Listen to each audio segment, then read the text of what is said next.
And I'm live.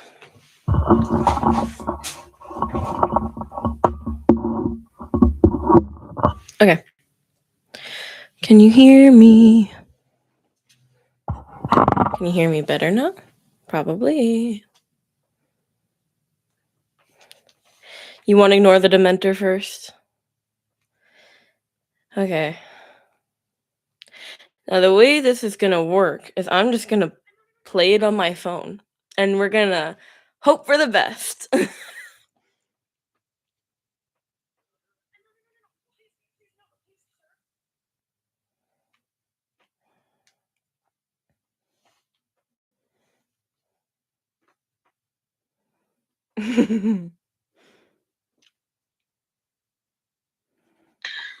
Hello, my pups. Welcome to a new video. I forgot I used to not have an intro. But please bear with me as I try my hand at podficking. My first ever podfic.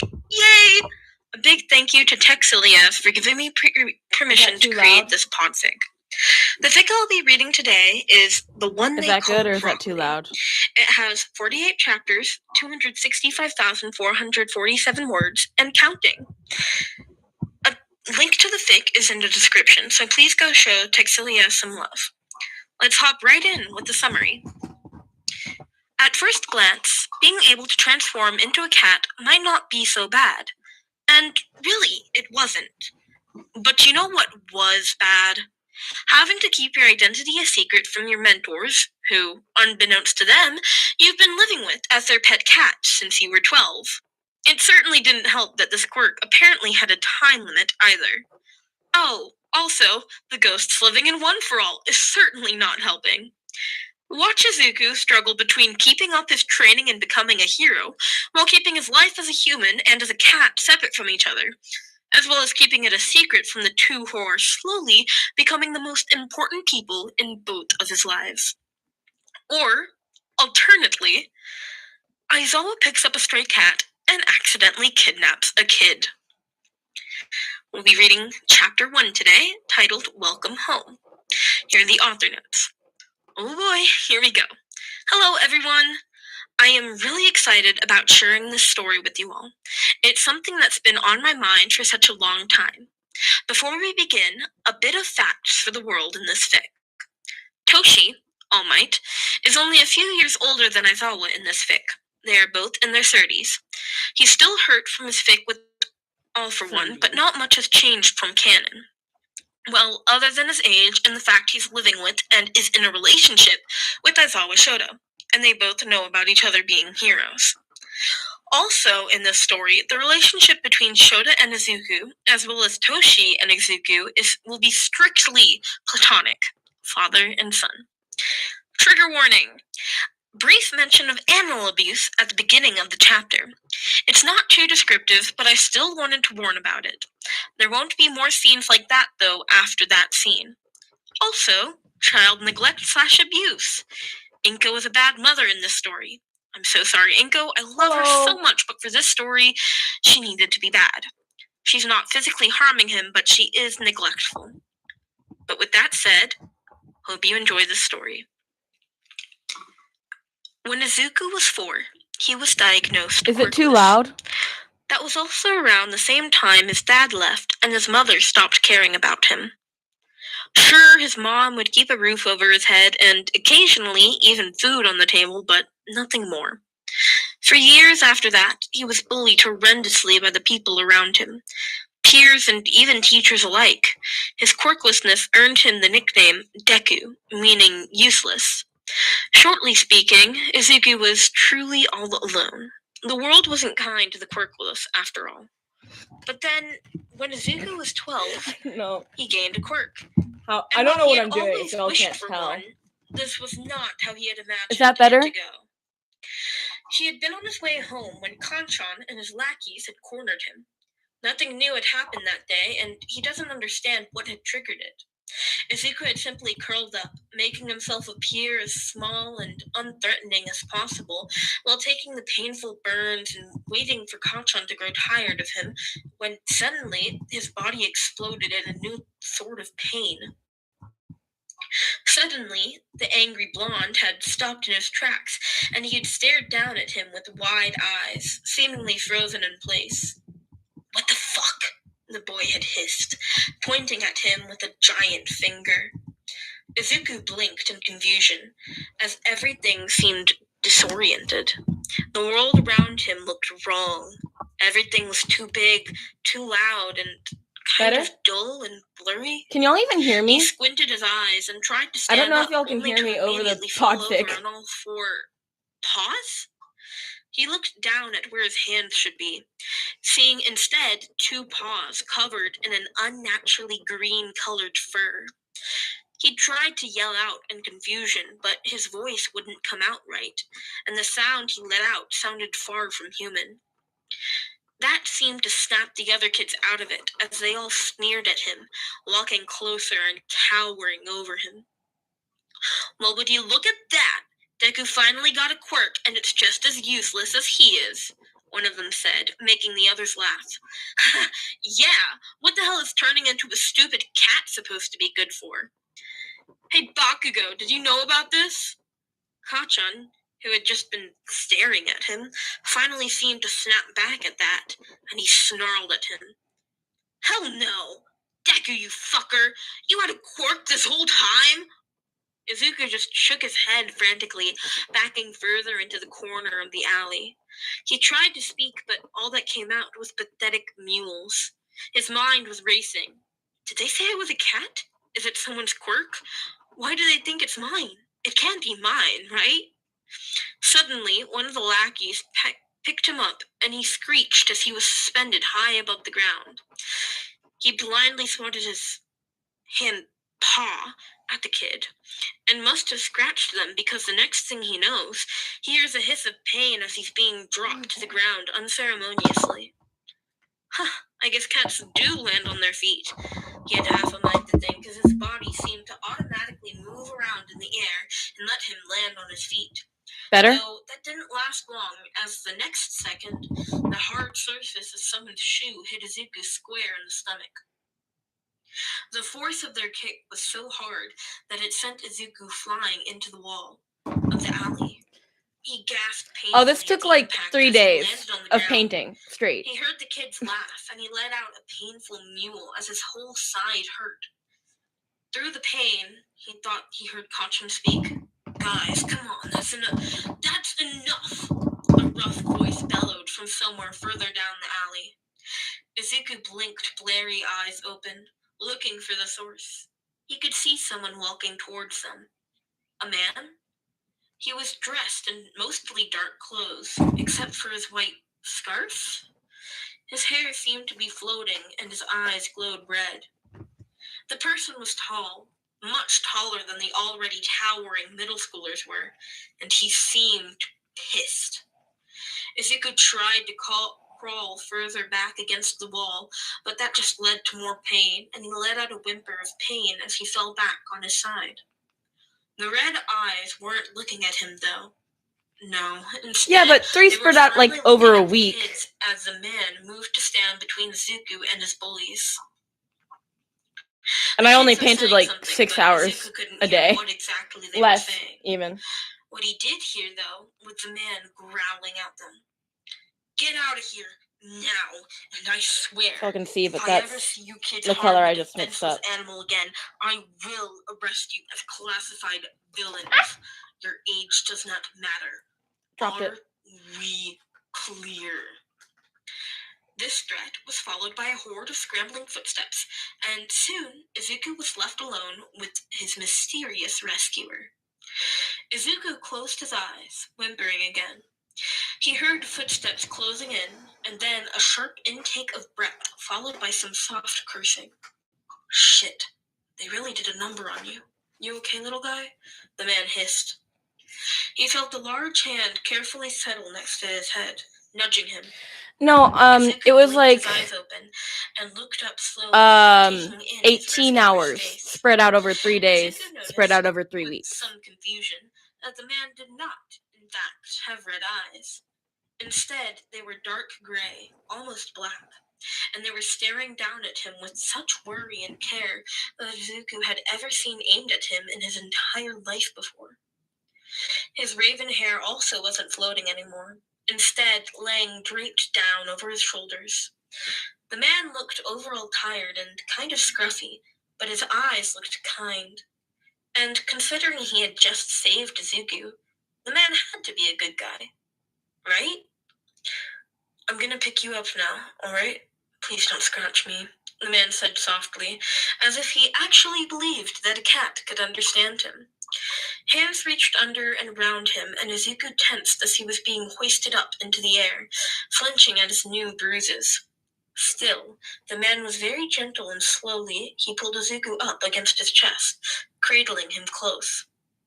He could hear the man's heartbeat next to his head, and the sound was oddly soothing. There we go. You're okay. The man shushed him gently, and Izuku felt like crying at the kind treatment, burrowing his face into the man's shirt, right under the strange scarf around his shoulders. Izuku didn't even notice passing out until he woke up hours later in a foreign place. His eyes flew open as he looked around himself in the unfamiliar room. He was laying on some sort of bedding on the floor. He looked down at himself and, sure enough, still a cat. He huffed a bit in frustration. Oh good, you're awake. Izuku's head whipped around, seeing the same man from before step into the room, closing the door behind him. I had a friend come over and heal some of your bruises. She has a healing quirk, but it makes you very tired. You've been asleep for 5 hours. Izuku's eyes widened at that. 5 hours? He briefly wondered if his mom worried, but then shook away That's that okay, thought, Magikarp. knowing the answer. Thank you for would be coming no. at all. He was brought out of his thoughts as the man kneeled beside him, reaching out a careful hand and laying it next to Izuku's head. Izuku tilted his head and looked at it, glancing between the man and the hand, not really knowing what to do. The man's lips twitched a little, and he retreated his hand. All right, then. I'm Shoto, by the way. I didn't see any callers, so I hope you don't mind that I took you home. The man, Shota, said softly. Did he seriously think he could talk to animals? Wait, maybe that's his quirk. Filled with a bit of hope, Izuku tried to sit up, wobbling a bit before he found his balance. He looked at the man and tried talking, letting out small meows. Can you understand me? The man just looked amused, though, his eyes crinkling at the edges as he stared at Izuku. Damn, you're cute. Izuku felt his ears lay flat down against his head, his hope lost. Sorry, just saying how I see it, Shota huffed, chuckling lightly. And such a strange color, too. I've never seen a green cat before. Could it be a quirk? She mused, looking Izuku up and down. At that, Izuku perked up and he eagerly nodded his head. Shota froze at that, staring at him. Wait, you can understand me? The man asked, frowning a bit as he tensed. Izuku was just about to nod again, but then he took in the man's expression. Why did he look so uncomfortable all of a sudden? Was the fact that Izuku understood him bad, somehow? He needed to tell Shota the truth, right? But then, Thank you. would he still be nice That's to Star him? Trek. Why did I do that? Izuku like everyone else? Would he view him as weak? As useless? Maybe being a captain was so good, right? May the 4th with be a with heavy you. heart and a sour taste in his mouth, Izuku didn't respond. He simply turned away his head and looked around the room, trying to act as nonchalant as possible, even though his heart was hammering in his tiny chest. The man let out a small sigh. Right, okay. Must be some color mutation, or perhaps some other sort of quirk, Shota mumbled. Then he did that weird hand thing again, holding it to Izuku's face. It suddenly clicked what the man expected him to do, and he was really happy that he couldn't blush in this form, because his whole face would surely be on fire. Carefully, Izuku bumped his head against Shota's hand, stroking it gently against him. This earned him a smile and a small chuckle as the man moved to scratch Izuku behind the ears. Okay, yeah, being a cat will probably not be so bad, he thought, leaning into the touch. I think I'll name you Broccoli, the man mumbled, and Izuku had to hide a flinch at that. I take it back! When Shota left, Izuku started exploring the room. It seemed to be an office of sorts. Only a desk, chair, computer, and a few bookcases, and the cat bed was in there. The man had mentioned having other cats as well, but had said something about keeping him quarantined for a while, and so he had closed the door and left Bye, Magikarp! With not much else to do, Izuku tried getting used to his new, strange body. Walking on 4 legs sure felt weird, but after a while he found it getting easier. Jumping up on the desk had only ended up with him completely missing his target and falling off the side. Apparently, cats were nearsighted. Man, I bumped around a lot when I was first recording, wasn't Izuku I? shook his head, trying again this time and getting it right. Landing on the surface of the desk and then pausing as he saw his reflection on the computer screen. It wasn't the best mirror, but it was the best he could get for now. He really did look like a small and very fluffy cat. The only thing indicating he wasn't normal was his green fur. Izuku had never owned a cat before, but he would guess he was relatively smaller than an adult cat would be. He was probably a kitten, most likely. Izuku frowned at his new form and jumped a bit as he saw his ears fall back on his head and his tail give an annoyed swipe. This would certainly need some getting used to. He jumped down from the desk and landed on all 4s. It almost looked graceful. Now, the question is, whose quirk made me like this? It can't possibly be mine, right? I don't have one and it can't possibly manifest this late in life, right? The door opened and Izuku flinched, running under the desk to hide. Shit, sorry, Broccoli. Didn't mean to scare you, Shota said softly, closing the door and crouching down next to the desk. I brought you some food and new water. I'm going to head out on patrol soon. Izuku peeked out from his hiding place, staring at the man. Patrol? He then looked the man up and down, taking a few steps forward to see better. That's when he noticed the yellow goggles around the man's neck, barely visible from under the white scarf. Capture weapon, Izuku realized, eyes widening as he remembered the floating hair and red eyes from when he first saw the man. Holy shit! Shota is a racerhead? I got rescued by a racerhead? He felt himself starting to vibrate in place with excitement. He's so cool. He's basically fighting Quirkless and he's such an amazing quirk. Oh my god! Izuku was brought out of his rambling thoughts by the sound of the man chuckling. What got you so excited? Shota asked, sounding amused. I don't think I've ever heard such a loud purr before. Izuku froze. Oh, right. Cat. Anyway, I gotta go, but my partner will be home. I've asked him to give you space, though, so he shouldn't bother you. Just meow really loudly if you want him to check on you, I guess. And here's the part of the chapter where everybody either loved it or hated it. Hearing himself purr loudly. He hadn't even realized how touch-starved he had been before now, but he feared he might become addicted to this. Shota returned sometime in the early morning, only to almost immediately have to leave again to go to his other job. When did this man sleep? It was soon after Shota and his partner had left that Izuku started feeling a bit weird. It felt uncomfortable to be in his own skin, and he started squirming as he was feeling a strange ache spreading all over him. Then, with a poof of smoke, he was suddenly back. Izuku gasped, eyes widening, when he heard an actual gasp exiting his mouth. I can speak again, he stammered, bringing a hand Oh god, my hands are back, up to his throat. He looked down at himself and was a bit confused, but also relieved to see that it seemed like his clothes had transformed with him. He was still wearing his school uniform, just like he had the day before. What's going on? Izuku was so confused. It's not like he wanted to stay a cat forever. Only, well, I guess he hadn't exactly minded the idea when he thought he was stuck like that. But Now, he couldn't possibly stay here. Shota would take one look at him and throw him out. He didn't want Izuku the kid. He wanted Broccoli, the cat. Even as stupid as that name may be, Izuku would take being called Broccoli every day over having to leave the only person who had ever been kind to him. When he realized he couldn't stay with Shota anymore, Izuku curled up into a tight ball and sobbed. Then, with another poof, he was small again, green fur covering him as he was back to being a kitten. He sat up instantly, looking down at himself in shock. I can control it? Poof. He was back to being human, and I he keep growled. dropping things. Or, kind of. But still, Izuku felt a bit of hope at that, because if he could control this power, didn't that mean it had to be his quirk?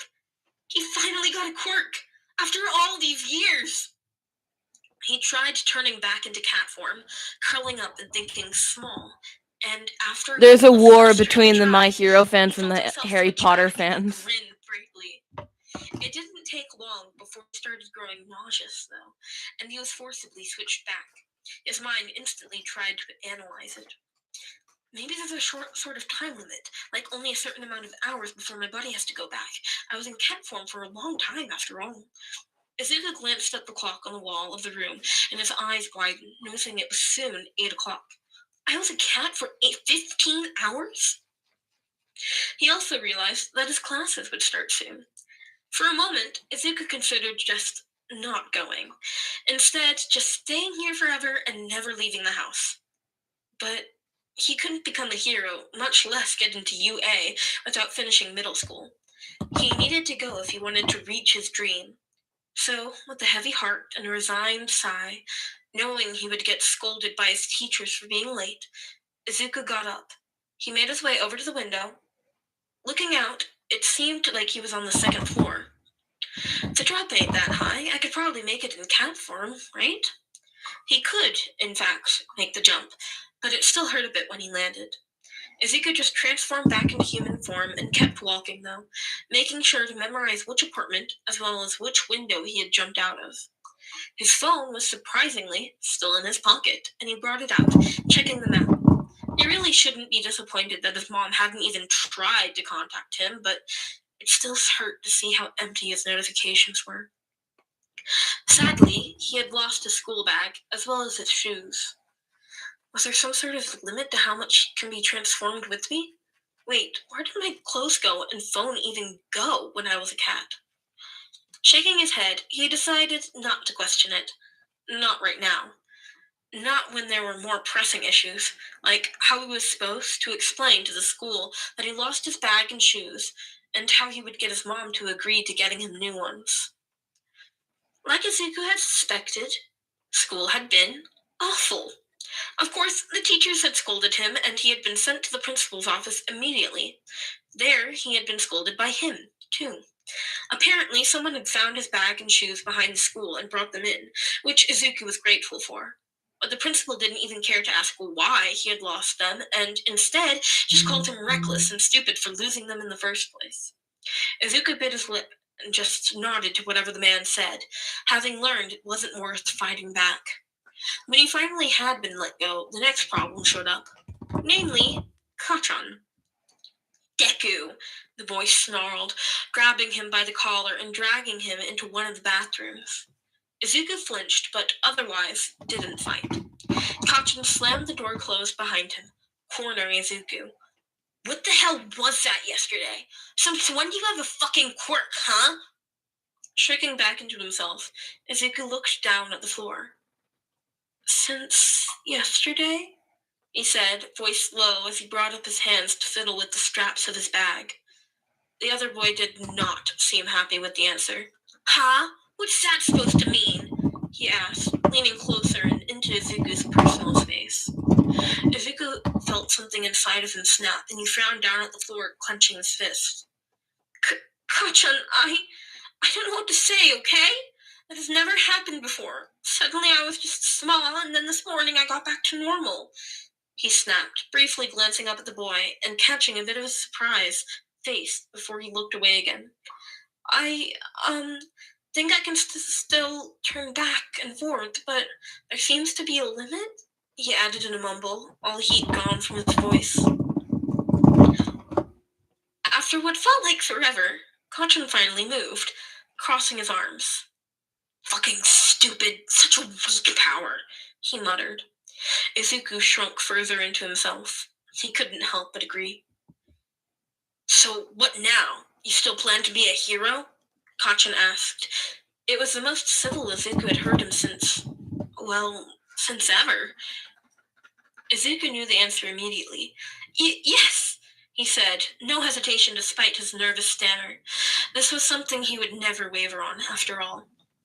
Kachan growled at that, letting his arms fall down to his sides and explosions going off in his palms. God damn it, you fucking idiot! How the hell do you think that will work, huh? Just turn into a stupid tiny cat and hope the villains will stop? He yelled angrily, his hands shaking. I'll fight quirkless, like a racerhead, Izuku argued. That just seemed to confuse the other boy, and he stopped, looking at Izuku with a blank expression. Who? He asked. Izuku took a deep breath. The man who saved me yesterday. He's a pro hero, he answered, feeling a smile tug at his lips at the memory of his rescuer. It didn't seem like Kachan was impressed, though. Huh? That hobo? He snarled, crossing his arms again. Izuku didn't like that description, but he nodded anyway. At that confirmation, Kachan growled. Are you serious right now? Do you not realize how stupid you sound? You're a fucking useless Deku! With that, Kachan shoved past him and went out of the bathroom. For a while, all Izuku could do was stand in the bathroom, staring at the door that the boy had disappeared out of. Huh, no burns. That's new. After school, Izuku hurried home to drop off his stuff. His mom was there, but she barely looked up at him when he called out his presents. He left his bag, cell phone, and shoes at home, as well as changed into a hoodie and some sweatpants before simply heading back out and over to Shota's house, hoping he would make it there before the man got home. So, apparently, getting up to a second-floor window was a lot harder than getting down from one. Izuku sat in the grass, while in cat form, looking defeatedly at the window so far up in the air. Broccoli? Izuku's ears perked up and he turned around to see Shota walking towards him, a tall, blonde, and thin man by his side. They both had grocery bags in their arms and were staring at him with slightly wide eyes. Shota looked up at the window, then back at Izuku, and then back up again, eyes growing wider. How the hell? He hissed before shaking his head and walking closer. Never mind. Are you okay? That's quite a fall for such a little guy. Izuku walked up to him and met him halfway, purring happily at the sight of the man. So this is Broccoli, huh? I can certainly see why you would name him that. A new, amused voice called. Izuku turned his head and met the blue eyes of the other man. He looked a bit scary, with his sunken eyes and thin form, and Izuku found himself instinctually hiding behind Shota's legs, pressing against him as he kept his eyes on the stranger. This made Shota chuckle, and Izuku felt a bit bad when the blonde man's face fell. It's okay, Broccoli. Toshi might look a little scary, but he's harmless. I promise. Promise. I said freaking promise! Ah! I wouldn't say harmless, which did not. Hi, Morningstar. Or AJ. I don't know. Hi, AJ. Step forward slightly, trusting Shota. I have no idea how you got out, but let's get you back inside, alright? Shota gestured for Izuku to follow him as he started walking. Izuku followed immediately. He seems rather intelligent, Toshi hummed from behind them, making Izuku stumble a bit before he righted himself and kept walking like nothing happened. I suspect that he might have a quirk, but I'm not sure, Shota answered, unlocking the door and letting Izuku inside. Oh, like Nezu? God, I hope not, Shota groaned. But yes, kind of like Nezu. He certainly seems to react to things in a peculiar way. Izuku wondered briefly who this Nezu was, but was soon interrupted from his thoughts as something moved further down in the apartment. He felt his fur stand on edge, and he backed away, growling slightly at whatever was in there. Shh, it's okay, Broccoli. It's just our other cat. That made Izuku relax a bit, remembering that Shota had mentioned already having a cat from before. But then he tensed again as a white cat that was much bigger than him stalked closer, blue eyes staring him down like he was prey. Wait, aren't cats, super territorial? Is this how I die?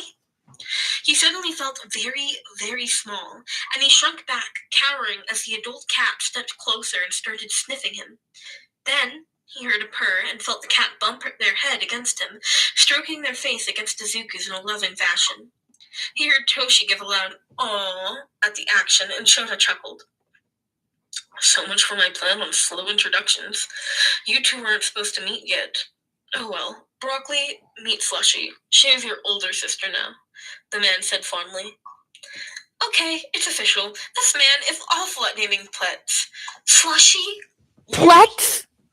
But despite this ridiculous name, Slushy was really kind to Izuku, and even though Izuku wasn't a real cat, Slushy still felt like a caring older hi, sister Nova. in how she took him under her wing.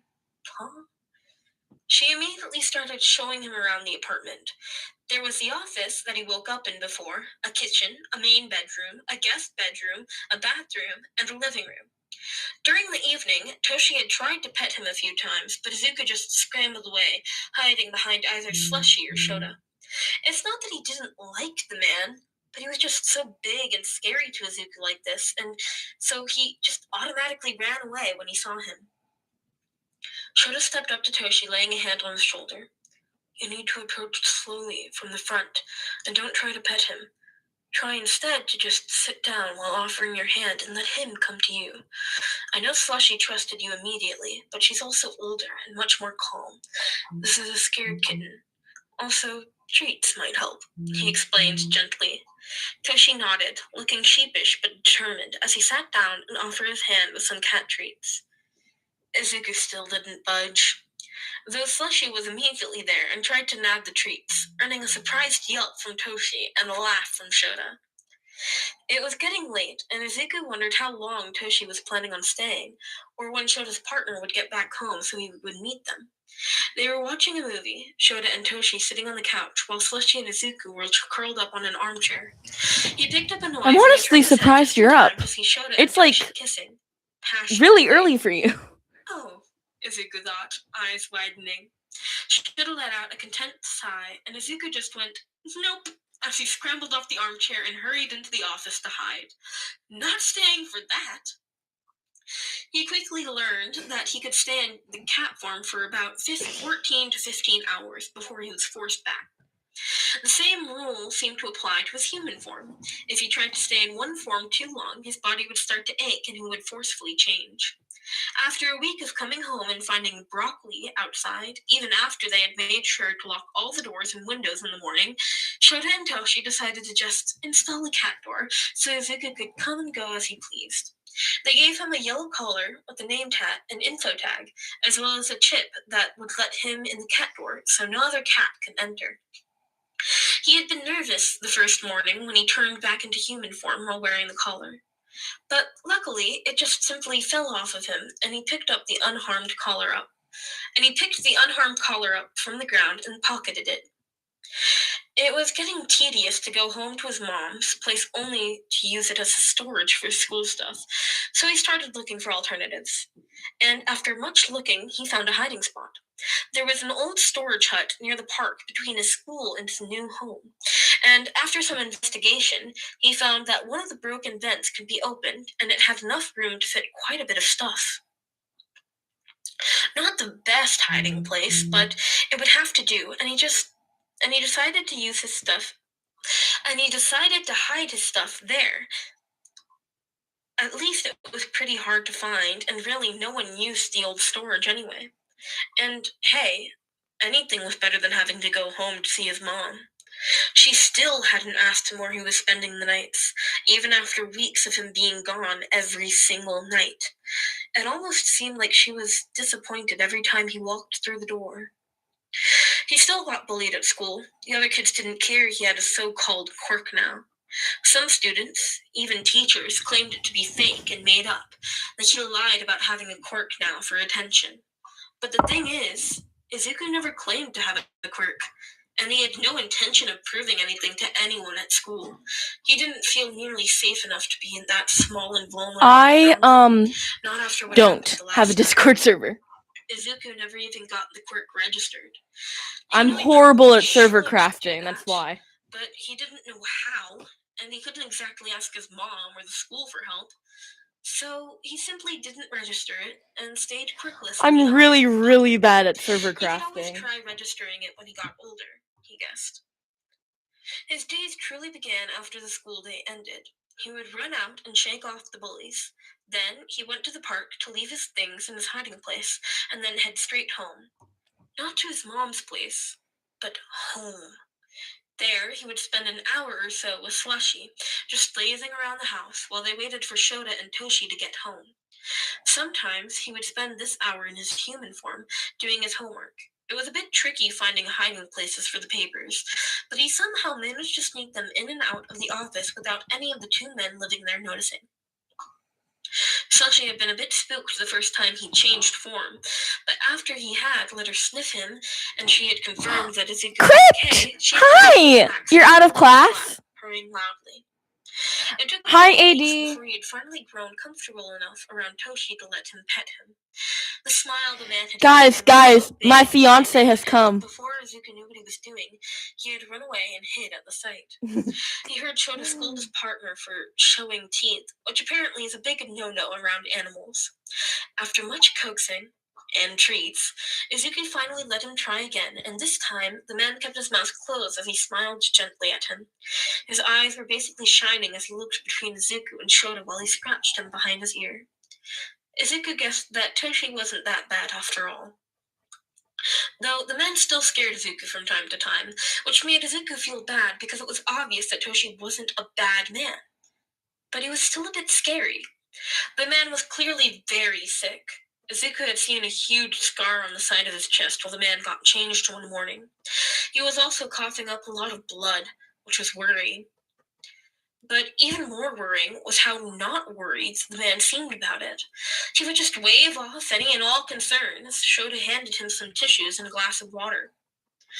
One Sunday, about a month after he had moved in with Shota and Toshi, both of his caretakers, owners, dads, whatever, both men were out of the house working. So Izuku found himself. Do you not remember, like, Crypt and I had an entire exchange in the comment section. Watching TV. Slushy was curled up on his chest, purring loudly in her sleep. It was peaceful. Then, that peace was broken by the sound of the front door unlocking, and Izuku had barely a second to react and changed back into the form of a kitten before the door opened and Shota walked inside.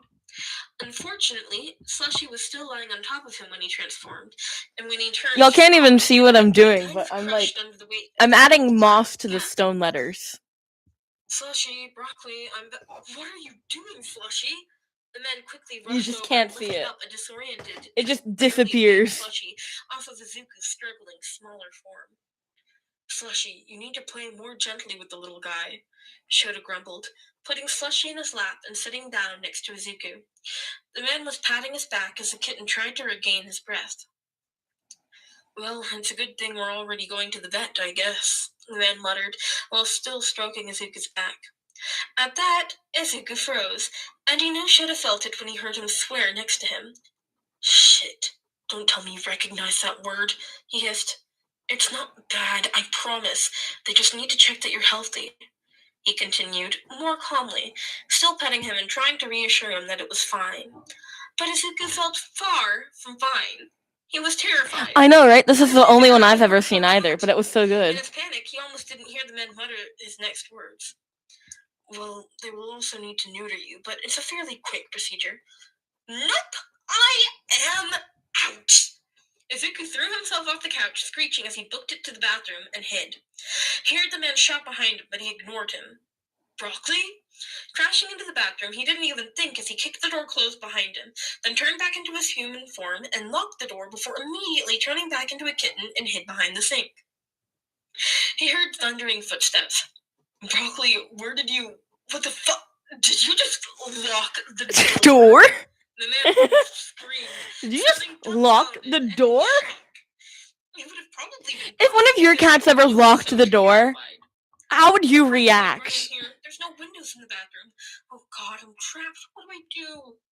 To Izuku's surprise, though, Shota just sighed, and it sounded like he sat down outside the door. He then heard him, presumably, talking on the phone with someone. Hey, yes.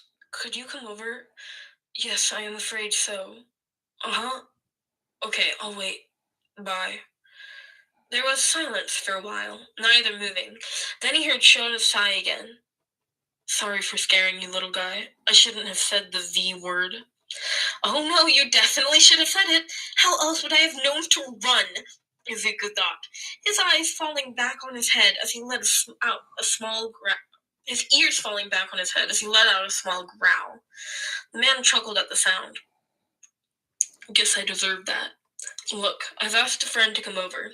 He's very good with animals, and he's been wanting to meet you anyway. I promise we won't try anything weird, alright? As if on cue, the buzzer to the apartment rang. Izuku jumped slightly at the sound. That's probably him, Shota muttered, getting up and letting the stranger inside. Izuku could hear voices talking. Bye, Alicia. Toshi, but then a third that he didn't recognize. Footsteps grew closer, and he backed further into the corner. He heard Shota through the door. We're coming in now, alright? Please don't try to run, the man sighed. There were some sounds of scraping metal, and then the lock to the bathroom unlocked. Izuku twitched at that. How did he do that? Izuku couldn't stop the growl escaping him when Shota stepped into the bathroom. The man clicked on the light, and Izuku hissed at the sudden brightness, closing his eyes. Shh, it's okay, kitten. Nezu would like to talk to you. I'll leave you two alone, but me and Toshi will be right outside the whole time, he said gently. Izuku didn't answer, and he heard footsteps walking away, followed by a door clicking closed and murmurs on the other side. For a while, it was quiet. Then Izuku heard a cheerful voice speak up. Hello there, the voice said, and Izuku blinked his eyes open and looked up to find a giant rat? Izuku found himself staring dumbly at the creature before him. The rat was more than twice as big as him and dressed in fancy clothes. It was crouching not even a meter away from him, looking at him with a gaze so intense it seemed like it was trying to dissect him with its eyes. Suddenly, Guys, it smiled look at at him. this brush. Am I a dog or a mouse or a bear? No matter. More importantly, I'm the principal of you. I'm not too concerned about having ruined it because it was just one of those cheap brushes that came with a watercolor set or whatever. The principal of UA. Holy But shit, yeah. this is Nezu! I see that you recognize the school. Perhaps from the look in your eyes, you even recognize who I am too. Nezu said knowingly, scooting closer. Making a Nezu voice is very difficult, especially when you're trying to make him sound sad. Oh no, is he gonna tell Shota? He felt himself starting to shake, curling into himself. Hush now, it's all right, little one. I don't know where you hide your intelligence, but I assure you that no one here means you any harm. Now, can you speak? I'd love to have a chat with you. Izuku considered him for a while. It didn't seem like he knew Izuku was a human disguised as a cat, but instead a cat with an intelligence quirk. Or maybe he suspected the truth, but didn't want to force Izuku into outing himself? Izuku didn't know if he could trust him, though. With much reluctance, Izuku shook his head no, thinking it might be best to act as a cat who can understand speech, but not talk. For now. Not like he can talk anyway. I certainly understand why Eraserhead talked about you. Such intelligent eyes, Nezu said, looking intrigued. Izuku would have flushed under the praise if he could. Now it only made him shift slightly in place, laying his ears back as he looked away. Well, anyway, I'm guessing you want to keep your level of awareness a secret from your current caretakers? Izuku nodded at that, curling into himself more. I see. But are they treating you well? Do you feel safe with them? At that, Izuku's head snapped up and he almost gave himself whiplash with how fast he nodded. Please don't take me away from them. Nezu smiled brighter at that, looking relieved. That's good. Well, something must have given you quite a scare, though, to lock yourself in the bathroom and make Eraserhead call me like this. I'm guessing you can't tell me, so how about we go out there and speak to them so we can sort this out? Izuku watched him for a while, considering. Then, when he saw no malice, he moved out from under the sink and followed Nezu out of the bathroom. Shota and Toshi sat on the couch, petting Slushy and looking anxious. Both of their heads snapped up when they saw them walk over. No one said anything while Nezu walked over to the armchair and climbed up to sit down. The creature looked down at Izuku. He glanced at the others for a moment before he jumped up in the armchair sitting next to his new friend? Shota cleared his throat. So, how is he? The man asked, glancing between them. Izuku immediately tensed, and on reflex, he moved his head away, looking around the room.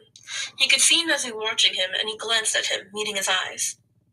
Well, this little guy is certainly no ordinary cat, he started, turning his gaze from Izuku to the others. No offense to the one over there, he added kindly, but Slushy didn't seem to mind, just laid on Shota's lap and purred. So, he's like you? Toshi asked carefully. No, not exactly, he answered, looking between them. For one, he doesn't seem to be capable of speech. I'm also not sure on what his level of intelligence lies, after just such a short meeting. But I assure you, he is indeed aware of what's happening around him, more so than most of the species. So, a quirk, then, Shota sighed. Nezu nodded. Most likely, yes. They all looked at Izuku, and he squirmed a bit in place, hiding behind Nezu. May I ask what you said that made him so upset? That way we can prevent a relapse of today's events. At that, it was Shota's turn to look uncomfortable, and he hid his face in his capture weapon, petting Slushy absent-mindedly. I just told him we were going to the... He glanced at Izuku. Doctor. And I may have mentioned that he was getting fixed, and then he bolted. I didn't even think when I said it, but since I'd said the same thing to Slushy when we went to her, but perhaps I should have had more consideration. Nezu sighed, putting his paws together. I see. Well, what's done is done. I honestly can't blame... Sorry, what was his name again? He asked, looking down at Izuku. Shota grimaced. Broccoli, he muttered. Toshi snickered next to him, and he glared at him before turning back to the two on the armchair. Are you okay with that name? He asked Izuku, and he felt his eyes widen at the considerate question. The man looked a bit uncomfortable, and Izuku was about to look away, but then Nezu nudged him, telling him it was okay. Swallowing, Izuku nodded. He'd grown used to the name, after all. It's the name Shota gave me. Shota and Toshi both seemed a bit shocked that he was okay with it, but then they both just smiled at him. All right then, Broccoli, Shota said with a small grin. Good. Now, where was I? Oh, right. Now that we are aware of Broccoli's unwillingness for that procedure, I trust you won't try to bring him to any doctors or do anything against his will? There was a dangerous tint to the creature's voice, and Izuku felt himself shudder next to him. Of course not. You can hear it in my voice when I'm trying not to laugh. An approving nod from Nezu. Good. That's all I wanted to know. He nodded, seeming pleased. They talked for a bit more after that, before Nezu left. Izuku followed him to the door, stroking against him before he went. Nezu smiled and petted him, telling him to let the two men know if he needed anything from him. After he was gone, Izuku turned to see Shota and Toshi watching him, and he froze. For a while, neither moved. Then Shota took a small step closer, then another.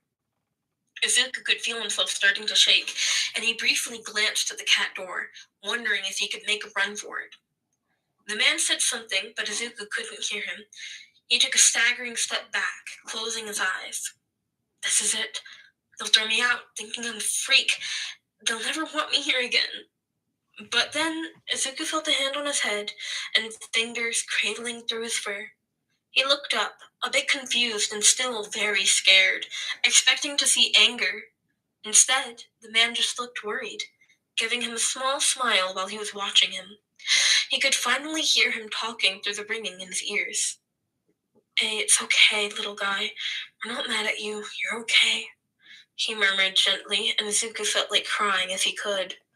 Instead, he just started shaking more, and before he realized what he was doing, he had thrown himself at Shota, clutching himself to the front of his uniform. The man almost immediately gathered him in his hands and hugged him close, humming softly. Life continued on surprisingly well after that.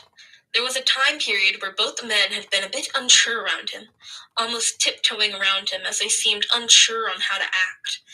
But that had quickly changed after Izuku had, accidentally, torn a big hole in the couch, and Shota had not been happy with him. But honestly, Izuku hadn't been able to help himself. His claws were itching. After that, Shota had put him in timeout, which was just a giant cardboard box that was too high to jump out of. On the front, Toshi had written "Timeout Box" with a red marker, which Shota had then grabbed and added "For naughty cat brats" before he went to clean up the mess and grumbled about the stupid problem cat. The man did buy them a new climbing tree after that, though, one with plenty of places to sharpen his claws, which Izuku greatly appreciated. And as weird as their small group may seem, Izuku really viewed them all as family. Shota was always there to reel them back if things got too heated or out of control. Toshi would always offer comfort and some extra snacks when Shota wasn't looking. And Slushy was always keeping an eye on Izuku, helping him get used to his cat side. Before he knew it, weeks turned into months, which then turned into years. And he found himself having a hard time remembering life before he met these three. Izuku was happy, and he could finally understand what people meant when they talked about having a warm home. Unbeknownst to Izuku, that would all change after he turned 14 and started his last year in middle school. Everything would change the day when he met All Might. That's the end of the chapter. There are some author notes, which I'm going to read right now. So, what did you think? I already have most of the timeline drafted and written out, and I gotta warn you, we're in for a long ride though, folks. Please let me know what you think down in the comments. I'm seriously really nervous about the story, and all feedback is very much welcome. Hope you all have a wonderful day or night wherever you are in the world. Updates might not be frequent, but I'll try my best to update to the best of my abilities. Take care, everyone. And that is the end of chapter 1, author notes and all, and the end of my first time doing a podfic. There are still 47 chapters to go, and chapter 1 was a lot longer than I remembered it. But I hope that everybody enjoyed it. Please tell me how I did. I know I stumbled a bit at some points. Sorry. But thank you for listening. I hope you enjoyed it. Bye. See you next time, pups. In a heartbeat. I think that is quite enough. This boy was very brave, and there is no need to scold him further. Oops. My bad.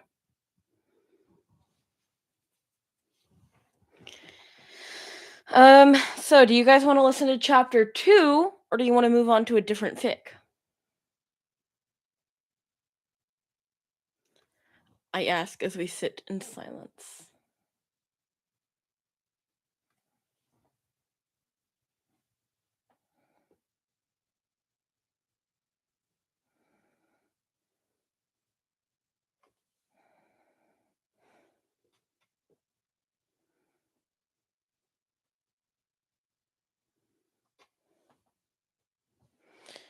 Okay.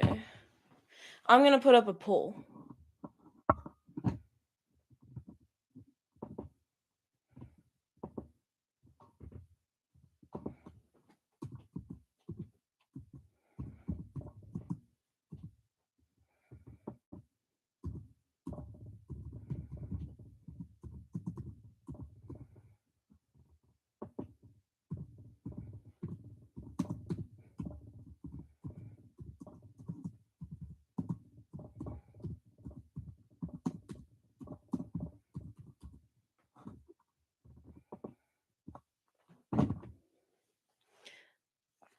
Okay, poll is up.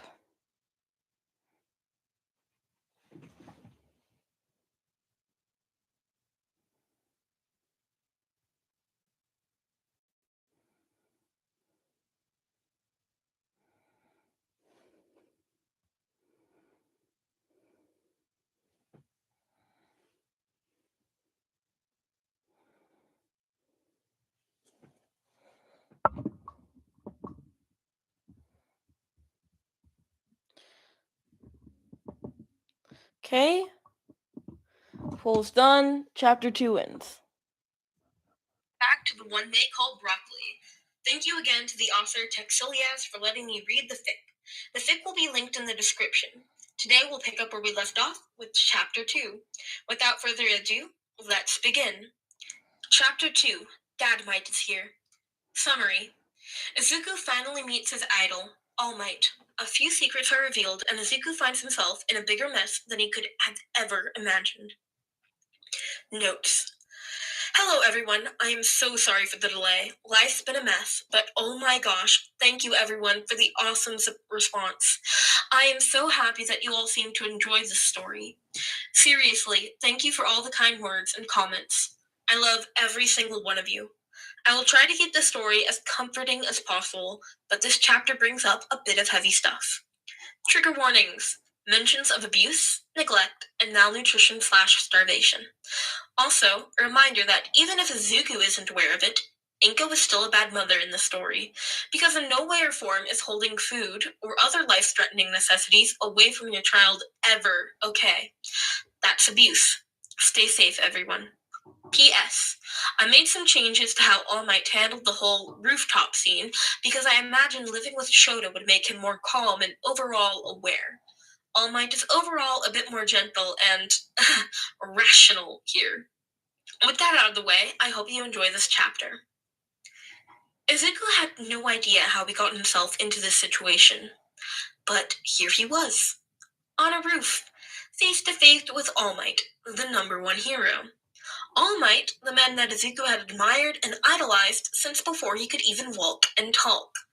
So yeah, Izuku had no idea how What he happened, got here, Cheese? but no way was he going to miss this chance. Because ever since Izuku got diagnosed as quirkless, there has always been one question that Izuku wanted to ask him, if they would ever meet. Can I still be a hero, even without using a quirk? He blurted out. He then Can I held his still be a breath and kept hero, his eyes even closed without while he using a waited for the quirk? answer. Izuku wasn't naive. I like to think He my knew he Izuku could voice has never be gotten like better. All Might. Not really. Cheese, have you And not even listened though to this Izuku before? technically had a quirk, it wasn't registered, and it also didn't matter anyway since it was useless in a fight. But he was still determined to be a hero, to save people, and make this world a safer place, even if he had to fight quirkless. He'd just have to rely on his smarts and support items instead, like a racer head. Izuku started telling the hero this, leaving out details of course, but still speaking from his heart. But then, in the middle of his speech, Izuku noticed smoke. With a click, Izuku shut his mouth and stopped talking, frowning at the thick cloud of smoke that seemed to surround All Might. It kind of looks like my quirk. The fog shifted, and Izuku met the sunken eyes of Toshi? Izuku squeaked, feeling his face grow pale. The man's eyes widened, and Izuku slapped a hand over his mouth, silently cursing himself. What did you say? Toshi didn't get to finish that sentence before he started coughing up a bunch of blood, and Izuku flinched. He had never quite gotten used to that. I said, oh shit. Izuku tried to awkwardly explain himself, unable to look away from the man. Thankfully, Toshi seemed to buy You did not listen to me record the first few chapters, though. Middle schooler know All Might's real name, let alone his nickname that apparently only his partner and closest friends used. And that's when it truly hit Izuku. Wait, you're All Might, he screamed, pointing a shaking finger at the man he'd grown to see as his father for the past 2 years. Toshi tried to answer that, yes, he is All Might, but then he started coughing up blood again, holding on to the railing for support. Wait, hold on. Izuku reached into his pocket. Here, sorry, I don't have any water, he said, walking closer and offering his handkerchief to the man. Toshi looked shocked at the small gesture and just stared at him, not moving. For a moment, Izuku was worried that he wouldn't accept it, but then the man took the offered handkerchief, grumbling out a thank you as he looked away and cleaned up the blood. Izuku then learned about the horrifying truth of Toshi's injury and the weaker state of the number one hero, and holy shit, they are the same person. I've been living with the number one hero for years. How did I not know this? As much as Izuku tried, it was impossible to pay attention to All Might's speech. His own thoughts were loudly racing through his mind, overpowering the man's voice. Is this even real? Did I die from that slime villain and this is all some weird hallucination? But he knew that he should focus. He knew that he needed to calm down. But then another terrifying thought occurred to him that almost knocked the breath out of him. How much longer does Toshi have to live? Izuku noticed that Toshi started to move away, and, without thinking, he reached out a trembling hand, grabbing the man's hand tightly. Toshi jumped at the contact and turned around, looking back at Izuku. As soon as their eyes met and Izuku realized what he had done, his eyes widened and he quickly let go. His whole body was shaking. Sorry, I didn't mean to, he stammered, hating how he could feel the tears forming in his eyes.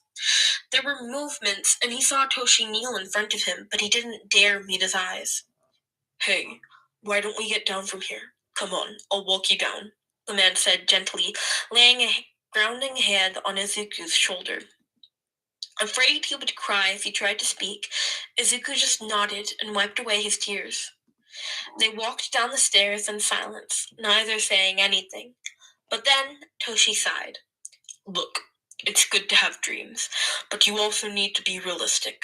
If you truly wish to be a hero, you need to be aware that you will have to train much harder than those born with quirks, he said slowly, like he really tried to consider his words. Izuku just nodded, but still didn't look up at him.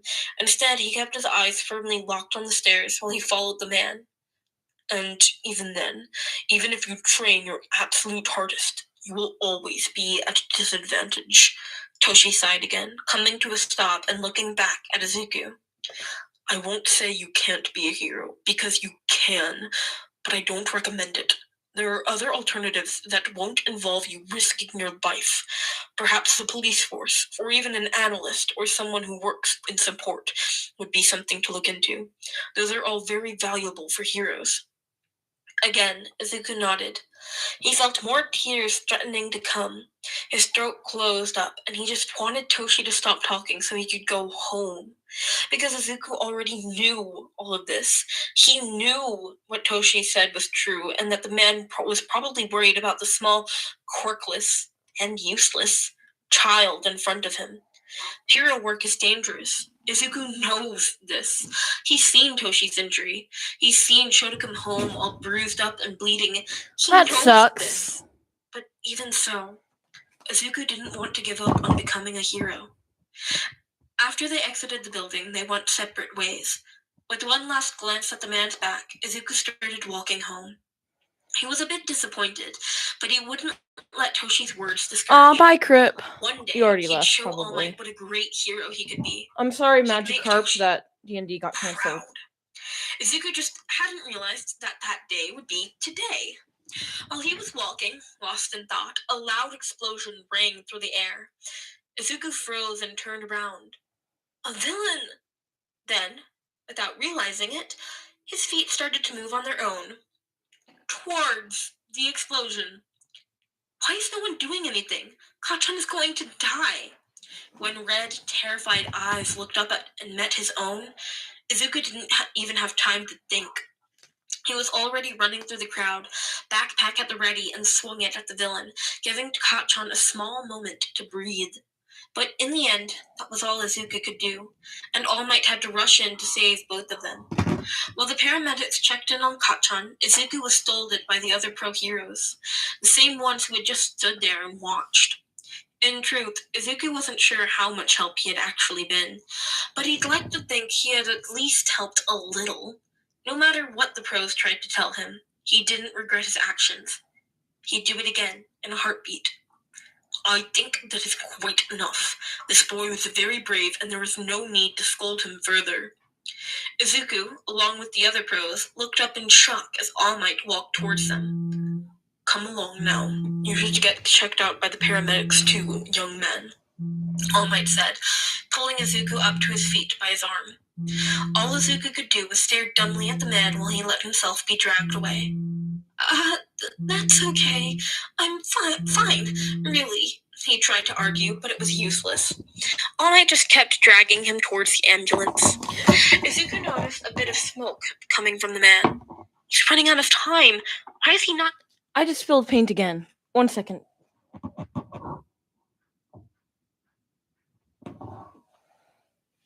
I got that on my carpet.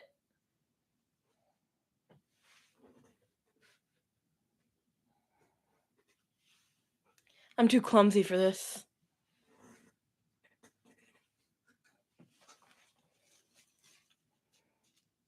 It is 12:15 for I.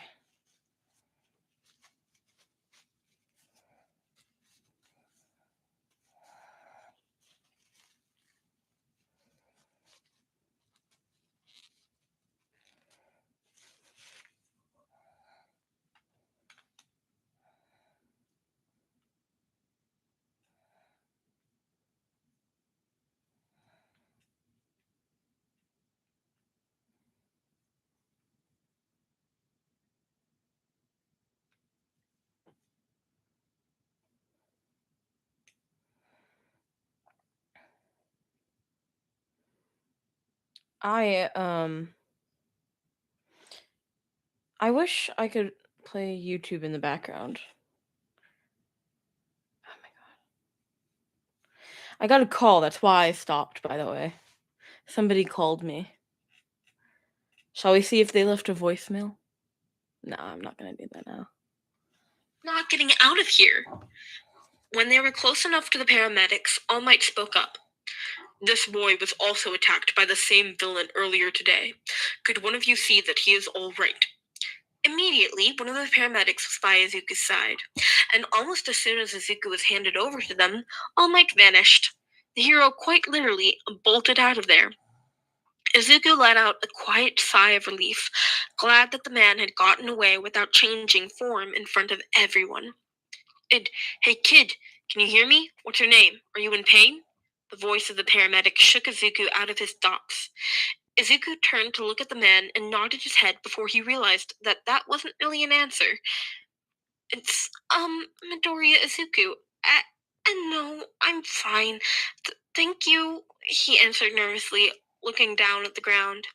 Even though he said he was fine, the man still led him to the ambulance to run some tests. Kachan, who was already sitting there, stared at him but didn't say anything.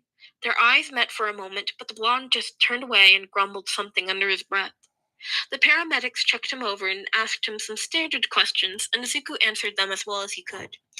Though he did notice Kachan giving him a look when they asked him where he was living, and he answered with his mom. Izuku did his best to ignore him. Even though they were just doing their job, it still felt weird getting cared for. But then again, the All Might had told them to. And they also didn't know Izuku was supposedly quirkless, so that probably helped. Right now, he was just another patient. In the end, nothing was wrong, and after giving him some water, they let him go. When he stood up, his eyes met with Kachan again. The boy seemed, as usual, angry, but he still didn't say anything. Kachan just grinded his teeth harder while he pointedly turned away from Izuku. Ever since Izuku's quirk manifested, Kachan wouldn't so much as go near him, avoiding Izuku like he was a plague. The other kids still bullied him, still yelled at him, still hurt him and used their quirks on him. But after that day, Kachan had just stopped. And Izuku wasn't sure how to feel about that. It wasn't like Izuku missed the burns and the yelling, but even after 2 years, he still hadn't quite gotten used to whatever this was. Izuku took a shaking breath, bracing himself. Are you okay, Kachan? He asked, carefully. None of your fucking business, Deku! Kachan snarled, still not looking at Izuku, and instead just glaring daggers at the ground, fists clenched tightly next to him. But still, no explosions. Izuku decided not to test Kachan anymore, and instead hurriedly started walking home. He was tired and just wanted to go home and cuddle with his family. But then, on his way to the park to leave his things, Toshi found him again. Only this time, the man revealed yet another big secret. The story of One for All and its legacy, combined with the fact that All Might apparently wanted Izuku to inherit his quirk, was so overwhelming that it left his mind reeling. Seemingly noticing Izuku's confusion, Toshi paused and kneeled down in front of Izuku, speaking softer. Young man, I have no doubt that no matter if you take this power or not, you will grow to be a fine hero. But if you say yes, I'd be honored to train you and give you this quirk. And at that moment, Izuku wanted nothing more than to confess everything. He wanted to run over and hug Toshi and thank him for everything that he and Shota had ever done for him. But Izuku couldn't do that. So instead, he had just collapsed on the ground and cried, letting out a quiet yes between the sobs. Even though Izuku had wanted to be the first quirkless hero, he also decided to listen to All Might's advice and be realistic. And realistically speaking, a quirk like All Might's would definitely help him save more lives, so of course he would take it. When Broccoli got home that night, he was excited to hear what Toshi had to say about their encounter. Would he tell Shota about Izuku? How would he describe him? What was his side of the story? Izuku wanted to know. But to his utter disappointment, Toshi didn't say anything. And Izuku quickly became aware of just why, even after all these years, he hadn't been able to figure out the man's identity. They don't talk about hero stuff at home. Sure, Shota mentioned the occasional patrol, and Toshi mentioned going out for hero work, too, but considering his bad health, Izuku had always assumed that Toshi worked as a secretary or counselor for heroes or something. He never in his wildest dreams would have guessed that the man was the number one hero, All Might. But while he never talked about specific details, he did hear Shota gently ask Toshi about his time limit and that slime bastard while they were getting ready for bed. So at least Shota seemed aware that Toshi and All Might were the same person, which was a huge relief for Izuku. He didn't know what he'd do if it turned out Shota still didn't know about having dated the number one hero after years. But this just confused Izuku even more, because if Shota knew about the man being All Might, then why hadn't Toshi told him about One for All, or his decision on making Izuku his successor? Isn't it kind of a big deal? The man had told Izuku that the quirk and its legacy was a closely guarded secret and all, but this was his partner of many, many years, for crying out loud. Was it really that important to keep it a secret that he couldn't even tell Shota, of all people? Why? There had to be a reason. That night, Izuku couldn't sleep. There were too many thoughts running through his head.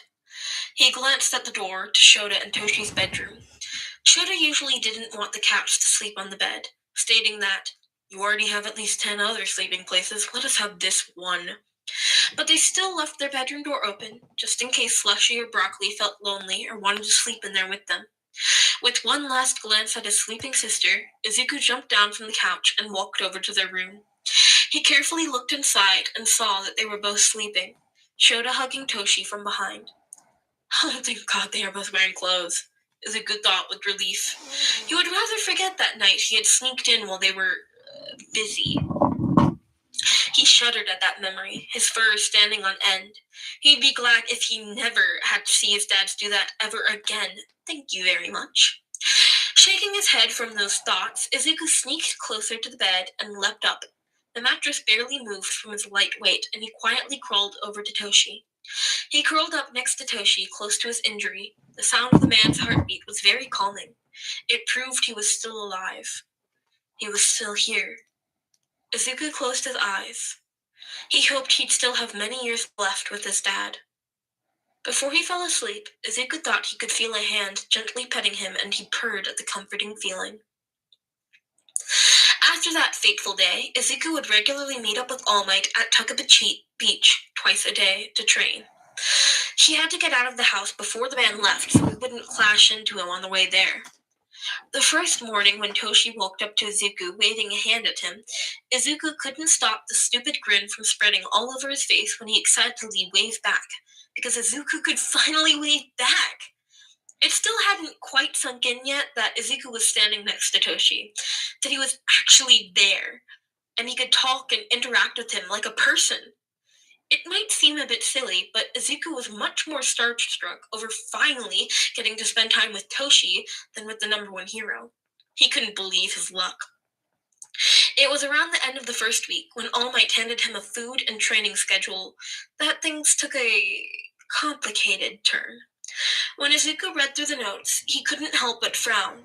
He briefly wondered how he was supposed to fit this into his already strange life. The training he could do, just make it home later than usual or leave earlier in the morning, or heck, even go out at night to train could work. 2. Just so long as he didn't go over his time limit, he'd be fine. The food, though. Is something wrong? All Might asked, and Izuku quickly wiped the frown away from his face. No, it's all right, Izuku said, shaking his head. He gave his mentor what he hoped was a reassuring smile, though the man looked completely unconvinced. With a small sigh, Izuku looked down at the sand underneath his worn-out shoes. It's just, I don't know if I can keep up with the food requirements. Oh, do you have any allergies?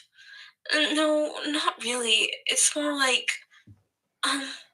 never mind, he said weakly, shaking his head. That's all good, All Might frowned at that. My boy, is there something you're not telling me? And there it was. A perfect out. An opportunity for Izuku to confess everything.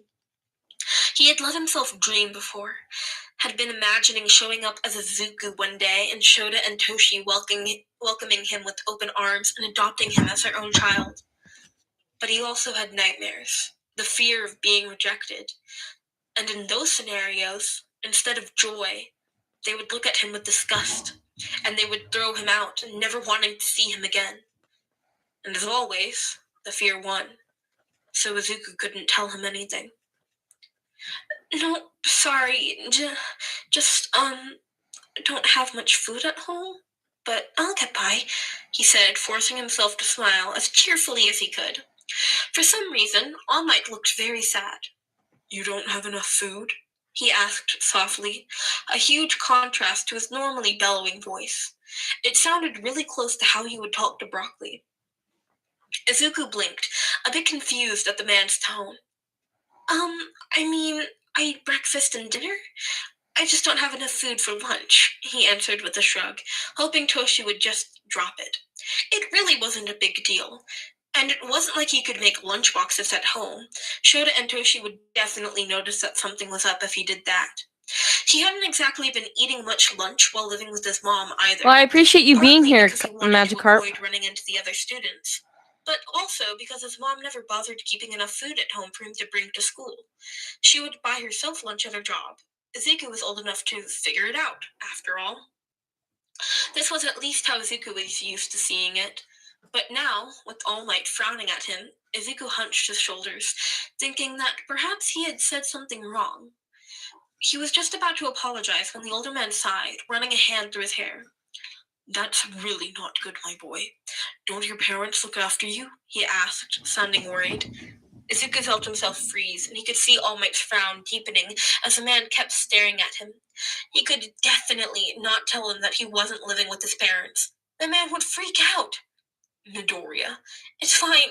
Really, I'm fine, he insisted, begging the man to just drop it. The last thing he wanted was for Toshi to start worrying about him. Can't I just keep to the training plan and eat like I usually do? Izuku asked, almost begged, quietly. But to his dismay, All Might just looked more upset at that. I really don't recommend that. You need to build up muscles to be able to handle one for all, and if you train hard but don't eat enough, it will only have the opposite effect, the man explained, his voice leaving no room for argument. Izuku looked down at the ground, his whole body trembling. Will All Might not want me as a successor anymore? He felt like crying. Of all the ways he would get stopped from becoming a hero, the lack of food hadn't exactly crossed his mind. He heard All Might give a deep sigh, and he flinched. This is it, Izuku thought, with a barely suppressed sob. Look, young Midoriya, how about this? When we meet for our morning training, I will bring you a bento. Then you can eat it at school and bring it back to me when we meet up here in the evening. Does that sound all right? Izuku stared up at All Might in shock, his vision blurry. What? You don't have to do that. I want to do that. As your mentor, I have a responsibility over you, and if that means making sure you eat, then I'll gladly do that, All Might answered with a bright smile. Izuku couldn't hold back his tears anymore, and he sobbed as he looked up at the hero. He'd grown used to kindness while being in his cat form, but no one had ever said something so kind to Izuku before. Thank you. You really don't have to do that, he cried, ducking his head and wiping his eyes. He felt a warm hand land on his shoulder, and he looked up to see All Might smiling at him. It's okay, my boy. I'm here for you. At those words, Izuku felt something inside of him snap, and before he could think of what he was doing, he threw himself forward and tackled his dad in a tight hug, earning a surprised cough from the man. That evening, Toshi was sitting at the kitchen table, looking through various cookbooks. Broccoli was laying on the floor, watching him fondly while his dad took notes and mumbled to himself. Shota walked in and curiously glanced over his shoulder. What are you doing? He asked, leaning against Toshi's back and wrapping his arms around his partner. At the soft display, Izuku smiled internally.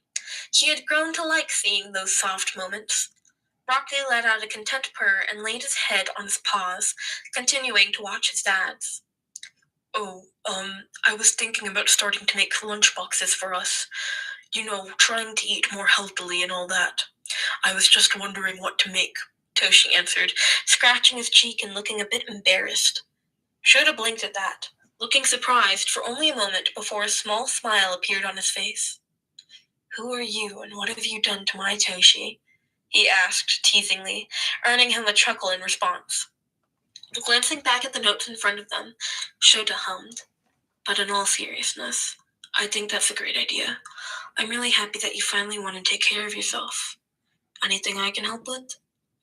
And so, Shota joined Toshi at the dinner table, and they started planning the food. Not even once did Toshi mention Izuku or even hint that it was for someone else. Broccoli frowned a bit at that, but decided to ignore it in favor of jumping up and laying down in Toshi's lap, wanting to be close. The man barely twitched at the added weight and just started absent-mindedly petting him, causing him to purr. You know, it's a bit weird how small he still is. Think there's something wrong with him? Shota said softly. Huh? What do you mean? Toshi asked, sounding a bit confused. Broccoli, Shota answered. At the mention of his name, Izuku looked up and found both of them staring down at him, hints of worry in their eyes. He tilted his head slightly in response. Toshi turned to look at Shota. I mean, sure, he's a bit small, but why would you think something's wrong? He asked carefully. Shota frowned and reached out a hand, scratching Izuku behind the ear. Well, when we found him, he was about the size of an 8-week kitten, he said, looking deep in thought. And in the 2 years he's been with us, he's barely grown at all. At first I thought he was simply a small cat, but still, even in that case, he's still very small, Shota said, still petting Izuku while he talked. There was a moment of silence. Then, Toshi looked back to his notes and sighed. I met a kid recently. Kind of reminded me of Broccoli, actually, Toshi said softly. For a second, Izuku froze, but then he forced himself to relax, trying not to let anything show as he kept listening, wondering where this was going. Oh? Why's that? Shota asked, and to Izuku's disappointment, he stopped petting him. Instead, Shota leaned back and turned so all his focus was on Toshi. Well, for starters, he's very small. At first, I thought he wasn't even a teen yet, but apparently he's already 14. I talked to him for a while, and he said some worrying things. Shota frowned at that. What did he say? He mentioned how he only ate breakfast and dinner, how there wasn't enough to bring to school with him. The way he said it made me think he'd probably lived like that for a long time. He didn't even seem bothered by it anymore. Toshi then cut himself off with a sigh and a shake of the head before he just continued. Sorry, I don't know why I started thinking about that now. It got me thinking that maybe, if he had enough to eat, he wouldn't be so small. Come on, Toshi, it ain't that bad. You make me sound like a runt. I'm still growing. Izuku bumped his head against Toshi's stomach, earning him a watery smile and a pet to the head. Shota sighed next to them. Is that why you suddenly got so interested in eating better? Toshi blushed and looked away. Yes. I realized how much of a difference a good diet could make, and how I really should try to do better, he said softly. Shota looked very happy at that and hummed, kissing Toshi on the cheek. Izuku politely looked away. He couldn't blame Shota for being happy. For years, Izuku has heard Shota trying to get Toshi to take I better play an care of instrument. himself. The man must be so relieved to hear that Toshi would finally, at least, try. You want to see? Do you think we should feed Broccoli more, too? Shota asked softly, glancing down at the cat. I'm not sure. Sorry, I don't know why I started thinking about that boy, Toshi said sadly, shaking his head. Shota leaned back, putting a hand on Toshi's shoulder. Hey, it's okay. Don't apologize. I get it. He reassured I play him, this giving instrument. his shoulder a This soft is a squeeze. kalimba. Izuku just sat there, watching them, and very much not get. We're gonna pause chapter 2 for a second, and I'm gonna play y'all something.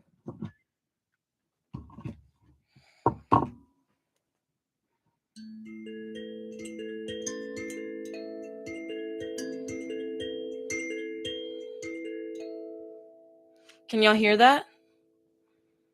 Oh, thank you. Muy chirotokitohu.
Bye.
Okay, did you guys like that? I messed up like 5 times, so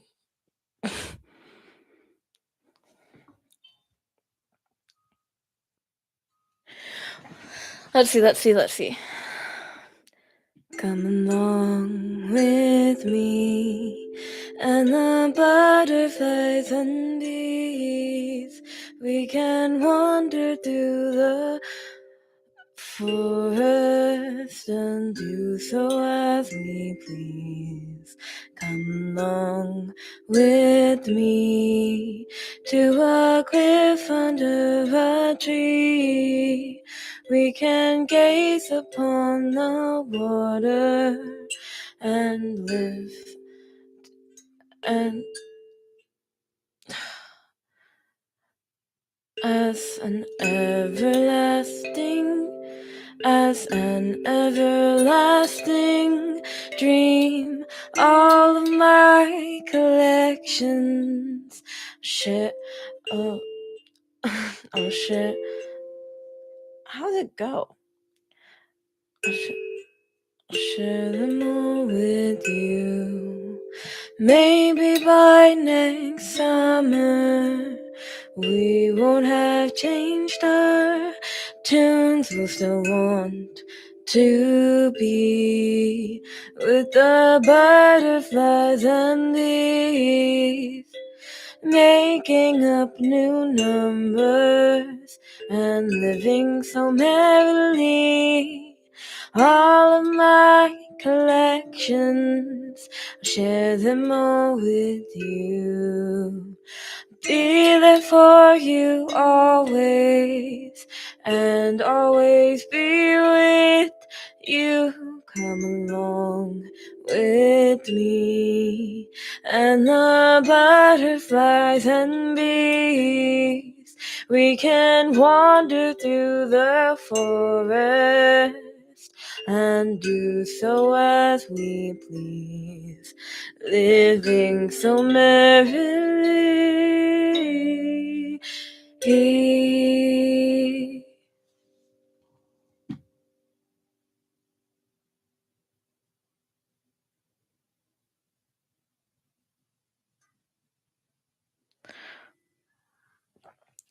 So, yeah. This is a 42 key kalimba. It's got, like, basically 3 full octaves, because it has a half octave, full octave, and then another half octave. And it has sharps and flats. So I really like that.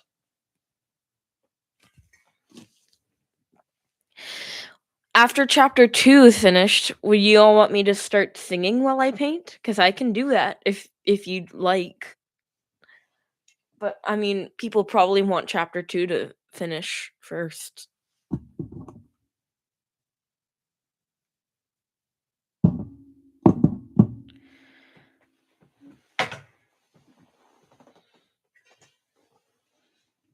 I'm gonna resume chapter 2 for you all, by the way.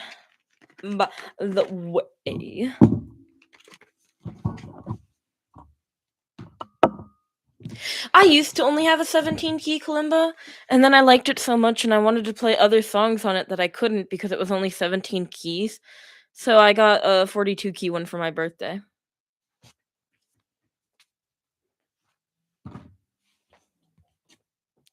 Anyway, chapter 2 resume. He tilted his head as he listened, a bit confused. Was what I said really that bad? Izuku made a mental note not to say stuff that might worry Toshi in the future. He did not want to upset his dads any further. The next morning, Broccoli noticed with a displeased frown how Toshi had only prepared 2 bentos, and he only took one of them from the fridge, leaving the other one for Shota. When Izuku met up with All Might and the man handed him the bento, he had asked if All Might ate the same too, but the man had simply waved him off, avoiding the question. This went on for a few more days before Izuku had finally had enough. That's why, one evening... This is just chapter 2 of the one they call Broccoli. He started following Toshi around the kitchen. He was glaring and meowing at him, trying to show how displeased he was. Of course, the man just chuckled at him and thought he wanted more food, which Toshi actually gave him, much to Slushy's annoyance, since she was on a strict diet and didn't get any extra. When Toshi reached for 2 bentos, Izuku quickly leaped up into the cabinet and grabbed a third one, putting it on the counter next to the other 2. Broccoli leveled the blonde with a flat stare, and Toshi froze when their eyes met. Thanks to Nezu, they believed Broccoli to have an intelligence quirk, but he'd never told them just how intelligent he is. And Izuku preferred not to show them this side of himself unless it was absolutely necessary. He hated making them uncomfortable. But right now, this was very necessary. Once Toshi was over the small shock, the man chuckled nervously and shook his head. "What are you doing?" he asked with a small smile, moving to place the bento back. But Izuku didn't let him. Instead, Broccoli just put a paw on the counter and kept glaring at Toshi. That's when Shota decided to walk into the kitchen. The man took one look at the scene before him, and then, looking amused, he turned to Toshi and asked him what was going on. "I honestly have no idea. Broccoli won't let me put the bento back," Toshi answered, sounding very lost and confused. With a small smirk, Shota raised an eyebrow at them and moved to grab one of the other containers. But Izuku just stopped him too, still glaring at Toshi and looking pointedly between him and the three containers. "I think he's trying to tell you something," Shota said, looking between them curiously. It was clear that Shota knew Broccoli was probably much smarter than Nezu had implied, and unlike his partner, he was regularly trying to test Broccoli. He would ask him questions or set up puzzles, trying to catch the cat off guard.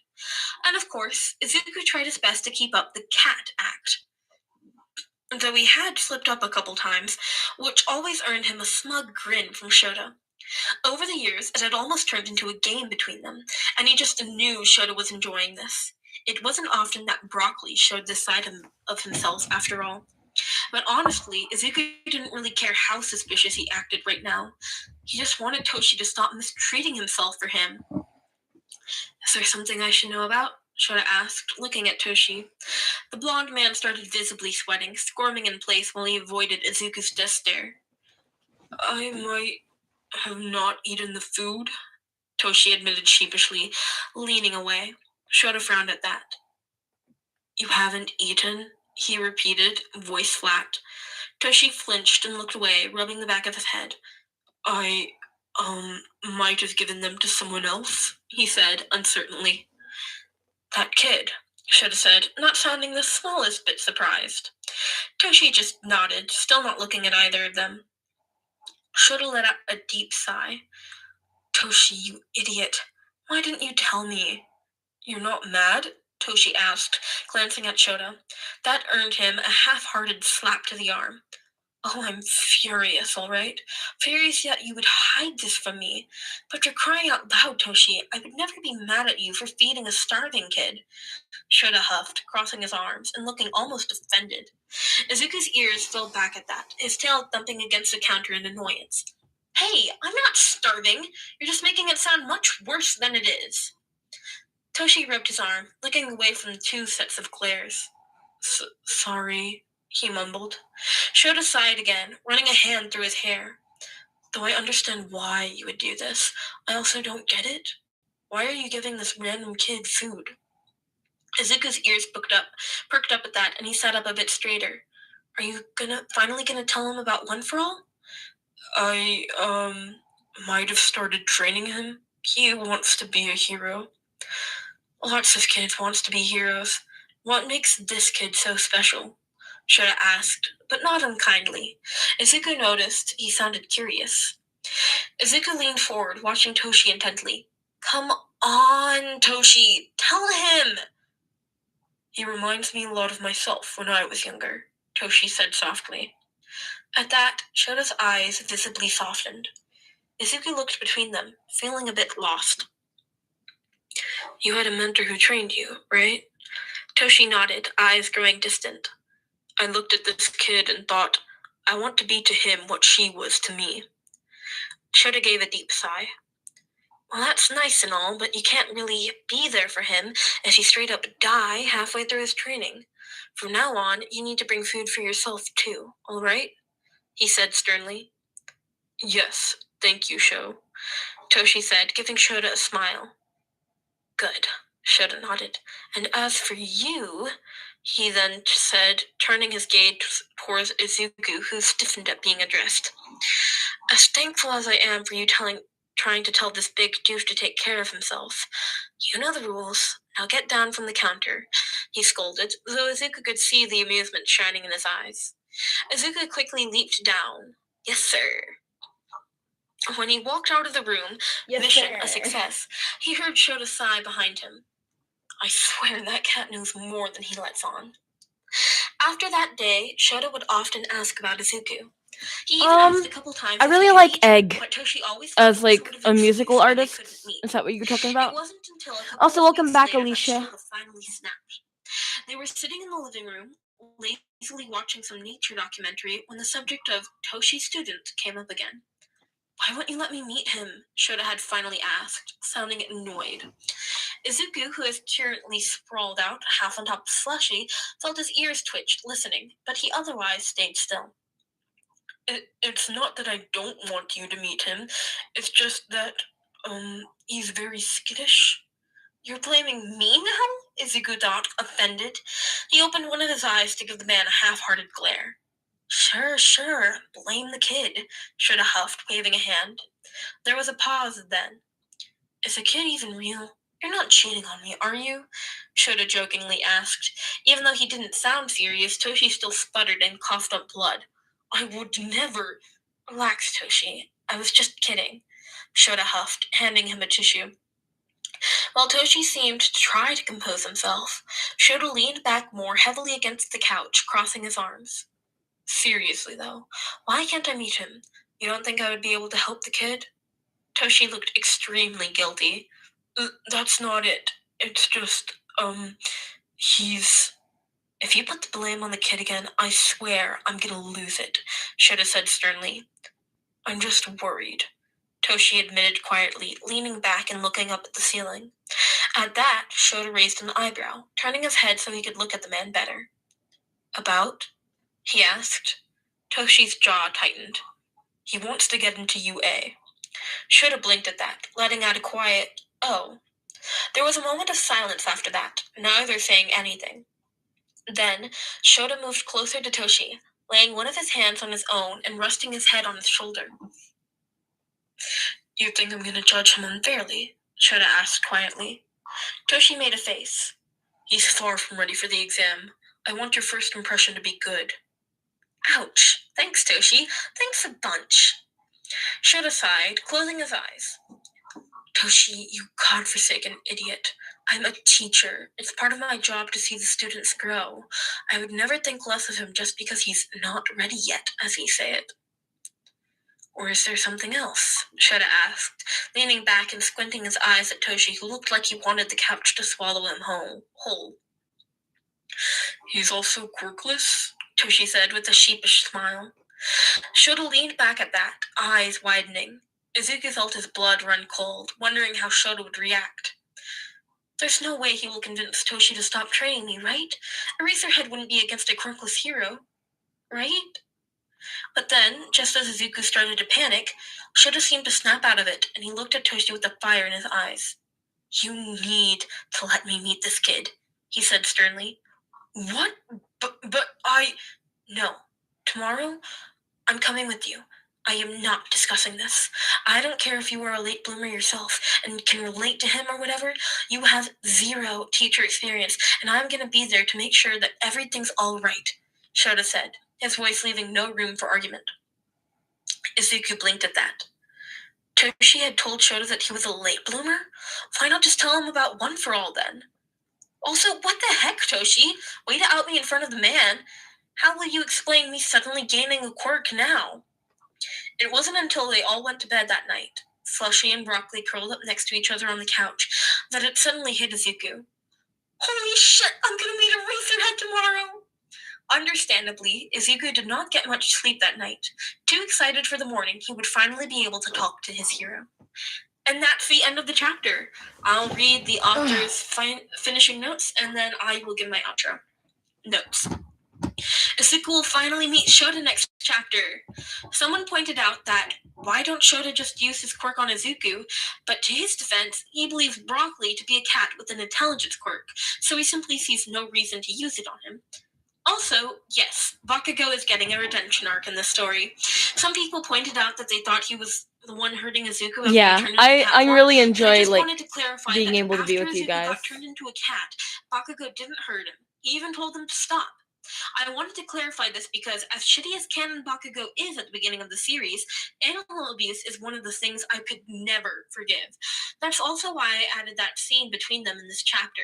This Bakugo will start to have issues, but he won't be as abusive as he is in canon. We will get some Bakugo point of views in the future chapters that will give even more insight what happened. Oh Anyway, god. sorry for the long rambling. I will try to keep updates regular every week/every other week, depending on how stressful school is. I already have most of this story drafted, and I really want to finish it. Hope you look forward to it. I'm gonna let you in on a secret. That is the end of chapter 2. You guys know the new fic I'm doing? The one that is the hidden butterfly Sasakia? You got no, I wasn't sneezing. I was trying to cough and say issues at the same time. Anyway, you know that fic? Well, it has really long author notes. And I wasn't going to sit there and read that. So you know what I did? I asked to podfic it because I knew that me podficking it would make me read the author notes. I asked to podfic it just so that I could give myself incentive to read author notes.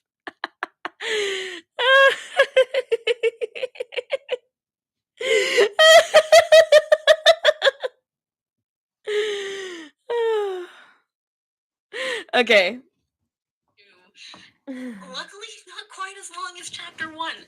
I had a lot of fun reading this. I did stumble a lot, and I'm excited to read the rest of this. Thank you so much for listening. I hope you enjoyed. Please leave a comment, and please go through the link in the description where there is the fic linked, and show the author, Tixilian, some love. Tixilias! My bad.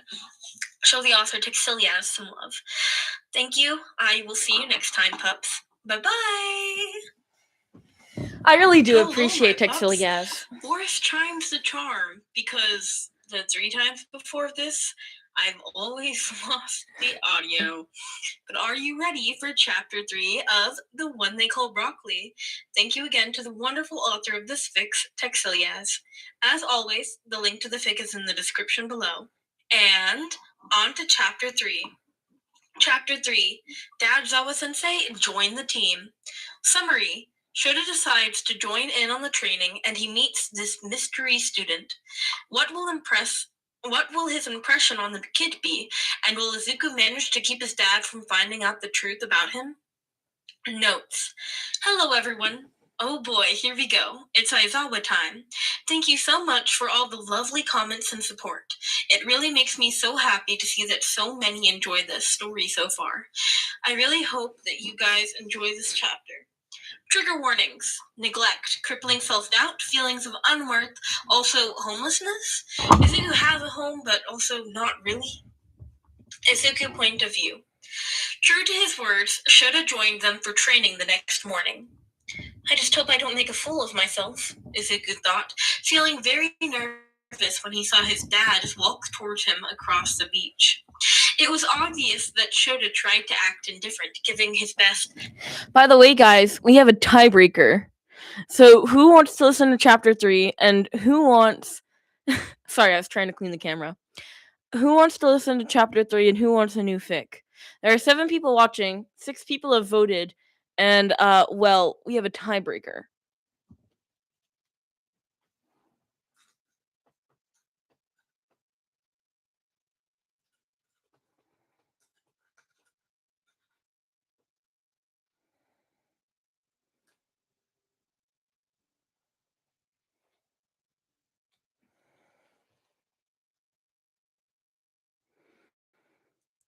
So Oaken Shadow says next chapter. Chi says next chapter.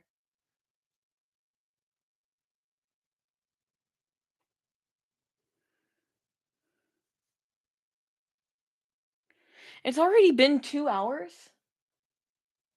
It does not feel like it's already been 2 hours, basically. Okay, next chapter.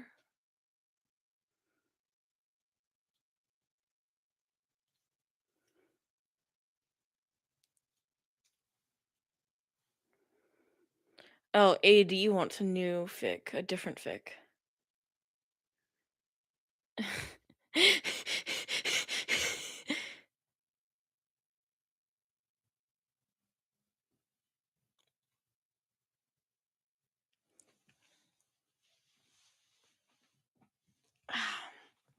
My back hurts.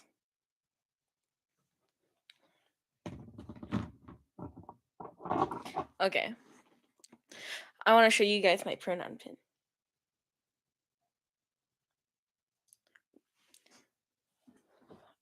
Wait, let me just. Oh my god. Why are things so hard to show on camera?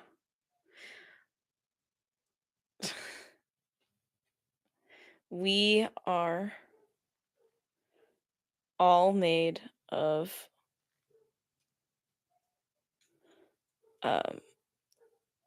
stardust. Oh my god, this is so difficult. Why is this so difficult? I'm really bad at doing like camera awareness.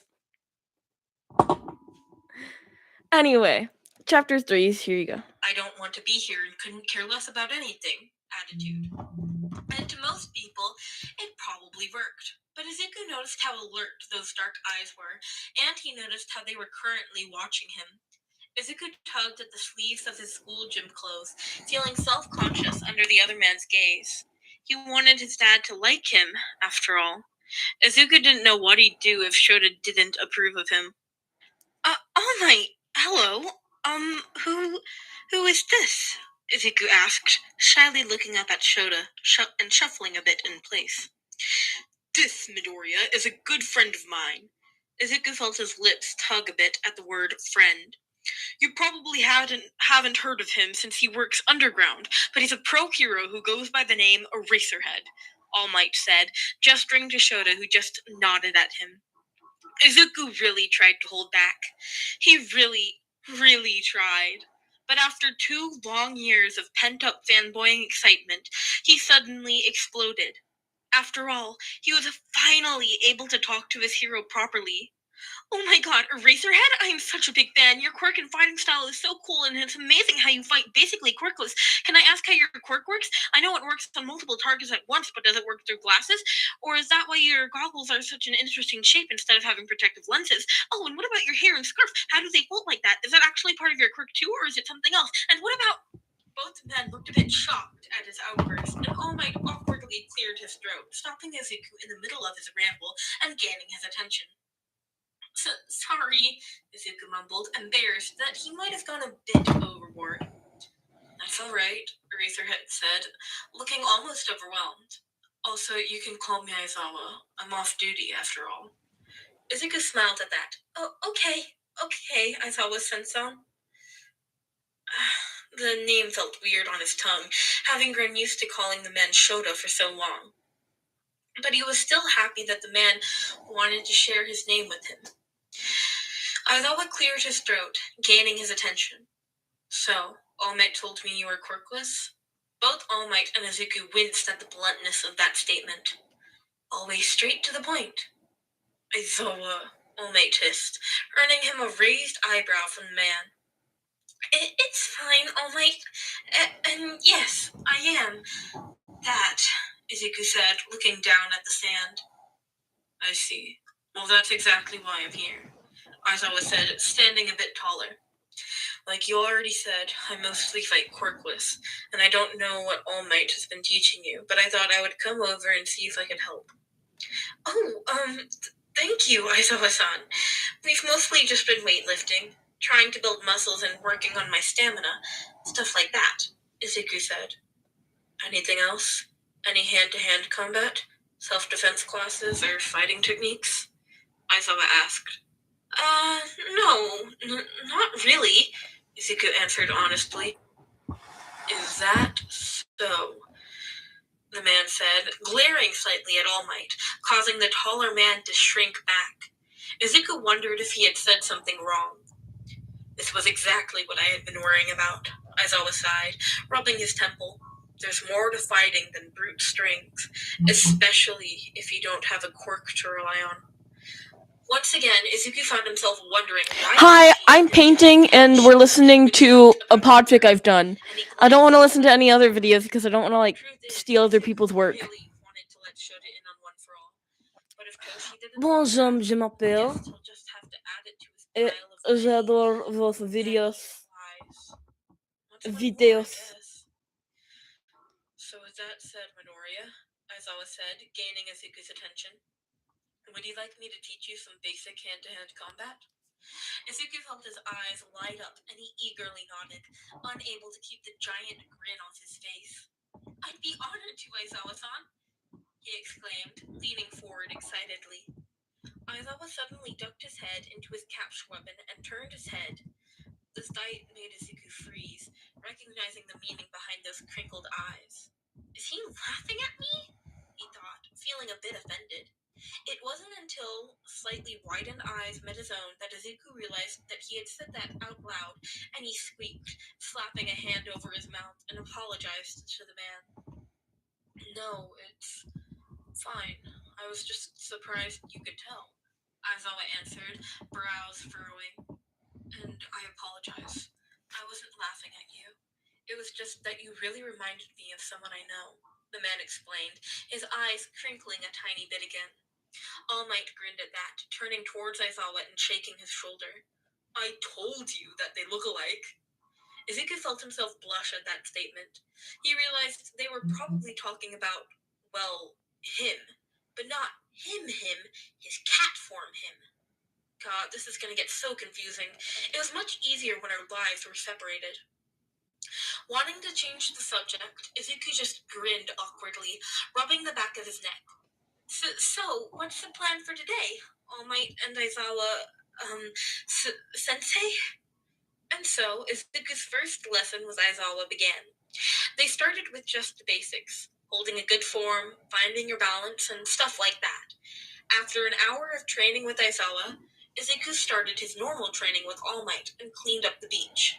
At the end of it all, he was utterly exhausted.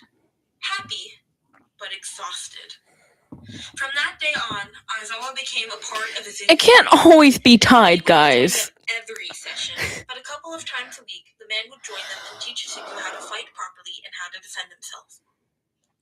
And although the hand-to-hand combat, if it's still tied, then I'll be the tiebreaker. As soon as Izuku had the basics down, if it's still tied by the end of chapter 3, which is in a bit, I'll be the tiebreaker, and I'll get to choose which one I want. Tease showed up about being a strict teacher, but nothing could have prepared Izuku for how ruthless the man was. Though Izuku also got the feeling that Aizawa was probably holding back on him since he was so young. It made him shudder, feeling worried for his actual students. Needless to say, most sessions ended with Izuku having his ass kicked and, quite literally, eating sand. But no matter how many times the man threw him, Izuku always got right back up. He swore he could see an almost proud look in his teacher's eyes every time he got to his feet. Though that might just be wishful thinking. But Izuku did notice how he was lasting longer each time, something All Might encouragingly had pointed out, which distracted Izuku just long enough for Aizawa to, again, make Izuku fall over into his face to painfully connect with the sand. Sorry, All Might called out sheepishly from his spot to the side. Aizawa sighed. You shouldn't let yourself get distracted. Even a second can be a matter of life and death. Izuku sat up and shook his head, making sand fly around him. Yes, sensei, he answered, standing up and getting back into position. Aizawa was observant. Not to say that All Might wasn't. The man was the number one hero, after all. But Aizawa was also a lot more direct, and he wasn't afraid to point out things that All Might would be too uncomfortable to say anything about. So it really shouldn't have been a surprise when Aizawa started asking Izuku about his home life. As soon as they were done for the day, Izuku collapsed into the sand, his limbs trembling. He didn't know how long he was just laying there, trying to catch his breath. But suddenly, something cold was touching his cheek, and Izuku startled and opened his eyes. He turned to see Aizawa crouched down next to him, holding a bottle of water against Izuku's face. The man looked slightly amused by Izuku's reaction. He hadn't even noticed the man had gone away to get them drinks, and Izuku shakingly sat up, accepting the water. Thanks, Izuku said, smiling at the man gratefully. Aizawa just hummed and moved to sit down on one of the freezers behind Izuku. Y'all are a hoot. Izuku asked, looking around and not seeing his other mentor. He got a call. Said he would be back soon, Aizawa answered shortly. Izuku hummed at that and took a few chugs of water before laying it down in the sand next to him. Neither said anything for a while. It felt a bit awkward being alone with Aizawa like this. Often, All Might would be the one to fill out the silence, and while he was Broccoli, it wasn't like Izuku had to hold an actual conversation. Out of habit, Izuku started to nervously fiddle with his shirt, wondering whether or not he should say something. He didn't want to annoy Aizawa after all. Izuku got the feeling that someone was watching him, and he looked up to see that Aizawa was frowning down at him. Is something wrong? Izuku asked, trying not to lean away from the stare. I was wondering why you were always wearing your school gym clothes, Aizawa answered, pointing at the tears starting to form from all the use. Izuku laughed a bit awkwardly. Well, I don't really have any training clothes, so I guess this was good enough, he said, staring down at the sand and fiddling with the material. He heard a sigh behind him, but the man didn't say anything else. Izuku's thoughts started to wander back to his mom. The truth was that he had clothes at his mom's place, but he wasn't about to tell Shota that he hadn't been there in months, and that all of his clothes were probably either sold by now or he had grown out of most of them. These really are getting kind of worn out, though. I wonder if I could ask the school for a new one, but they'll probably just say no anyway. Little did Izuku realize that he had thought that last bit out loud, and neither did he know that behind him, Aizawa's frown deepened as he continued to watch him. Shota and Toshi are acting weird. Broccoli was watching them from his place on top of the climbing tree in the living room. His two dads had been acting strange for a while now, probably ever since Shota joined in on Izuku's training. Or maybe Izuku was just imagining it? It felt like, no matter the form, Izuku and Broccoli had to constantly walk on eggshells these days. With how much he was interacting with his dad/mentors in both forms, all he could think about was how he was trying to not give anything away. He silently kept his eyes on his dads, wondering what they were up to. The two were currently sitting by the kitchen table with Shota's laptop in front of them, but from here, Izuku couldn't see what was on the screen. But he could still hear parts of their quiet conversation. Don't you think this is a bit inappropriate? It's not like he's our own kid, Shota sighed, tapping his finger against the table. Nonsense. Considering our suspicions, it is only logical for us to do this for him, right? Shota let out a deep sigh, leaning his head against Toshi's shoulder. I guess you have a point, he muttered, earning a grin from his partner. Besides, Shota continued with a frown, we can't exactly let him keep using those every day, especially if he doesn't have anything else to use in school. I'm just so pissed that no other adults are stepping in to help him, he snarled the last bit, looking very upset. Toshi looked a bit sad at that, and he reached an arm out to lay it around Shota's shoulders. Well, then it's a good thing we are here right now, right? He said softly, kissing Shota on top of his head. That earned him a sad smile from Shota. Yes, it is. Just what the heck are they talking about? Broccoli thought, squinting his eyes at them in suspicion. You tiny little gremlin cat. Slushy jumped up on the platform he was laying on. Talking about you. And before he even had time to react, his sister attacked him with her infamous cuddles. Slushy, no! Let me go! I was about to go on a mission! That tickles! His sister didn't care about his protests, though, and just kept cuddling him, holding him down with one paw and rubbing her head against his, purring loudly. Defeatedly, Broccoli laid down, accepting his fate. There was no escape from Slushy's cuddles, after all. He closed his eyes, letting the sound of Slushy purring and his dad's soft voices lull him into a peaceful sleep. The next morning, Izuku had completely forgotten about his dad's weird conversation. And for a few days, life continued as usual. That was until one early morning, before the sun had even risen above the horizon and the wind was cold, Aizawa handed Izuku a bag. Here, the man said gruffly, all but shoving the bag at Izuku. Confused, the boy took the bag and looked between Flingar Aizawa and colors. not really knowing what to do. All Might smiled at him.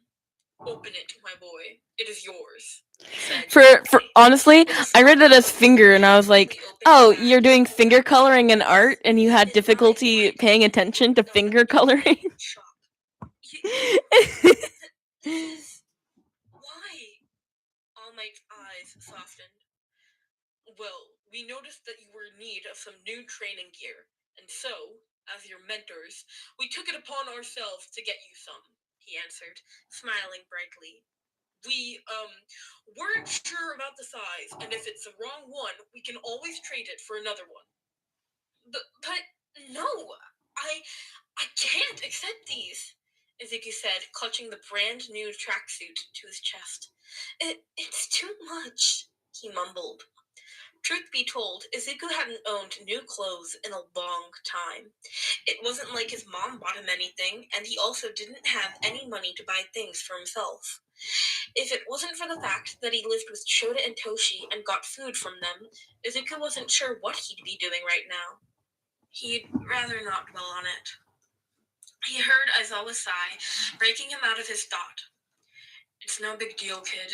Really. Just accept the damn gift and let's get started with the training, he said with a finality. It was clear he wouldn't take no for an answer. Izuku didn't like taking more from them, but he knew there was also no point in arguing with the man. So, with a shaking breath and a trembling smile, Izuku looked up at them. Thank you, he whispered, begging his tears to not fall just yet. He didn't want to cry in front of his mentors. All Might already teased him for being a crybaby after all. You're welcome, my boy. Now, what do you say? Ready to start training? All Might asked brightly, clapping Izuku on the back and almost making him fall over. Izuku just chuckled and looked up at the hero.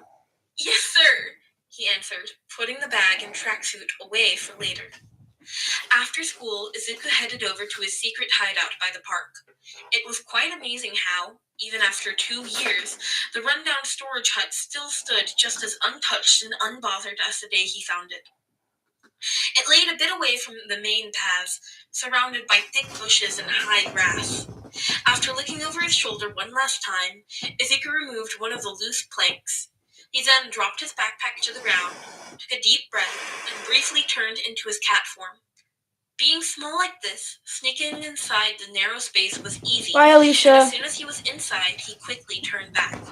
From there, all he had to do was reach out his arm through the hole and pull his backpack inside. It just barely fit through the hole, and he was careful not to rip it against the sharp wood. The storage hut was small, and it had a single dusty window that worked as his only source of light. Mostly empty shelves were lining the walls. The only things having been left behind were some broken garden equipment and dirty tarp. But most importantly, it had a big vent, and inside the broken vent unit, there was a lot of space. Izuku's space. The boy smiled softly when he crawled over to the unit, and, with a practiced twist, the side fell off, revealing his treasure. Admittedly, there wasn't much, just some clothes, books, a single All Might action figure, and of course, his school supplies. But it was his. And now, he had more stuff to add to it. Izuku couldn't keep the grin off his face when he turned towards his backpack and pulled out the bag he had gotten from Shota and Toshi that morning. He opened the bag and took a closer look inside, grinning when he pulled the soft fabrics out. They had gotten him a dark green tracksuit, along with a few extra t-shirts and a pair of... Why what? What happened? This is way too much, Izuku found himself thinking for probably the 100th time today. His chest ached while he gripped the material of the tracksuit close to himself. He had no idea why they had decided to buy him this. Part of Izuku wondered if they would still have done it if they knew who he was. That kind of thought made him feel really guilty. It didn't feel like he deserved their kindness. Not after he had been lying to them and using them for years. But he also didn't want to be rude to them by not accepting the gift. After all, Midoriya Izuku had no reason to deny the gift, right? Broccoli was the one using them, not Izuku. That's why, instead of putting on his old PE uniform, Izuku carefully put on the tracksuit. When he pulled up the zipper of the tracksuit and looked down at himself, he couldn't stop the wide grin spreading along his face. Izuku hadn't even noticed he had started crying until he saw that he Guys, was on the floor. I'm hungry. He somehow managed to make it to the beach just I'm in time for their hungry. training. As soon as his mentors had seen him arrive in the new training clothes, they smiled brightly. Well, All Might smiled brightly. Aizawa had simply ducked his head into his capture weapon, but Izuku had noticed the way his eyes had crinkled when they landed on him. If either of his teachers noticed that Izuku's eyes were a bit red, That was an neither of actual them sneeze. mentioned it. Shota's point of view. At first, Shota hadn't been sure what to think of the kid.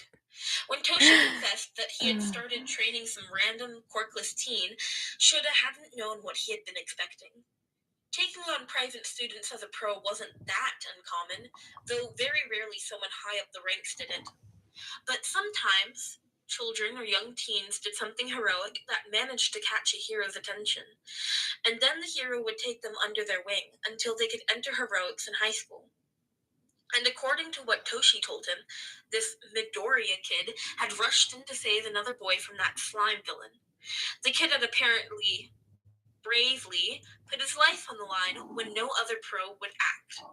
While Shota couldn't agree that the pros had acted correctly, he still didn't quite agree with Toshi enabling what could potentially lead to a very self-destructive behavior, especially after he had learned that the damn kid was quirkless. So yes, when Shota went with Toshi to meet his student, he wasn't sure just what exactly he was expecting. But he certainly hadn't expected it to be a tiny child. Toshi had told him the boy was 14, but Shota found that very hard to believe. The kid was just too small and thin. It looked like the smallest of breezes could tip him over. But he didn't want to be too quick to judge. After all, Shota, if anyone, knew that there was more to being a hero than having muscles. And no sooner than a few minutes of having met the kid, Shota knew the boy might actually grow to be quite terrifying one day. The way his eyes had instantly locked onto Shota when they had entered the beach had Shota pause. There was something weirdly familiar about those green eyes. The damn kid even knew who he was, too. Not many people knew about Pro Hero Eraserhead, and Shota liked it that way. He certainly was not ready for the boy to start going on a crazy fanboy rant about his hero persona of all things. Shota tried to think back, trying to remember if he'd ever saved this kid on a mission or something. That would explain why the kid seemed familiar and why he knew about him as a hero. But trying to remember every single one of the people he had saved over the years was impossible and only gave him a headache. And it also just made him remember those he had failed to save, which is not something he wanted to think about right now. So, with a sigh, he simply decided not to dwell on it. When they began their training, Shota had warned Toshi about not getting too attached, especially since the kid wanted to go to UA and could potentially be one of their students. But as much as Shota hated to admit it, the kid was growing on him. Because for as tiny as the kid was, he was also extremely strong-willed, and more importantly, he was smart. Every time the kid stumbled, he would get right back up, analyze what he did wrong, and then do better. It had been a long time since Shota had a student showing so much conviction and potential. And well, it was hard not to get attached. Even though Shota was technically done with his part of the training, he still liked to stay and supervise when Toshi held his part of the program. That way, he and Toshi could also walk home together afterwards. It turned out to be a good thing that he had decided to stay behind this particular evening, because no later than 5 minutes after Toshi's training had begun, the man had gotten an emergency call and had to leave early. Midoriya had insisted on staying and continuing to train on his own. At that, Toshi had seemed conflicted, which Shota didn't blame him for. These tall and heavy garbage piles could easily send the kid to an early grave if they weren't careful. So, of course, Shota had volunteered to stay and supervise the kid. And so, here he was, leaning against an old truck on a beach filled with garbage, while he made sure the kid didn't get himself killed. How did my life turn out like this? Midoriya threw another microwave at the back of the truck, and the boy leaned his head against the side of the vehicle, taking a short breather. Shota was leaning against the truck, his arms crossed, and considered him for a moment. They'd been training for months, and not once did the boy falter or show any signs of wanting to give up. Even when he was pushed way over his limit, he still looked determined to do more. I should go eat. I should, but I'm gonna stay here. Students would start to slack off long before they reached this point. I am hungry. I really am. The sun was already setting in the horizon, coating everything in an orange and pink hue. He found himself wondering I'm not if Yoshi gonna. would be back soon, if the man was okay. Why do you want to be a hero? He found himself asking. Midoriya jolted from his spot next to the truck, but he didn't answer. Why do you want to be a hero? Shota repeated, turning his gaze away from the water and instead looking directly at Midoriya, meeting those brilliant green eyes. When the question finally registered, the boy stood up taller, setting his mouth in a straight line. I want to save those without a voice, those who are shunned by society and who can't fight back. I want to be an underground hero to save those who have given up on ever being saved. Shota was honestly a bit taken aback by that. You want to be an underground hero? I would have imagined you'd want to be like All Might, like all the other damn kids these days. He didn't act. I can't be your favorite. Shook his head though. I can't be your favorite when people like put your hands up podfics and my lost and found exist. I know I can't be like him.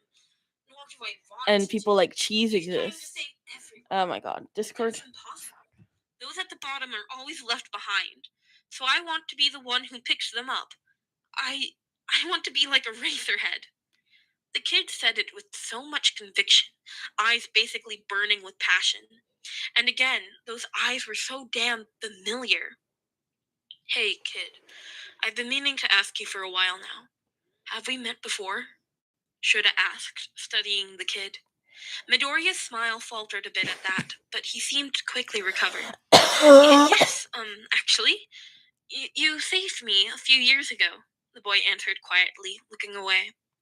Before Shota could answer, Midoriya continued. I've always wanted to thank you for so long, but I never got the chance. So, thank you, Aizawa-san, for saving me back then and for, well, everything. I'm covered in paint. The boy said, meeting his eyes. Not sure what to say to that. Shota just Okay, fine. You win. I'll go eat. Glad I was there to save you that day. It's just gonna be sad when my paint all dries. That damn smile was damn near blinding. I'm glad you were there too, Aizawa-sensei. Okay. Shota could definitely see why Toshi had gotten so attached. This kid is adorable. After they had gone to bed that night, Shota turned so he was facing Toshi. How much do you know about Midoriya's family? Ooh, speaking of the Podfickers baton, did you guys like that? Did you guys like that? Cause we might be cooking something else up. We might be cooking something else up. For some reason, he prefers not to talk about his home life. Why? He asked, looking at Shota. So? Toshi asked, squinting his eyes at him. How would you feel about fostering? Shota mumbled. Toshi sputtered at that. You can't be serious, he asked, a smile spreading on his lips. You can stare at this. Sounding amused. Shota felt his face grow warm, and he groaned, burying it in his hands. You can't blame me for wanting to take care of the kid. After all, you were the one starting to bring him I'm not done with lunchboxes it every yet. day, he muttered, lowering his hands. Yes, but, well, I'm not the one who said, and I quote, "Don't get attached to the damn kid." Toshi chuckled. I'm gonna leave this here. Should have just huffed I'm and gonna rolled go his eyes at that. Bye. I'll be back. Yes, I know. He sighed. But you've noticed it too, right? The kid never wears clothes other than those from his school or the ones we gave him. He could be homeless for all we know. I can't deny that I've also thought of the possibility, Toshi said softly. But if he does have parents, then we need to find out more about them first. If there is no evidence of abandonment or abuse, then there's not much we can legally do. Shota let out a soft chuckle at that and scooted closer. So you want to keep him too? Have been since the start. Unfortunately, what they didn't know at the time, looking up Inko and Hisashi Midoriya would turn into a long journey filled with many dead ends and much frustration. Author's notes. Aizawa is sus about Midoriya, but he can't put his finger on what. But really, can you blame him for not immediately jumping to the conclusion that this human child is also his cat? Ah, yes, Shota and Toshi are already set on adopting the sad child. Does our dear cat kid know that? Nope. Would he believe them even if they told him? Probably not. And with Inko alive, things won't be so easy for them. You'll see why later in the story. But emotionally, they are already starting to see Izuku as their own kid. Thank you again, everyone, for all the support and lovely comments. It makes me so happy that so many are enjoying the silly story so far. Next chapter, Izuku will visit UA. Just who might he meet there? Hope you'll look forward to it. And that's a wrap on chapter 3. This is the 4th time reading it. Fingers crossed I won't need to read it for a 5th time. I did have to switch voice recording platforms, so I hope that the quality is still as good. And if it's not, I'll work on finding another one. But trying to voice record on CapCut, the video would just not save. And so I lost progress twice. Sorry for my lisp. I've listened back to the last 2 chapters and it's very noticeable. Also, what's noticeable is my desk's a little squeaky whenever it moves. So, sorry about that. I was also gonna say sorry for any long pauses. I paused the recording sometimes because I have like a migraine right now, which is fine. But please show the original author Texilias some love. Link to the fic is in the description, like I said at the beginning of the video. I hope that you all enjoyed this. Leave a comment if you'd want to.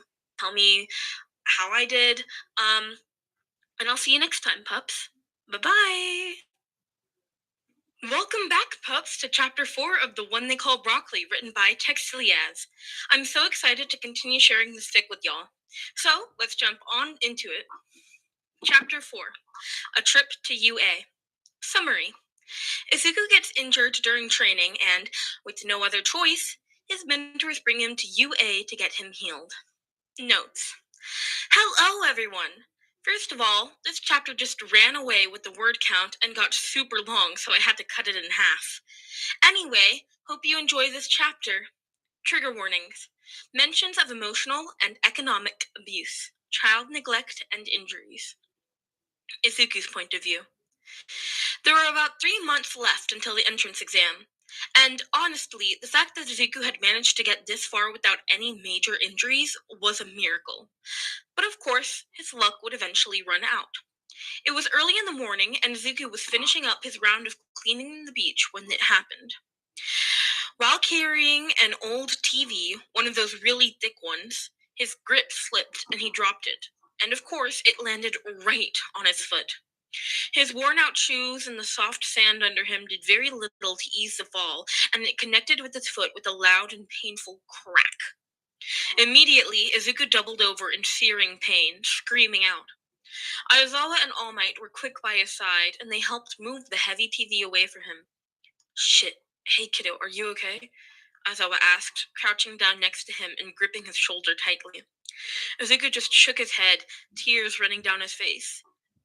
I think it's broken, he sobbed, whimpering when he tried to move his foot only for it to explode in agonizing pain. How will I continue the training now? Aizawa and All Might looked at each other, considering something.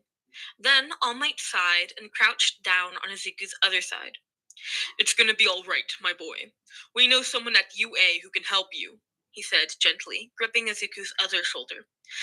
Really? Izuku sniffled, looking up at All Might through tear-filled eyes. Aizawa was the one who answered, giving his shoulder a firm squeeze. Yes, really, but you'll probably not be able to attend school afterwards. Her quirk drains a lot of stamina. Aizawa sighed. Do you want us to give your parents a call so they can inform your school about this? At that question, Izuku froze and he cursed himself when he realized that both Aizawa and All Might had probably noticed.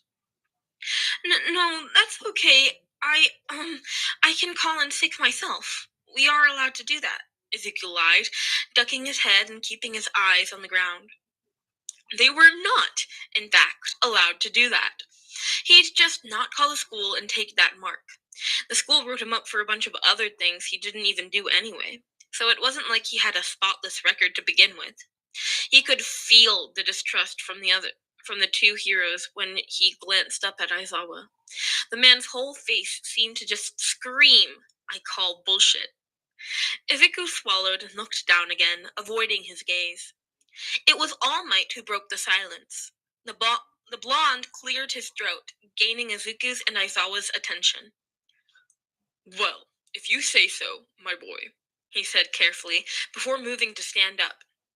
Then I suggest we get going before classes at UA start, All Might continued, but then turned to look at Aizawa uncertainly. Aizawa, should you or I...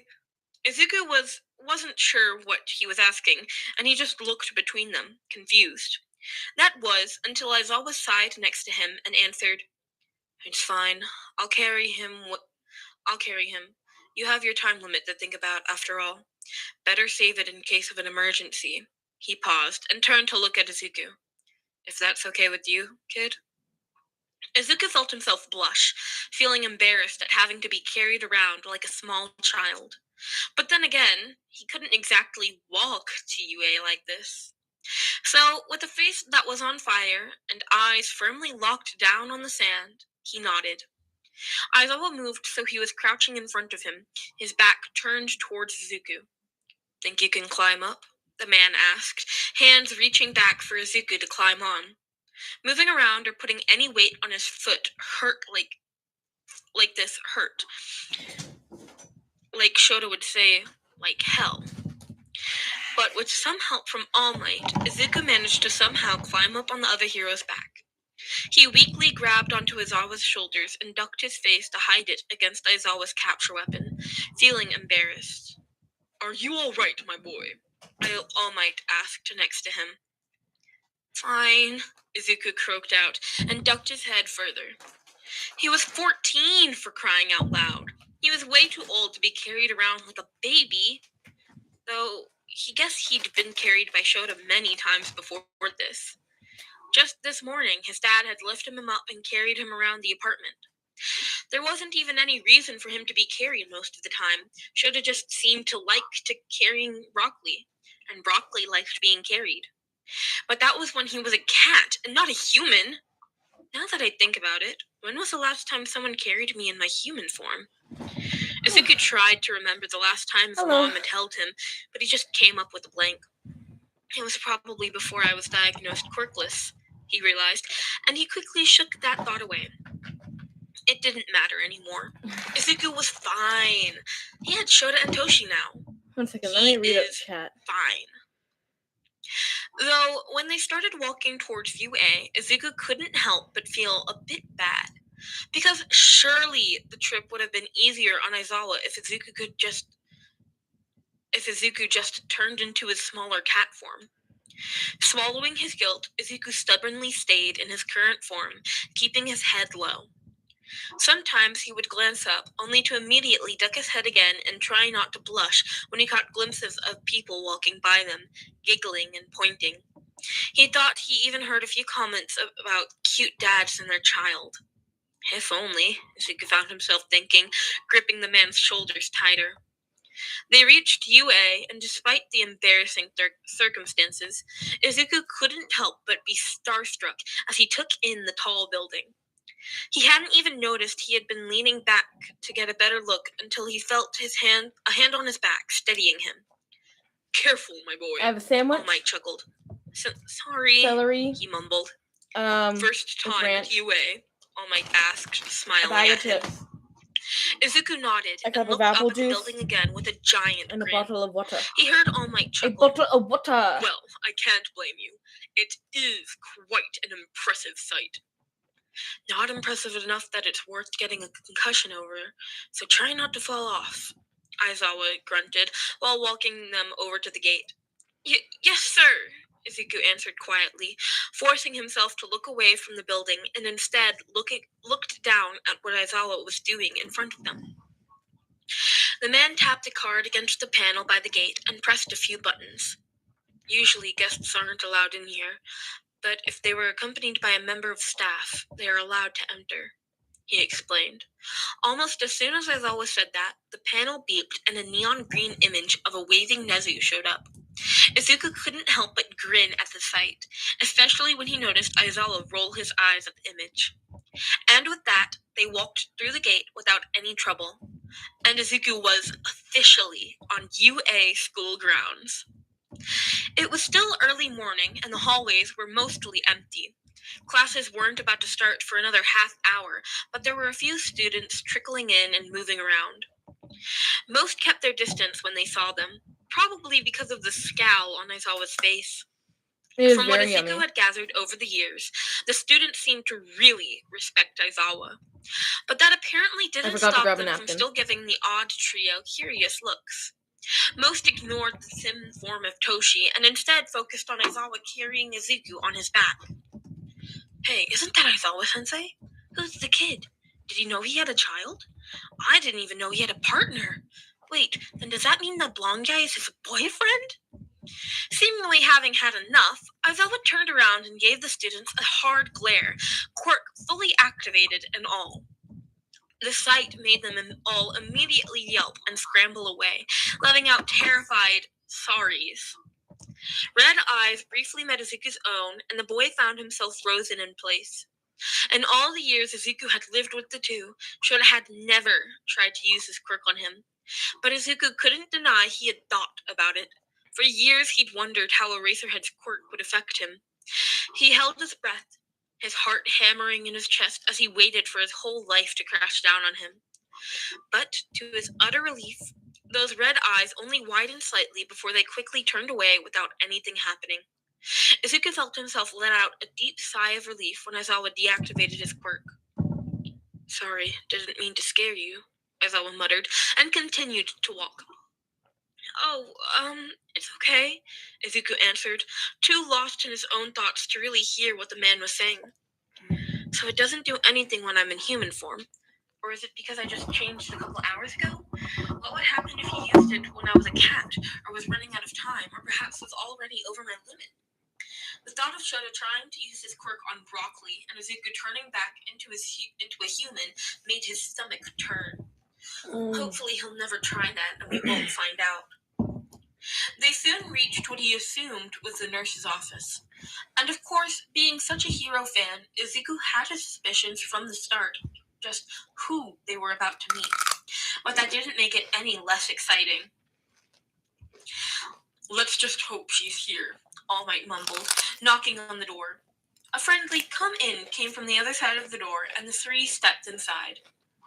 All of the preparation in the world wouldn't have been enough for Izuku to not freak out at the sight of the elderly hero. And despite the pain he was in, he grinned widely, almost shaking in excitement. Sorry to bother you, but recovery girl! Aizawa flinched at Izuku's sudden loud shriek right next to his ear, muttering something about loud brats. Izuku blushed and felt himself shrink back. Sorry, I didn't mean to yell. I'm just, I'm a huge fan, and it's really exciting to, meet you, he said, suddenly feeling very shy. Recovery Girl just smiled at him kindly. My. I certainly Guys, wasn't expecting to if I'm eating, you also have to eat. Don't worry, Go dearie. eat food if you haven't Now, today I'm yet. guessing there is a reason for this visit? All Might stepped forward, gesturing towards Zuko. Yes. You see, young Midoriya here got injured during training and hurt his foot. We think it might be broken. Could you heal him, please? All Might asked. For some reason, he looked very nervous.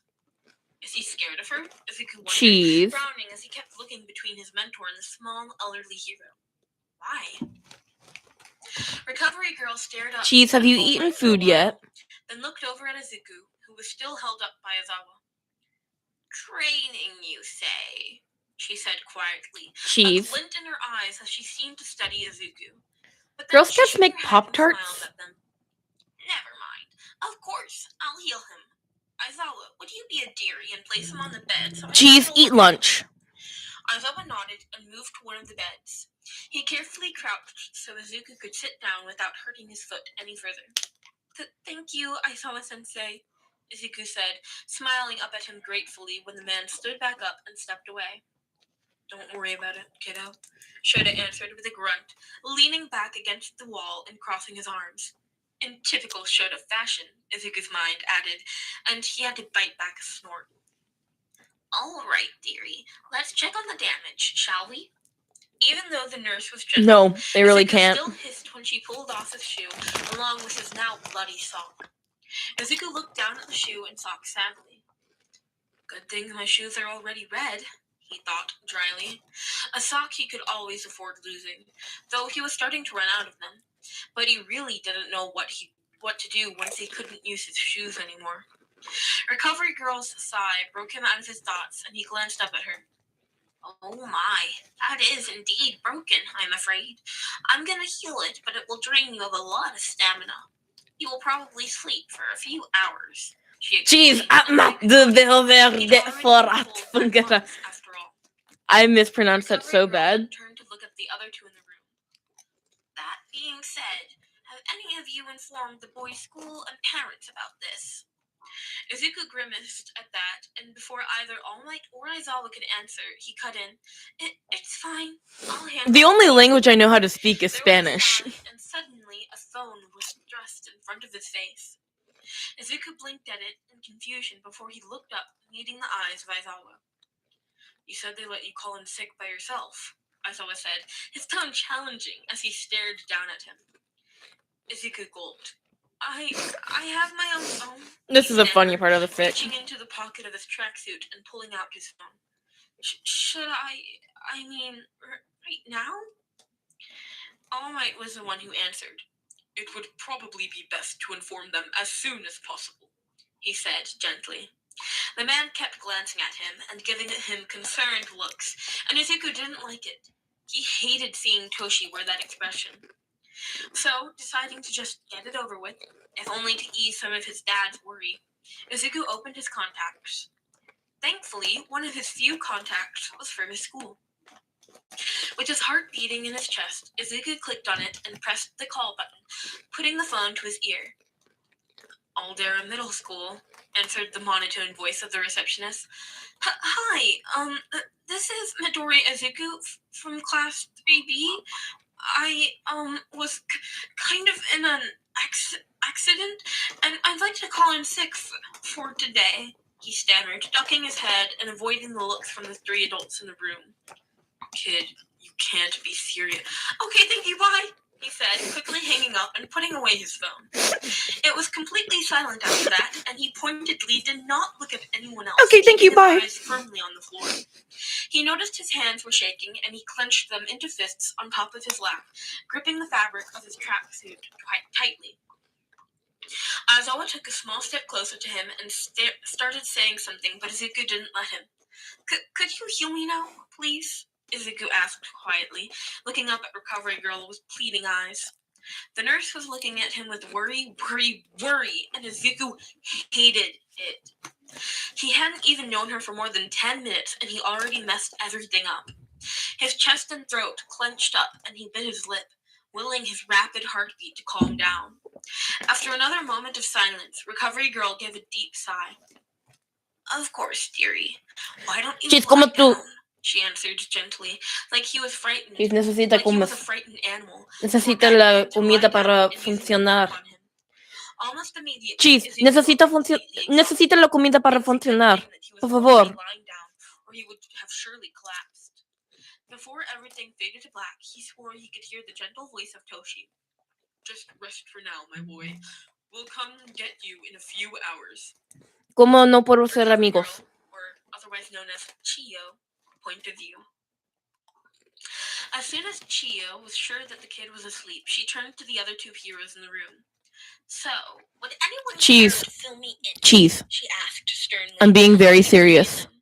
Eat, Yaki looked or we cannot extremely be guilty, and she friends. just knew that this tiny and sweet boy was who he had chosen as his successor. But judging on how the man kept worryingly glancing at Aizawa, Chiyo chose not to bring it up for now. Although she didn't agree on keeping the truth about his quirk a secret from his husband for so long, she also wouldn't be the one to bring it up in front of him. Surprisingly, the one who Good. answered her Go question wasn't now. Yagi, but rather Aizawa. The kid wants to get into UA. We've been training him for months. Training went bad today, and he dropped a TV on his foot. You can ask this idiot why he was carrying a TV in the first place. He sighed, nodding his head towards Yagi. That made her eyes widen, and she gave Yagi a bewildered look. They're both training him to be All Might's successor? And the doof still hasn't told him about One for All? Oh, she had some choice words for Yagi later, all right. But for now, she had to focus on the problem at hand, namely, this very obviously distressed kid sleeping in her office. And what about that call to his school? She asked, moving to sit down at her desk. Yagi and Aizawa glanced at each other, both looking upset. Again, Aizawa was the one who answered.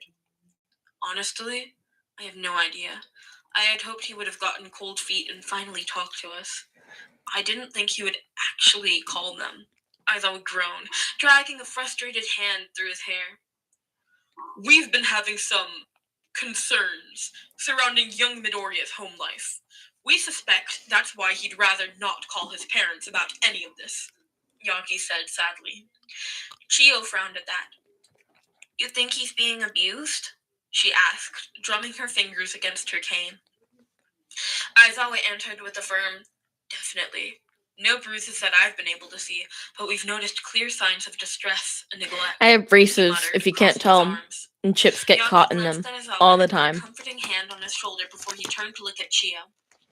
We've been trying to look for any proof of abuse or neglect, but so far it's been rather unsuccessful. From what we've gathered, his mom has a clean record and his dad is out of the picture, but still provides for them financially. We've tried making worried claims against them, but every time they get sent back with nothing to report, Aizawa said, gritting his teeth in annoyance. Chiyo hummed sadly at that. In a perfect world, finding You're right. no evidence It's would not. be a good thing, and meaning there wasn't anything going on. Unfortunately, that was often not the case.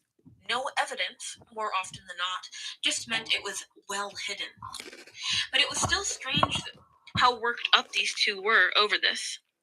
She looked at them, taking in their worried expressions and tense postures. They both not so discreetly would glance at Midoriya. They almost looked like worried parents, and that's when it clicked. Hold on, you're not thinking about taking custody of this lad, are you? She asked, barely believing what she was seeing. She would have expected this from Yagi, but Aizawa, Shoda, Mr. Don't Get Attached, was actually considering fostering or even adopting a teen? Aizawa just shrugged. He's a good kid, he said simply, hiding his face in a scarf and looking at the boy with something close to pride in his eyes. Yagi smiled next to him and nodded in agreement. Guys. Confirmation. Cheese is eating.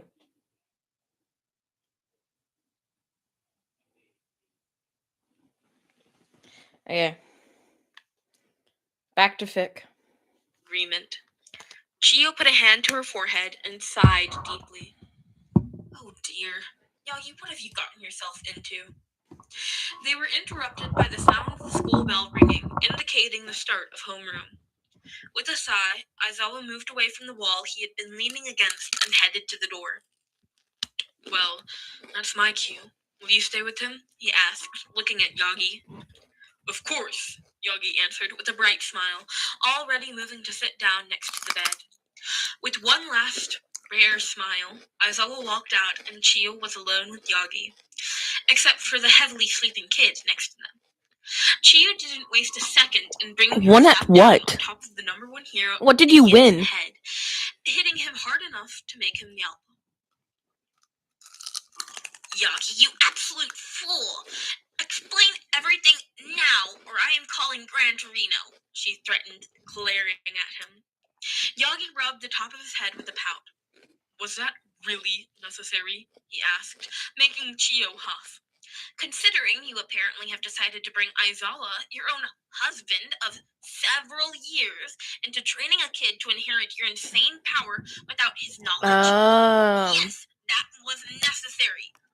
Honestly, Yagi, what are you thinking? She scolded, having stood up from her desk chair to pace around the room. You know why keeping one for all a secret is important, Yagi hissed. Though, by the way he was avoiding her gaze, it was clear he was at least feeling guilty about this. I understand keeping it a secret from the public, but why you've decided to keep quiet from Aizawa all these years, I will never understand, she sighed, shaking her head. She moved to sit down again. At least tell me the boy's quirk is something similar so the change won't be too obvious. Yagi didn't answer. Instead, he just hunched are you his watching shoulder this and in cringed school? back. Chiyo squinted Why are her you eyes not at him. in school? Yagi, please tell me his quirk is at least a tiny bit similar to yours. The man was visibly sweating at this point. He pulled at the collar of his shirt. Well, you see, young Midoriya is, how do you say it? He's, quirkless? He said quietly, the last word barely audible.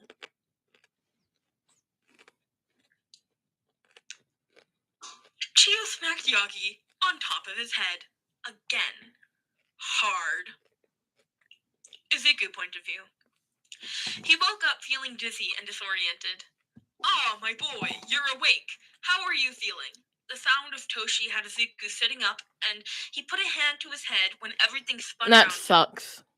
Oh, okay, I have hands. At least I'm still in human form. He looked over at Toshi, only to furrow his brow in confusion. All Might, why are you also laying in one of the beds? He asked, scanning the man for any injuries where he laid in the bed next to his own. Don't worry about that, young Midoriya. I was just feeling a bit dizzy is all. All Might answered with a chuckle. Anyway, how are you feeling? Think you're ready to head out? The man asked, sitting up too. I'm fine, Izuku answered. He then looked around the room. Where's Recovery Girl? And how long was I out? He asked, noticing the sun shining brightly through the window. For some reason, All Might flinched at the mention of Recovery Girl, but he seemed to quickly recover. She had some errands to run around the school, and you've been asleep for a few hours. It's already past noon, he answered. Anyway, what do you say we head out of here? All Might then suggested, already on the way over to the door, seemingly eager to get out. Right, Izuku called out, getting up to follow him. He moved to put on his shoes, and froze when he noticed they had been cleaned and a new pair of socks were laying on top of them. Young Midoriya? All Might said worriedly, taking a step closer to him. Me and Cheese both Izuku got quickly convinced wiped to away the eat tears food. before they could fall and put on the socks and shoes, smiling at All Might brightly. I'm fine. Let's go. They headed out of the nurse's office and walked through the hallways. While walking, All Might eagerly pointed out different rooms and explained how, starting the next semester, he would be teaching heroics at UA.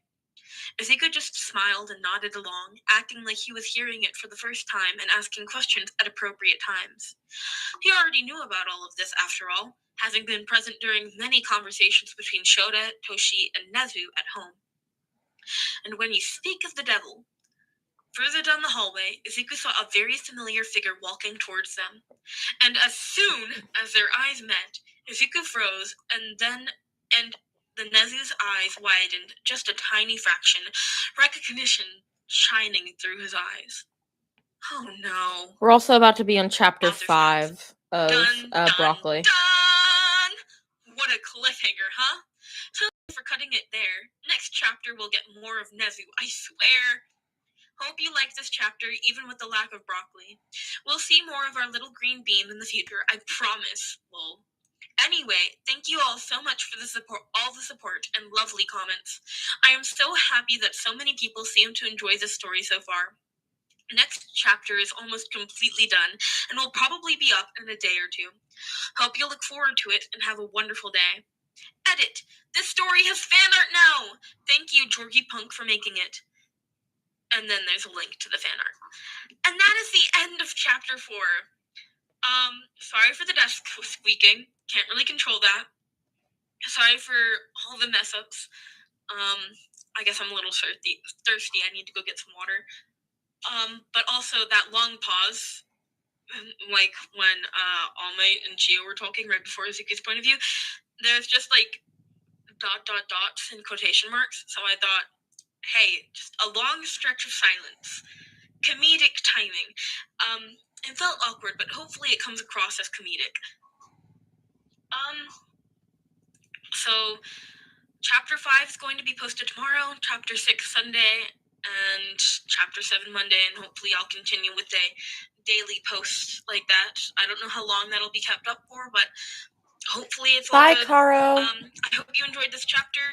Go show Texilia some love. The link to the fic is in the description, as I said it. I didn't actually say it this time. But yeah, the link to the fic is in the description. Please go show the author, Texilia, some love. I hope you all enjoyed this, and I'll see you next time. Bye-bye, pups. Salutations, pups. Welcome to chapter 5. Okay, so chapter 5 is where I started doing the salutations. We'll see when I started doing the salutations every pup. Let's jump into it. Chapter 5. Nezu joins the game. Summary. Nezu being Nezu figures things out, and now that the cat is out of the bag, they have a long overdue talk. Author's notes. Hello everyone. Hope you enjoyed this new chapter. Trigger warning. Anxiety attack and mentions of past abuse/neglect. Izuku point of view. This can't be happening. Izuku's eyes widened and he felt his heart stop as he stared into the eyes of none other than the principal of UA High. It seemed like time slowed down for a moment, and neither of them moved. But then, way too soon, Nezu seemed to get over the shock, and the small mammal expertly smoothed out his features before walking towards them with a huge smile. At this point, Izuku considered just running away. Would it look weird if I just threw myself out of this window? But he never got the chance to make his escape before Nezu spoke up, trapping them in a conversation. Ah, Yaki-san! I wasn't expecting you to visit us today. What a lovely surprise, he greeted the man.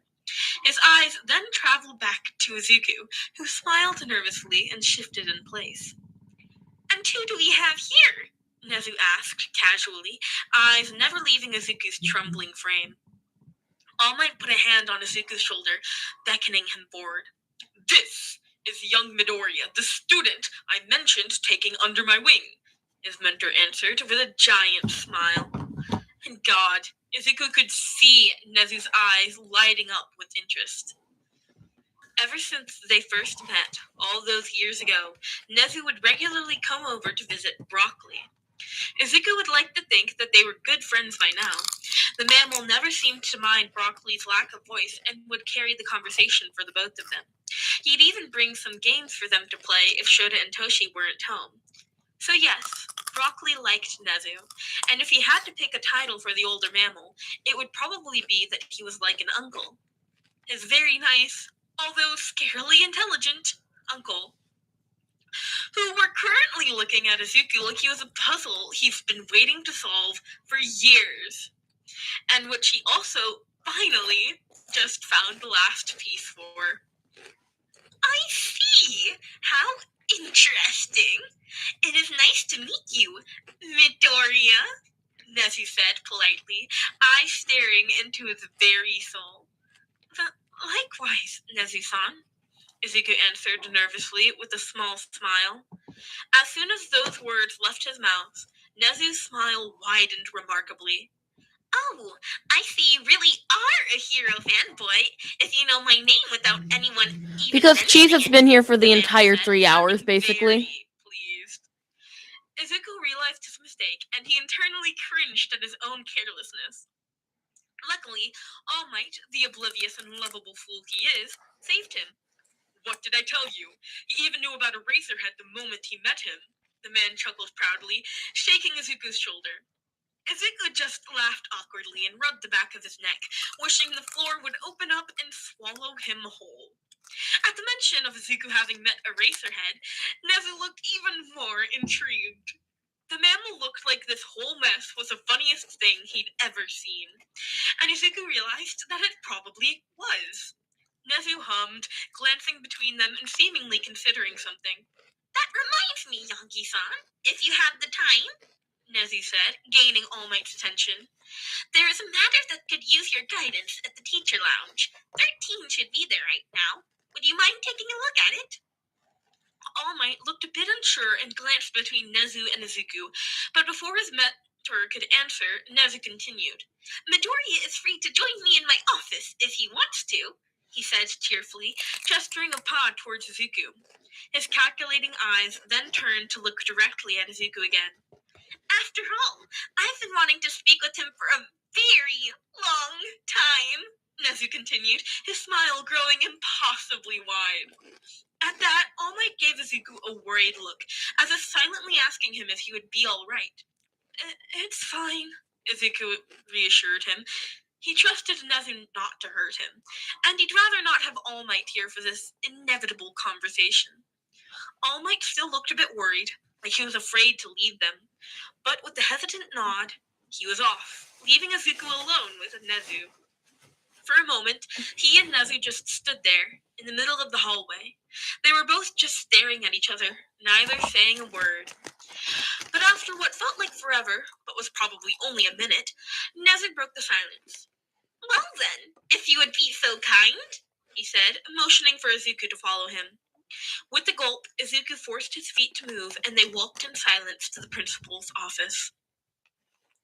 They entered the office, and Nezu motioned for him to sit down on one of the couches, already bringing out some tea. Does he just store freshly brewed tea in here? How?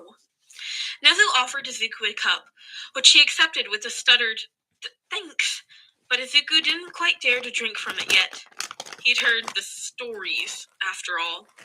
After seeing Izuku hesitating to drink, Nezu chuckled and he took a sip from his own cup. The sight made Izuku relax some, and he mirrored Nezu, taking a careful sip of his own tea. He hadn't really tried tea before, but it was honestly pretty good. Calming, somehow. The silence dragged on, and Izuku sighed when it became clear that Nezu wouldn't be the one to break it. Izuku carefully put down the cup of tea and leaned back on the couch, fiddling with his trembling hands. Guess you have some questions? He asked nervously, glancing at Nezu.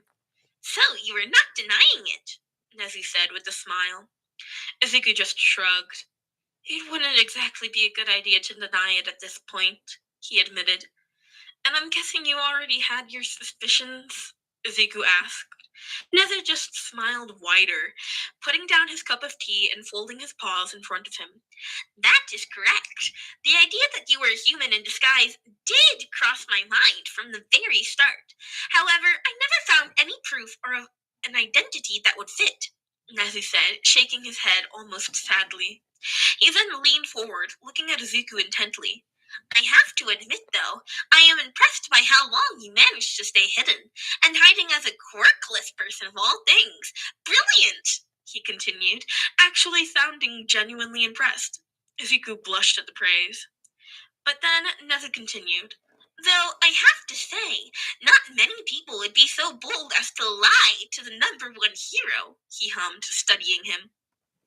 Izuku paled at that and flinched back as if he had been slapped. That was kind of a half-truth. I am supposed to be quirkless.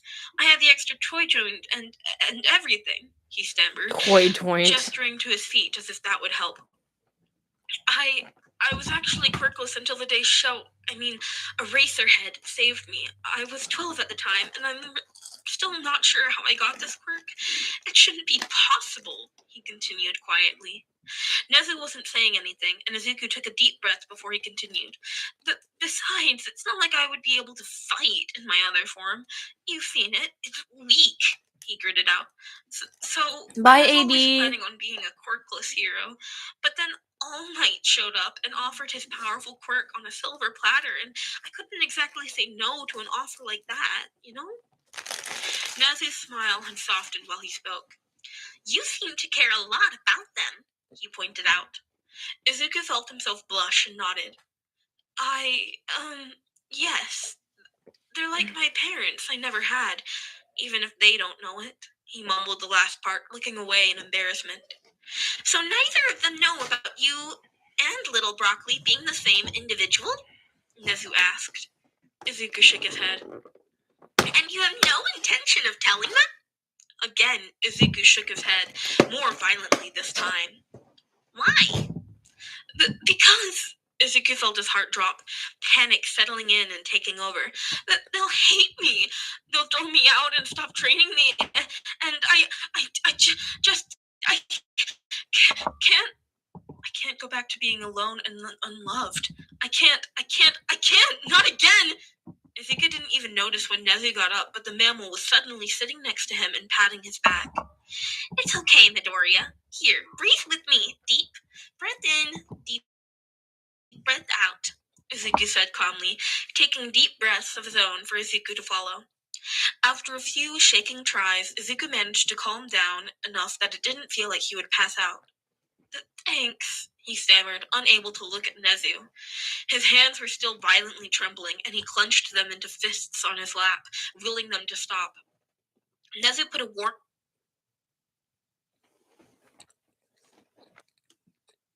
paw on top of Izuku's hands, patting it gently. It's all good, Midoriya. I promise I won't tell them, and I won't force you to tell them anything either, he reassured him. Really? Izuku sniffled, wiping away some of his tears that had started to fall. Nezu nodded. Really? Until you are ready, this will be a secret between us, the mammal said reassuringly. Though, if you want to hear my personal opinion, I don't think they would ever throw you away, but I understand where your fear is coming from, and so I won't push. You're not mad? Izuku asked quietly. Nezu just grinned at him in response. I ate a cookie. Of course not. Like I already mentioned, I find it quite impressive how you've managed to hide it so well. They spent some time talking after that, and Nezu even had some lunch sent up to his office after Izuku mentioned not having eaten yet. Then, to Izuku's surprise and confusion, Nezu pulled out some tests and forms, asking Izuku to answer them to the best of his abilities. Which Izuku did, though he didn't quite understand why. It was fun, though. The tests were challenging, but never too hard. And then Nezu surprised him again by pulling out some students' quirk records and had Izuku do a quick, on-the-spot analysis.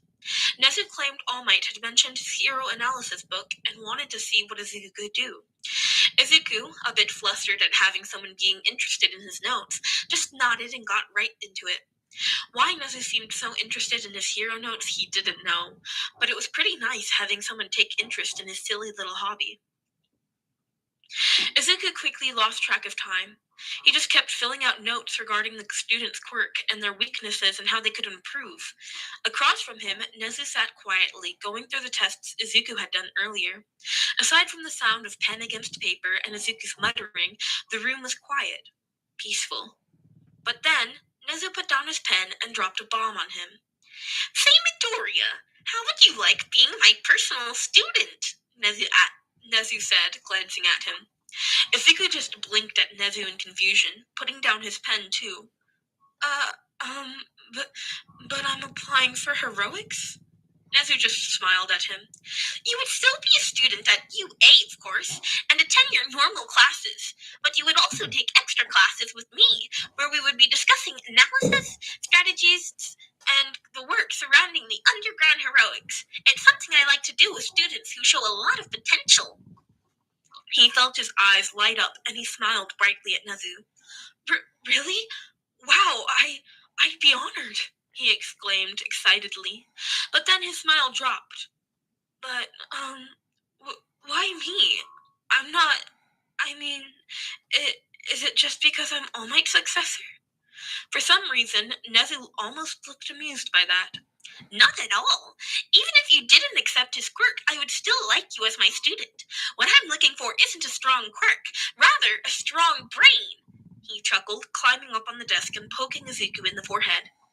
And just from what I've gathered through our short meeting, and from the time we've spent together while in your other form, I can say for certain that I'd like you to be my new student. After all, it's been quite a while since I last had one. So, what do you say? Izuku stared at him. I'd really like that. A lot, he answered, feeling his face light up at all the high words. Great. What do you say we start this Sunday? I'll have to check with Yagi and Aizawa so it won't interrupt your training, of course. That soon? Izuku found himself thinking. But then again, he needed all the training he could get if he wanted to be a strong hero. So he nodded determinedly. Yes, Nezu-sensei. Deciding that wasn't enough work for today, Izuku brought out some chess so they could play. Izuku smiled when he saw the game. Out of all the games Nezu would sometimes bring home, chess was definitely one of his favorites. He hadn't known how to play it before meeting the mammal, so Nezu had basically taught him this game from scratch. And although he still had yet to beat the principal, it was really fun to try. But Izuku had to admit, having thumbs certainly made playing this a whole lot easier. Something he had apparently said out loud, and which earned him a small chuckle from Nezu. It was somewhere in the middle of the third match, Nezu having won the first two, but Izuku currently being in the lead in this one. Finally, his moment to shine, when the door to the office violently slammed open. There you are. Aizawa, wait. Izuku jumped when Aizawa stormed into the principal's office, looking furious. Following closely behind him was a very anxious-looking All Might. Nezu looked completely unbothered and just smiled at them. Hello, Aizawa. What seems to be the problem? He asked calmly. Aizawa ignored Nezu and instead went straight to Izuku, his eyes looking him over as if checking for injuries. Nothing. We're leaving. I'm calling you later, the man gritted out, grabbing Izuku by the arm and pulling him to his feet. Aizawa-sensei? Izuku tried to ask, but Aizawa just dragged him out of the office. Bye, Nezu-sensei. See you on Wednesday, he called over his shoulder just before the door closed behind them. As soon as those words left his mouth, Aizawa freezed. Then the man groaned and let go of Izuku's arm in favor of burrowing his face in his hands. Fuck, we were too late. He's already corrupted you, hasn't he? Aizawa, All Might hissed. From the other side of the door, they could hear Nezu cackle, and Aizawa visibly flinched at the sound before he grabbed Izuku's arm again and led them out of the school. While Izuku struggled to keep up with Aizawa's long strides, he could hear the man grumbling under his breath. This is exactly why I had hoped you two would never run into each other. We don't need another Nezu student around here. Who ruined what? Izuku frowned at that. Nezu had mentioned having had students before, too. Another? What happened to the last one? Aizawa suddenly stopped in his tracks, almost having Izuku crash straight into him in the process. You're looking at him, kid, the man sighed, running a hand through his hair. What? Izuku's eyes widened. Shoto was Nezu's last student? His teacher turned around to face him. There was a strange look in his eyes, something Izuku couldn't quite place. Just trust me on this. Nezu is bad news. I don't want you taking any of his classes, as he calls them. At least not until you start at UA. You got it?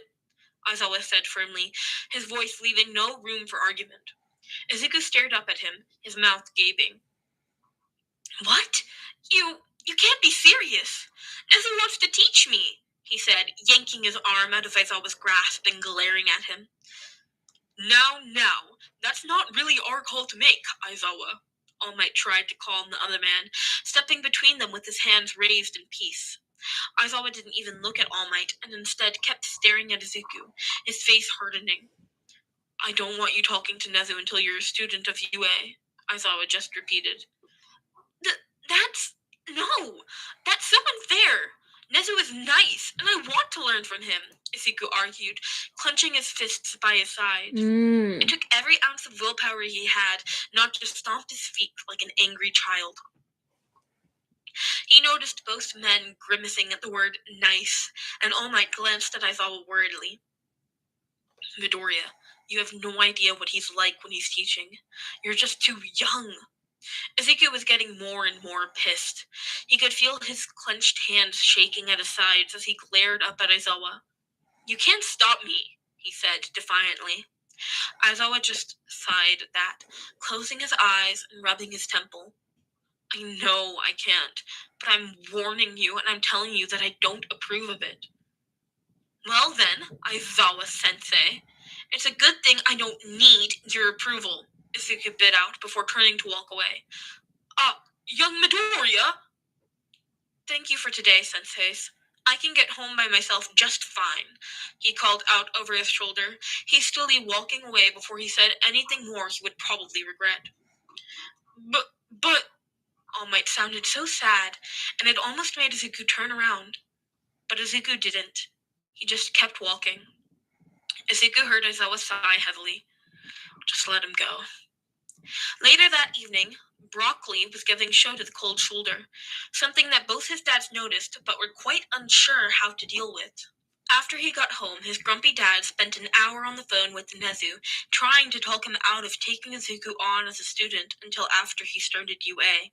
But the principal hadn't budged, and according to what Shota had grumbled out after the call, Nezu had told him that if Midoriya wants to take my classes, then who am I to deny him? After the call, Shota tried to turn his focus to getting Broccoli to cheer up, but he even tried to bribe him with treats, but Broccoli didn't budge and just huffed, turning his back to the man. And as if Broccoli's cold treatment wasn't enough, Slushy, his angel of a sister, stood right by Broccoli's side. She didn't even know why Broccoli was upset with their dad, but apparently she didn't need a reason. Because after she discovered that Broccoli was mad, she had simply decided to turn against Shota too and be her little brother's bodyguard. Every time Shota tried to get close, she would hiss at him threateningly, standing firmly between them. The whole thing seemed to frustrate Shota, and in the end, he had no choice but to simply back off and give up. So with a huff, Shota fell back on the couch and glared at the floor, his arms crossed over his chest. Good. You should be upset, you big old grump, Broccoli thought, watching Shota out of the corner of his eye. Izuku knew he was being childish, especially since Shota didn't even have a chance to know why Broccoli was upset in the first place. But he just couldn't help himself. Izuku was mad at him, and even if he was in his Broccoli form, he couldn't just pretend not to be upset. Shota had basically wanted to ban Izuku from interacting with Nezu until he started at UA, preferably even later. Broccoli had heard him ask Nezu to not give him any lessons until he started his second or even third year, which was so unfair. Nezu was his friend. He was basically his uncle, and he liked the mammal. And Shota was the one who introduced Nezu to Broccoli in the first place. So why couldn't Izuku get to hang out with Nezu too? Not to mention, Izuku had been more or less taking care of himself for all his life. He was really, truly grateful for the roof over his head and the food his dads gave him, and for literally everything else too. Really, he was. But they had no right to try and control Izuku like this. To Broccoli, they may be his dads, but legally, they aren't Izuku's. To them, Izuku is just their student. So why the heck should they have a say in who Izuku can and can't meet? Izuku was determined to meet Nezu, whatever his dad said. He'd even sneak into UA and go with Broccoli if he had to. His focus turned to Toshi when the man entered the living room, a cup of tea in one hand and a coffee in his other. He handed Shota the cup of coffee, which the man accepted with a gruff thanks. They seemed really upset with you. Did you do something? Toshi asked, glancing between Broccoli and Slushy, who were sitting on top of their climbing tree, and and Shota, who was frowning at his cup of coffee and leaning against Toshi's side. Not that I'm aware of. It just seems all the brats decided it's Hate Aizawa Day, Shota pouted. Oh my god, he's pouting? How upset is he right now? Toshi chuckled a little and wrapped an arm around Shota's shoulders. Well, I can't speak for the cats, but I do understand why young Midoriya would be upset with you, he said, only earning a grumble from Shota in response. Toshi sighed. I'm really sorry about leaving them alone, even though you'd warned me. I really didn't think you would ask Midoriya to be his student that fast. Shota just sighed in response, leaning heavier against Toshi and sipping on his coffee. Toshi glanced down at the man and sighed too. That being said, he started slowly, seemingly considering his next probably words. could. I'd have to ask the really author, not and then the budging author on would letting have to give me Midoriya see permission. Nezu again? You know we can't exactly stop them if they want to meet, right? We're not his legal guardians, Toshi pointed out. Exactly! Go, Toshi, go! Broccoli quietly cheered his dad on. I just don't want Nezu corrupting him, Shota sighed, running a hand through his hair. Broccoli couldn't help but roll his eyes at that. How many times had he heard that line today? Too many! Here we go again. Midoriya is smart. I'm sure whatever Nezu throws at him, he can take it, Toshi tried to reassure him with a smile. I know he's smart. I'm not doubting that. But you don't know the lessons he will put him through. The kid is too young. I was at least 17 and already a UA student when he started teaching me. Nezu rarely takes on personal students, but as soon as you introduced me to Midoriya, I just knew he'd want to make the kid his next project. Broccoli turned and glared at Shota. You're not my dad, he huffed, his tail swinging violently behind him. Oh hey, Broccoli is looking at you again, Toshi teased, nothing Shota. Shota turned to look at Broccoli, meeting his eyes. Seriously, what's gotten into you? He asked flatly. Well, Broccoli does like Nezu, so perhaps he doesn't like you talking ill about him. He's been acting cold since your phone call, Toshi replied. Shota raised an eyebrow at that. Is that so? Broccoli just huffed again and turned away. Figure it out yourself if you're that smart, Mr. Nezu's ex-student. Author's notes. Oh boy, Shota messed up big time. Never tell an angry teenager, who's also kind of independent, what to do, lol. Thank you for reading. Hope you liked this chapter. If you read my other story, you probably know updates might be a bit slow in the future because of college and internships, but I already have 3 chapters of the story mostly written, just needs polishing, so I'll try and update this one regularly. I won't drop any of my stories, even if updates slow down. I made way too much of this color. Chapter 5. Thank you guys so much for listening. And I really hope that you enjoy it. I'm trying to spread out my updates a bit more, so this is getting posted on Saturday, and tomorrow will be chapter 6. I'll try to keep it steady at 1 a day, and maybe I'll pick it back up again once the week starts, but I have things I'm doing this weekend, so I can't do as many. But I really do hope you enjoy it. Please give the author Texilia some love through the fic and the description, and I hope that you enjoyed it. Thanks for listening. Bye-bye, pups. Till next time. Or literally anything else. Because then, salutations, pups. Welcome to chapter 6 of The One They Call Broccoli by Texilias. As always. Okay, do you guys want chapter 6 or a separate fic?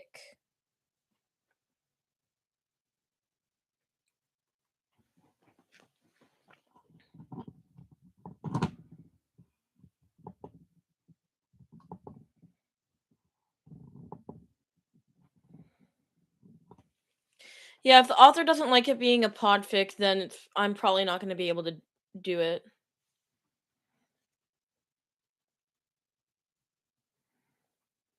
Okay, chapter 6 it is. The link to the fic will be in the description below. And with that out of the way, let's jump on into it. Chapter 6, Falling to Pieces. Summary. Shota wonders how he can make things right with his students. Trying to make things right only leads to things getting worse.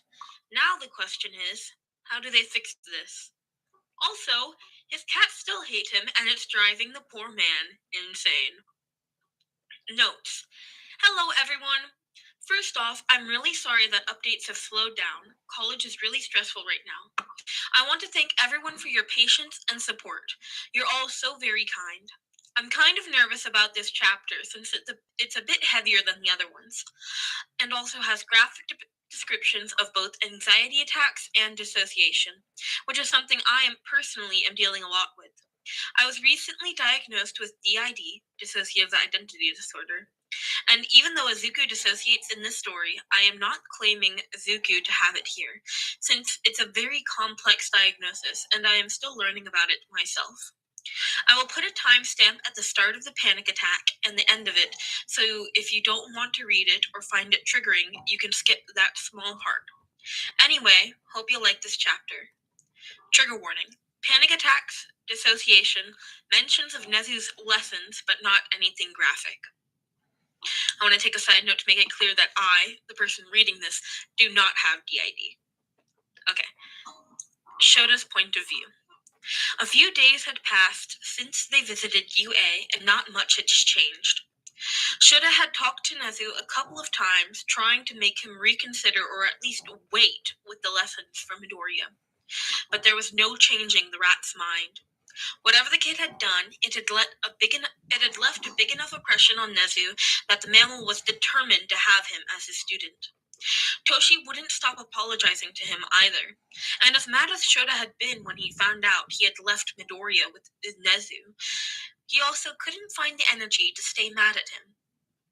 After all, Nezu is a longtime friend of Toshi, and Shota, though he'd never admit that. And Shota knows he is kind of at fault here for never fully explaining why he didn't want the rat to meet Midoriya. Toshi couldn't have known. On the other hand, Midoriya apparently had no trouble staying mad at Shota. But despite the kid's current distaste of him, Shota still joined Midoriya's training throughout the week, and today was no exception. The air was tense, but the kid at least tried to act civil with him, but never more than that. Midoriya would simply go through with his training, thank his teacher, and then walk over to All Might, who he had no problem being friendly with. His partner always looked very uncomfortable at the change of tone, and even tried to encourage Midoriya to act friendlier with Shota, which obviously did not work. Shota sighed when yet another lesson ended with the kid hastily walking away after giving a short bow and a thank you, sensei. As much as it annoyed Shota, he also couldn't blame the brat for being upset. He is a teenager after all, and Shota knows that if someone unrelated to him tried to tell him who he could and could not meet with when he was that age, well, needless to say, he would be pretty damn pissed too. But still, it hurt how the kid just cut him off like this. Shota would actually prefer yelling or punching or literally anything else, because then at least Shota would have a reason to correct that behavior.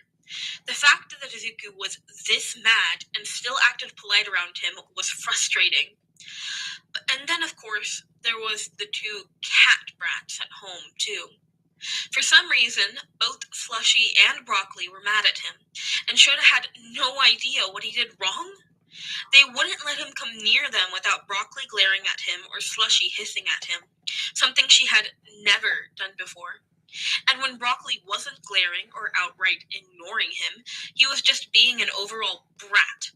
More than once, the minute he looked away, Shota would find his things having been pushed off the table.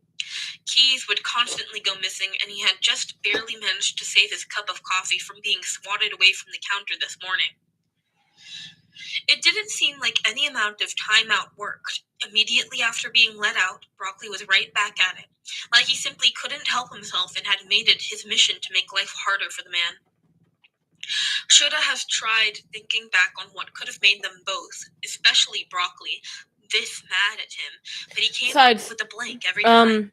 It didn't make sense.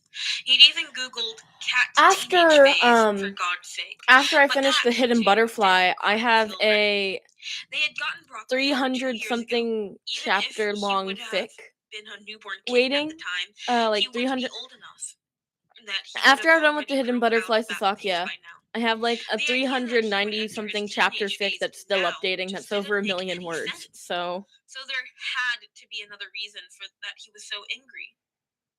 we're And kind so of far, set. the only logical explanation was the one Toshi came up with. Perhaps Broccoli picked up on his conversation with the Nezu and, not liking Shoto bad-mouthing his friend, this was his way of protesting? But then, how do Shoto fix it? Would an apology help? Did Shoto have to apologize to his goddamn cat? Shoto buried his hands in his head and groaned. Shoto buried his head into his hands and groaned, feeling a headache building up. And what the hell is he supposed to do with the other human brat? Tomorrow was Sunday, and he just knew Izuku would go to meet the damn rat, whether Shoto liked it or not. Are you doing okay? Toshi asked, sitting down next to him where he was plopped down on one of the freezers. Shoto gave a deep sigh in response and lowered his hands. He looked over at his partner with tired eyes. Never been better, he answered sarcastically. I'm guessing it's about young Midoriya? Shoto just hummed in response, eyes traveling over to where the kid was heaping heavy objects onto the truck. You could try talking to him again, Toshi suggested, but Shoto just gave a humorless snort at that. Oh yes, because look how well that went the first time, he muttered. One day at a time. There was a pause. That's how I'm gonna do it. Toshi seemingly considering something. I mean, I don't know much about these, lessons, he started slowly, but maybe Nezu has gotten better, and I'm sure if you explained to young Midoriya that you are simply worried about him, he would understand. At that, Shoto let out a deep sigh. Toshi, I love you. You know that. But there's no way the kid will listen to anything I say at this point. He's gonna go and he's gonna have to learn it the hard way, and there's nothing either of us can do about it, he muttered, running a hand through his hair and refusing to look at his partner. Toshi gave his shoulders a firm squeeze before he stood up. I still think you should talk to him. If not for his sake, then for yours. Say what you feel you need to say, and then know you did all you could to stop him. And with that, Toshi walked back to coach Midoriya, leaving Shoto with his thoughts. Sunday morning rolled around, and it was freezing outside. It was winter now, after all, and their breaths were clearly visible with every breath they took. Even so, Midoriya diligently showed up to training, though the kid was clearly distracted. Midoriya seemed even more skittish than usual and wouldn't meet Shota's eyes, which promptly ended with the boy being caught off guard and thrown to the ground more often than he'd been in months. After what must have been the fifth defeat in the last couple of minutes, Shota decided to call it quits. Okay, that's enough for today, he said, putting a hand up. At that, Midoriya frowned. What? Why? I can keep going, the kid said, keeping his stance. Shota had to suppress the urge to sigh. No, you're clearly distracted right now, and there's no use going like this, he explained. The kid looked ready to argue, but Shota cut him off as he continued. Also, I'd like to talk to you for a moment. Midoriya clicked his mouth shut and looked up at Shota, squinting his eyes at him. Okay, about what? He asked, already sounding defensive. This time, Shota did sigh, and he gestured for them to sit down on the back of the nearby truck. Midoriya hesitantly followed him and sat down, keeping a clear distance between them. I know you are planning to go to Nezu today, Shota started. Almost as soon as he said that, he could see all of Midoriya's defenses getting turned up high. The kid sat straighter and hardened to stare, looking ready to argue, but Shota wouldn't let him. Let me speak. I know it won't matter what I tell you, because, let's be honest, it shouldn't be any of my business. And it isn't. But the thing is, it's over a year. I'm worried about you. So, I'm just going to tell you why I'm worried, and why 1 I think year you should wait is with Nezu's classes. 365 days, and this fic has like 390-something chapters, and it is still uploading. Midoriya looked a bit surprised by this and just nodded, his shoulders dropping just a tiny fraction. Shoda took a deep breath, bracing himself. Okay, so the thing about Nezu, he doesn't sugarcoat things. At all. He wants you to be prepared for the worst. And only the worst. Because if the worst comes to shove and you aren't prepared to it can be fatal. And while, yes, that is true, in fact, this is what has saved me and many lives during my time as an underground hero. But the thing is, that kind of thinking, all the time, especially at such a young age, it messes you up, kiddo. Shoda glanced at Midoriya, surprised when he saw the kid actually looking at him. Not angry or hostile, just watching, curious. He took a deep breath and continued, letting his gaze wander to the ocean. Look, it's not that Nezu is a bad teacher. He just has a tendency of taking things too far. For example, if he wants you to get better at analyzing, he'll have you analyze cases based on real events down to the very last horrifying detail.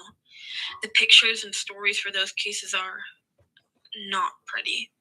He gritted out, feeling bile rise in his throat. When he started teaching me, I was 17 and a second-year student at UA.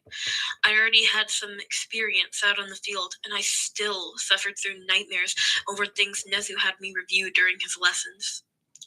So to summarize, did those lessons help me as a pro? Yes. But do I want him to teach those same lessons to someone who's just 15? Absolutely not. His hands clenched where he had folded them in front of him, and he took another deep breath, willing himself to calm down. I want you to be able to enjoy this time you have before he gets his paws on you. Because after he starts teaching you, there's no going back. Do you understand? He hadn't planned for that long speech, and judging by the wide-eyed stare he got from Midoriya, the boy hadn't either. And the kid looked at him like he had actually listened, which was honestly not something Shoda had expected. He had expected eye rolls, interruptions, or snarky replies, but instead, all he was met with was shocked silence. Just when Shoda started to wonder if Midoriya would say anything, the boy turned away and stared down at his lap. His whole frame was trembling as he wrung his hands through the material of his tracksuit. I know what you were trying to say, but I still... He stammered, trailing off and ducking his head. You still want to try? Shoda sighed, having expected that. Midoriya nodded, not meeting Shoda's eyes.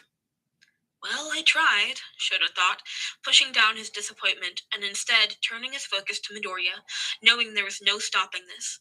He at least needed Midoriya to know he could fall back on him. He needed the boy to trust him again.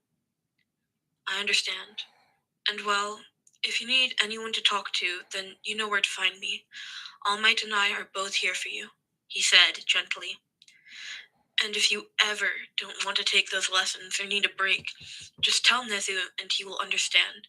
But if he doesn't, then you come to me and I will talk to him. The rat may be a sadistic bastard, but he does care about his students. Right, Midoriya said, voice cracking and his shoulders trembling. And yeah, I'm feeding you guys well. It sounded like he was trying not to cry. Who's here other than Lynx? Shoda was just about to comfort him, I'm curious. Hand reaching out to lay it on one of the kid's shoulders, when Midoriya suddenly stood up with a quick, "Excuse me," and hastily ran off. He ran straight past a very confused Toshi and didn't even stop to greet him. Toshi called out a concerned, "Young Midoriya," but he didn't get a response. And then, just like that, the kid was gone. His partner turned to stare at him, looking completely lost.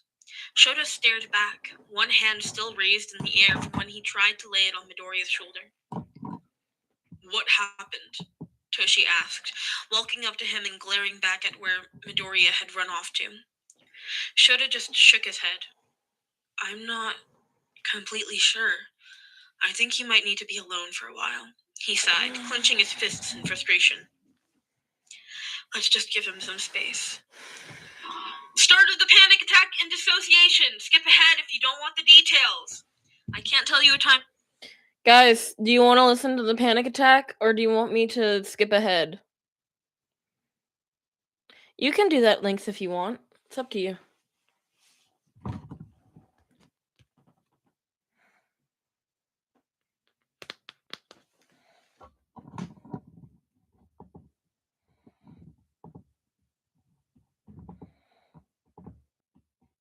Other viewer,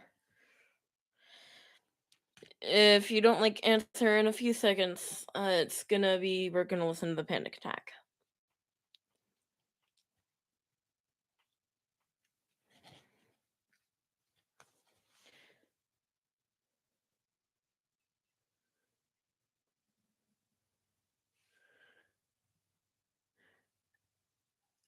Okay.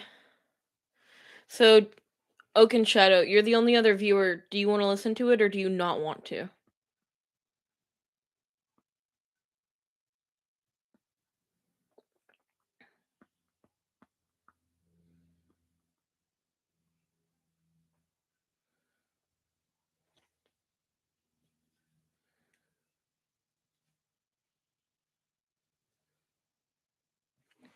Lynx is the other person, and Lynx says yes, so we'll listen. Yeah, because I don't know ahead of time how long it's going to take me to read this. But I think it is safe to say we're in Izuku's point of view right now. I messed up. Shit, I really messed up. Izuku sobbed harder, curling into himself. Pika! There is angst warning. Do you want to listen to Panic Attack and Dissociative episode, or do you want to skip ahead?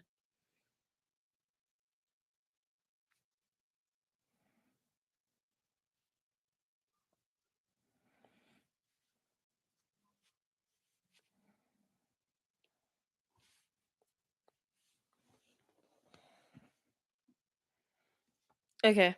Where he hid amongst the trash, arms hugging his I'll knees make, like, tightly against his a chest, gesture whenever and it's nails over. sticking into his arms. He'd been so mean to Shota lately, in both forms. He's been acting selfish to the man, his mentor, his dad, when all Shota ever did was care for him. I don't deserve them, neither as my dads or my mentors. The guilt was eating him alive, panic threatening to drown him. Why had he acted like this? Shota deserved so much better than just some stupid cat brat plaguing his life. I thought Shota was just being mean, but he had just been worried. Well, he shouldn't be worried. None of them should worry about me. Izuku felt so awful, like the scum of the earth, and the worst part was that deep down, Izuku knew he had been acting unfairly. I was just so angry. It wasn't fair to him, but I wanted him to know I was angry. But whether Izuku knew he was being mean or not, it didn't matter, because the thing he hated most about his cat form, broccoli, well, it was much harder to control that part.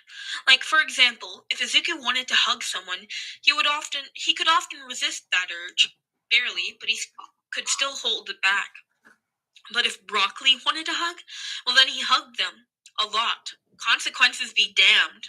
Same with other emotions. It's like all his self control simply flies out the window when he's in his smaller feline form. Sometimes it didn't even feel like he was in control of himself anymore. Instead, he would just float around in the background, watching it all unfold as his cat self did whatever it wanted, and he had no way to stop it. I never wanted him to care, but I want them to love me. They should just leave me alone. I need to hide. I don't want them to leave. Just hide. Go away, go away, go away. His breathing was getting even more frantic and irregular. He couldn't draw in enough air, and his lungs were starting to burn. Go away! His hands were clawing at his head, tugging at his hair while he gritted his teeth. Just go away! His mind was being too damn loud. Stop it! His ears were ringing, heart pounding, the world around him spinning, and it was all just too much. I can't stay. Need to hide. Can't be a bother. Don't run. Hide. I need to. Izuku's lungs drew in a desperate, sharp breath of air, and, like a thread snapping, his mind screeched to a halt. The ringing stopped and was replaced by a heavy static as his eyes widened for barely a second before his whole face relaxed and his eyes became distant and clouded. His hands slowly, oh so slowly, lowered to his sides to rest in the sand, while his body let out a deep and steady breath. All of the anxiety, all the guilt, self-hate, and panic, he still felt it all. But it also felt so far away now. Somewhere in the back of his clouded head, he could hear banging and screaming behind all of the static, like something was trying to tell him to get up, to move, and to run. But he paid it no mind. Instead, he just sat there, perfectly still like a doll, watching the world around him through unseeing eyes, his whole body tingling with static. And soon, he couldn't even remember why he had been so upset in the first place. This is the end of the panic attack. 1855. I'll try to remember that. Sorry. I'm gonna pause. Oh no.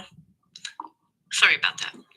About 20 minutes passed, and Shota and Toshi started to grow really worried for Midoriya. The kid had been gone for too long. But just when they were about to go look for him, they saw the kid walking back to them. His eyes were distant and red from crying, and he had obvious frozen tear streaks covering his cheeks. It was a heartbreaking sight. Before either of them could say anything, Midoriya was already walking past them. They watched on in shocked silence how the kid just silently moved towards one of the many garbage piles and started cleaning. He didn't even glance at them. Wait, Shota called out, heart aching when the boy, Thank aside you. from stopping what he was Hi, doing, Magikarp. didn't react. Midoriya, are you okay? He asked, as gently as he could, only to berate himself for asking such a dumb question. Of course the kid isn't okay. All he got in response was a short nod before the boy moved again to continue cleaning. He was still not looking at them, and it seemed like his body was moving as if on autopilot. Toshi and him shared a worried look. What the hell do we do? It was about halfway through the shift that Toshi seemed to reach his breaking point. The normally energetic boy was moving through each task as an empty husk, his eyes dull and distant, and it was getting too painful to watch. They had to put a stop to this. With an obviously strained smile and a small clap of his hands, Toshi stepped forward. All right, good work, my boy. That's enough for today, he said as cheerfully as he could while walking over to stand next to Midoriya.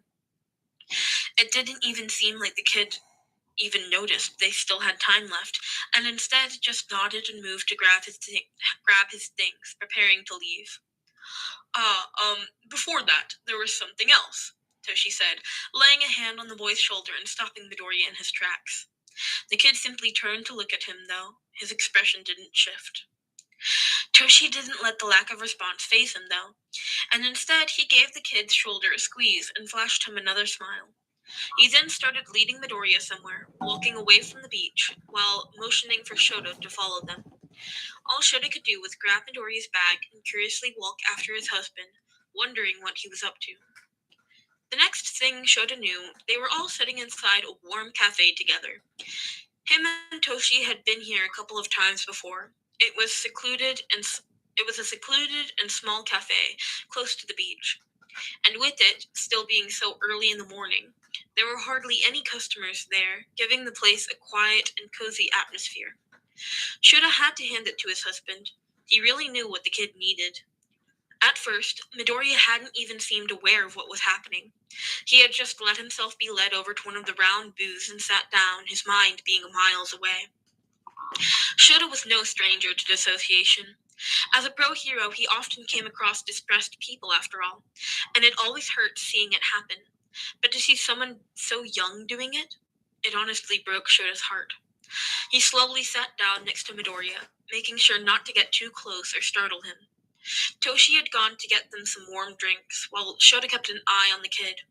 His husband soon returned with coffee for the two adults and hot cocoa, with extra marshmallow, for Midoriya. Shota took note of the extra glass of water for the boy and gave an approving nod. Toshi put the drinks down on the table and sat down opposite of Shota, so the kid was seated securely between them. When the kid didn't move, Shota gently guided Izuku's hands to wrap around the warm mug of hot chocolate, and when he let go, the kid had simply held them there, unresponsive. But the longer they sat there, with Shota quietly sipping on his coffee and Toshi filling the silence with chatter, talking about everything under the sky, Shota could see the kid was starting to come back to them. He noticed the small fingers twitching slightly and glanced over, a small slimmer of hope filling him when he saw a shine return to the boy's eyes.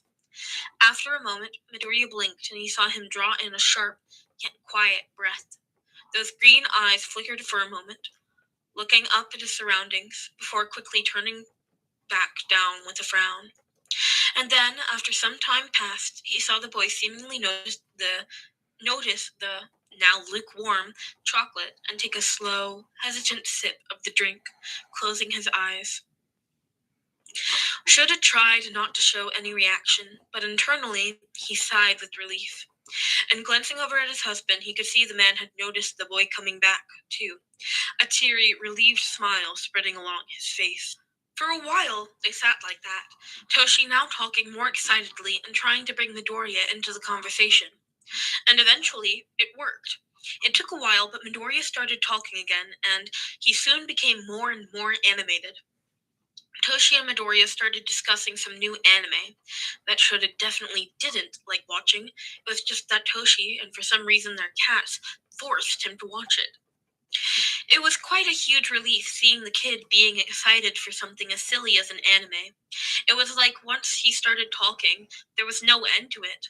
Like he had been wanting to talk about it, but had been holding it all in for a very long time. But then, mid-sentence, Midoriya suddenly grew quiet again, and Shoda watched him worriedly. I'm really sorry for how I've been acting lately, and for running away earlier, and for being just an mess. You didn't deserve any of that, the kid stammered, keeping his eyes at the table. Oh, kid, Shoda sighed sadly. Of Yeah, course, you Midoriya literally would feel did. guilty for upsetting them. It's okay, my boy. No need to apologize, Toshi reassured him. But do you mind telling us why you ran away like that? We were really worried about you, he continued, laying a hand on the boy's shoulder. Don't, Midoriya suddenly choked, flinching away from Toshi's hand as if burned. Midoriya? Shoda asked, now really worried. No matter what, the kid would never shake off All Might. I'm sorry, just stop, the boy sobbed, eyes pressing closed tightly as he started trembling. Stop what? Worrying about me. I'm not. You are already doing so much for me, and I can't. Midoriya gritted out, sounding close to panicking while he clutched at his chest. Oh, Shoda, again, felt a small piece of his heart break that day. Shoda knew the kid's self-esteem and sense of self-worth was bad, but he had desperately hoped it hadn't quite reached this level. He's just a goddamn kid, damn it. He noticed Toshi reaching out for the boy again, and Shoda gently grabbed his hand, shaking his head. Shoda then took a deep breath and turned to look at Midoriya. You feel like you don't deserve it, he said softly. Midoriya tensed before he nodded stiffly, shrinking further into himself and hugging his arms. Even though Shoda had expected it, the confirmation still hurt. Okay, that is not good. Definitely something we need to keep an eye on, and put him up for a meeting with Hound Dog as soon as school starts. Toshi uncertainly looked at Shoda as if asking what he should do, despite them both being pro-heroes. It was clear that the underground hero was more used to dealing with these types of situations. Shoda just squeezed his husband's hand before turning his attention back to the kid. Midoriya, I want you to know that what you're feeling is valid, and those feelings are real, but they are also not true, because you do deserve kindness. You deserve to have people who care about you, just as much as anyone else does. I'm really sorry if I overwhelmed you earlier. I didn't mean to scare you off. Midoriya just shook his head, clearly not believing him, and Shoda didn't blame him. He knew how those parasitic thoughts would cling to you. It would take more than some half-assed pep talk to get through this. I don't... It was just the thought of someone... The kid stammered, ducking his head. It's okay. I get it. Trust me, I really do. The idea of someone actually giving a shit about you? Terrifying, he said, earning a surprised snort from Midoriya, which the boy quickly covered Well, with a no. hand. The panic attack Shoda started felt like his a lips while after you tug at the sound left. of the kid It just happened laughing to end right when you continuing. came back. But, well, whether you like it or not, you're stuck with us, kiddo. So better get used to it. That again earned him a shocked laugh, which evolved into more crying. This was when Toshi decided to step in. Not exactly the words I would use, but as always correct, my boy. We both care about you deeply. We're not going anywhere, Toshi agreed gently. Those words only made the kid cry harder, his body shaking with sobs while he hugged his arms tighter, knuckles turning white from the grip on his arms. They were getting some weird looks from the staff, and Toshi tried waving off their concerned glances, stating that everything was fine. Not really knowing what to do, Shota hesitantly reached out a hand to lay it on Midoriya's head, comfortingly petting those unruly curls. They were surprisingly soft, kind of familiar, somehow. To be honest, Shota had fully expected Midoriya to flinch away from the contact. But to his surprise, the kid just threw himself forward and latched onto Shota, hugging him tightly while he cried against his chest. Shota stiffened and looked over at Toshi with wide eyes. What the fuck do I do? But Toshi, that traitor, just raised his phone and snapped a picture of the whole thing, grinning like an idiot with eyes shining from unshed tears. With a glare at his partner, Shota forced himself to relax, and he hesitantly hugged Midoriya back, trying to calm the crying teen. It took a while, and they got a few more odd looks from the staff, but eventually Midoriya calmed down. Sorry, Midoriya sniffled, leaning back and looking embarrassed. Toshi handed him some tissues, which he accepted gratefully. It's okay, Shota sighed. His uniform was now drenched with tears. How was it even possible to cry that much? Beside them, Toshi cleared his throat, gaining their attention. Midoriya, my boy, I want you to answer this honestly. What happened today? Has it happened before? And how often? Toshi asked, looking at the boy in concern. Midoriya turned away and ducked his head, almost as if in shame. Sometimes, yeah, especially before middle school, but it's gotten better. It doesn't happen so often anymore, he muttered, bringing his hands up to his chest and fiddling with them. It used to happen often? Shota asked, not liking how young the kid had apparently been when they first started. The boy nodded but didn't say anything else. Deciding to let it go for now, Shota sighed. Okay, just Guys, one more question. my hand after dry painting. Safe? He asked, giving a pause. We know you don't like talking about your home or school life, but if you're not safe, then we can help. But to Shota and Toshi's utter dismay, There has to be a better way the to boy show was this. quick to shut that down. I'm safe, he said quickly. But then he smiled a little, looking down at his hands and bringing them together in his lap. Really, I live in a very happy home. I couldn't have asked for a better family, he said softly, voice filled with so much honesty and warmth. And you won't tell us anything more? Shota pressed, not really believing him based on what they knew regarding the boy's eating habits and state of clothes.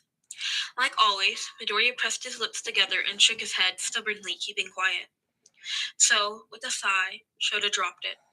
All right then. So what are you going to do now? He asked, glancing at the clock. It was way later than when they would usually end their training. Midoriya began, trailing off as he looked away. I still want to meet with Nezu, the boy mumbled, keeping his face down and wringing his hands nervously. But I don't think I want to take those lessons yet, he whispered, sounding almost afraid.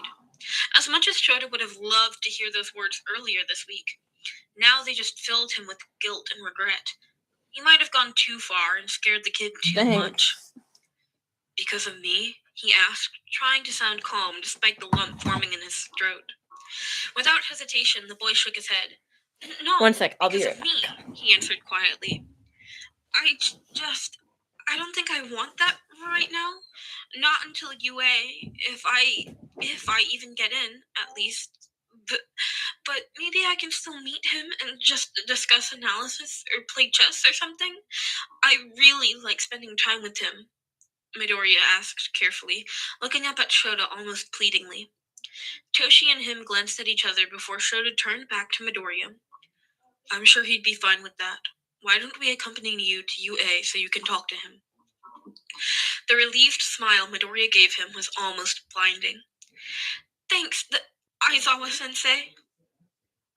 Unsurprisingly, Nezu was a bit disappointed at having to delay the real lessons. But to Shota's relief, he seemed happy to just have Midoriya visit him again. Well, if that's what you want, Midoriya, then I don't mind putting aside my lesson plan for now. Though, now that you are all here, I want to show you something. It might give you all a better understanding of my choice of student. With that, Nezu pulled out a small folder and laid out some papers. Remember the tests I had you do last time you were here, Midoriya? He asked, glancing at the boy. Midoriya nodded, recognition lightening in his eyes. Truth be told, they were quite basic IQ tests, and although they are not nearly enough to gain an accurate score, I can, with confidence, say that your results are well above average. I might even be so bold to say as your score is that of a natural genius, Nezu stated cheerfully, patting the papers with a paw excitedly. Midoriya's face turned bright red, having apparently not expected that amount of praise Beside him, Toshi laughed loudly and patted the boy's back, looking way too proud considering he had contributed nothing to the boy's intellect. So you can probably understand why I want you as my student. Though I will try to keep your human fragility in mind, and we will wait until you are comfortable. Come in. Shota had to resist the urge to roll his eyes at that comment. He had not missed the way Nezu's eyes had traveled to him when he said that. Human fragility, my ass. I got paper towels. I assume you want to take the normal exam like everyone else, Nezu continued. But rest assured, even if you only get into general studies, which I have no doubt that you will, this spot as my student will always be open for you when you are ready. Midoriya looked like he was at a loss of words and just stared at Nezu, mouth agape. Thank you, Nezu-sensei, he stammered, giving a low bow and blushing furiously. The man will just You didn't even get to see the other human. Shota felt some of his worry leave at the interaction, lips twitching up in an almost smile. Perhaps things will work out, after all. Toshi and Midoriya started looking at the tests, Toshi asking about some of the questions while gushing about how smart the kid was, all while Midoriya looked torn between dying from embarrassment and relishing in the praise. Seeing his opportunity, Shota met the eyes of Nezu and gestured to the door.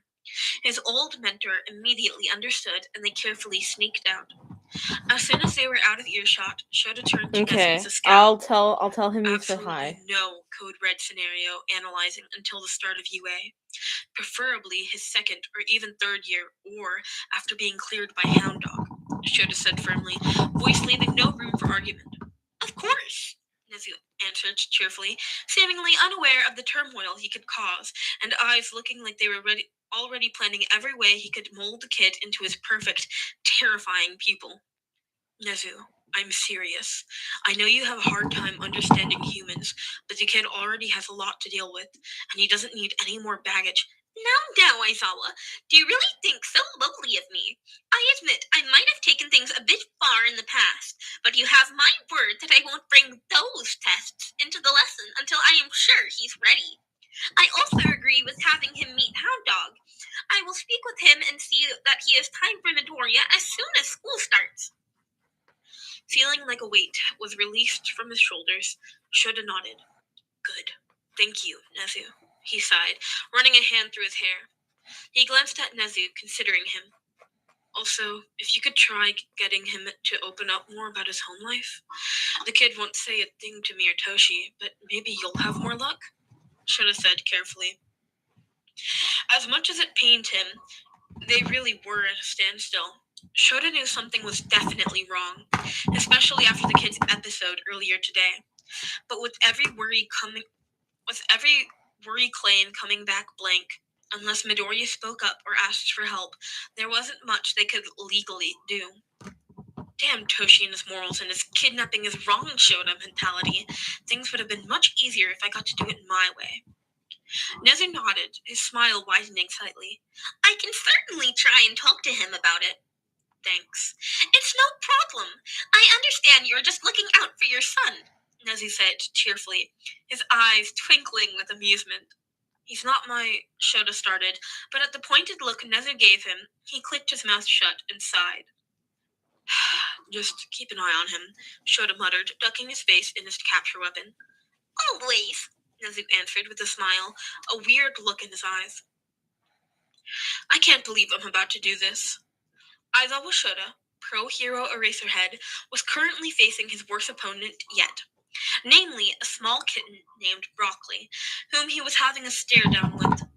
For the past 5 minutes, Broccoli and Shota had been seated on the floor opposite of each other, neither of them moving or saying anything. Toshi was watching them from the couch, a small grin on his face while Slushy was lazily lounging on his lap. Come on, Sho, Toshi encouragedly said, trying and failing to keep his amusement out of his voice. p.m. Shota shot him a glare. You're just loving this, aren't you? With an annoyed sigh, Shota glanced back down at the small green fluff of fury. Emerald eyes were watching his every move, waiting. Deciding to just get it over with, Shota bowed his head slightly. I'm sorry for insulting your friend. I've spoken to Nezu, and it's all sorted out now. So can you please stop being mad? He felt ridiculous. Even though Broccoli clearly had an intelligence quirk, this was just humiliating. Thank God Shota had the foresight to confiscate Toshi's phone before he decided to do this. His partner looked like he really wanted to record the whole damn thing. Another moment of silence, but then he heard the soft pitter-patter of small paws against the floor, and when he looked up, Broccoli was seated right in front of him. The cat almost looked guilty, or well, as guilty as he could look. The next thing Shota knew, Broccoli had flung himself at him, seating himself on his lap and bumping his head against Shota's chest lovingly, letting out a loud purr in the process. Shota felt his face break into a huge, relieved smile, and he reached down to pet the kitten. I take it that means I'm forgiven, he chuckled. The answer he got was yet another buff against his chest and an even louder purr. They were soon joined by Slushy, who had decided to join in on the cuddles. She almost stepped over Broccoli in her hurry to climb up on Shota's shoulder. Oh, so now you decide to forgive me too? Nice to see who is your favorite here, he grumbled, stroking Slushy under her chin. Toshi let out a laugh at that, while the two cat brats just purred louder, seemingly happy cuddling with him again. Bonus. Okay, Izuku, you can do this. You might have made up with Aizawa-sensei earlier today, but that doesn't mean that Broccoli can just magically make up with him too. You need to play it cool. Wait for him to say something. Anything. Just don't hug him yet. Broccoli sat at the floor, almost vibrating in excitement when Shota came home and sat down in front of him. Here we go. Any minute now. Any minute now. Oh my god, Shota, please just say something. Why are you like this? Needless to say, once Broccoli was cleared to cuddle with his dad again, he did not. Any minute now. Neither of his dads seemed to mind when Broccoli and Slushy stayed with them. Any minute now. Broccoli curled up on top of Shota's chest and purred. Oh my god, Shota, please say something. Izuku meant every word he had said that day. He couldn't have asked for a better family. Now he just needed to get into UA and everything would be okay. Right? Author's notes. Well, there we go. It was supposed to only be comfort with a small amount of hurt, but ended up being mostly hurt. But I hope you liked it. I was really super nervous about posting this because I tried to write how I feel while dissociating, but it is no way how it is for everyone. If you want to learn more about dissociative disorders, then I highly recommend reading up on it because they are very misunderstood diagnoses. College is unfortunately still taking up most of my time, and I'm not sure when the next chapter will be up, but I will try my best to update as soon as I can. And for those reading my other stories, don't worry. I'm not planning on dropping them and are working on them too. They are just taking a bit longer. Hope you are all doing well and have a wonderful day. Take care, everyone. And that is chapter 6. I'm sorry for that little fumble after the panic attack thing. I was just trying to remember where the timestamp was so I could write it down. So in the video I could like put up a time card to skip to.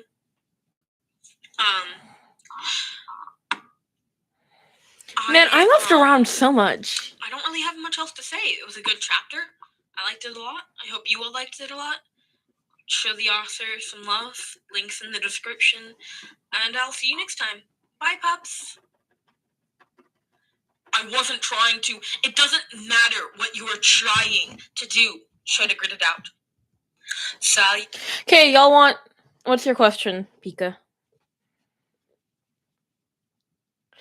Yeah, of course. I listened to my Lost and Found fic, Lost in Space or whatever it's called. It's not called Lost in Space, but I do like that fic.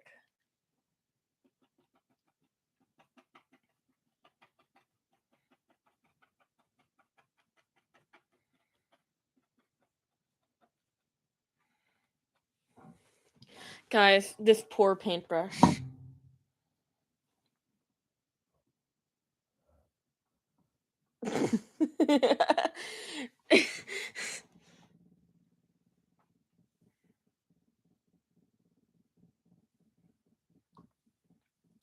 It's a cheap paintbrush from a craft kit, so I'm literally using it to literally just be a texture brush at the moment. Okay, guys, do y'all want chapter 7 of the one they call Broccoli, or do you want a new fic, or do you want me to sing? 3 options. Singing, that's the one I want most. Chapter 7 of Broccoli, and different fic.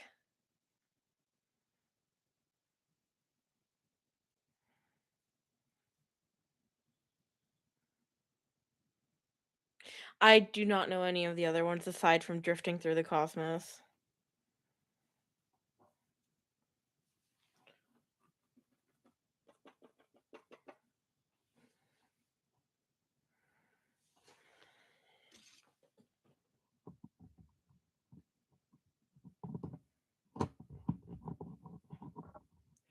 Looks like I have like a set amount of polls I can make per live stream because I can't make any more polls.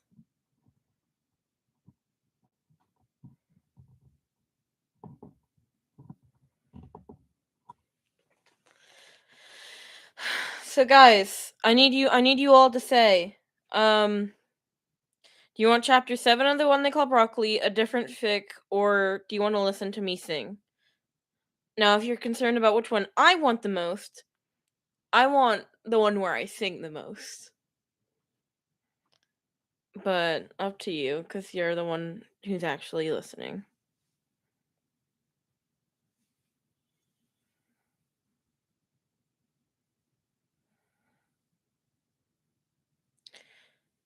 Okay, so we got 2 chapter 7s and 1 sing. Pika, you haven't voted yet.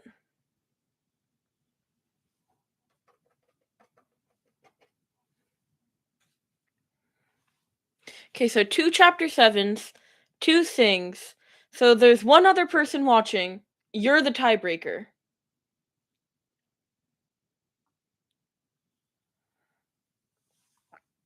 Who's the one person that's not Lynx, not Iyuki, not Pika, and not Magikarp? Who's the one other person?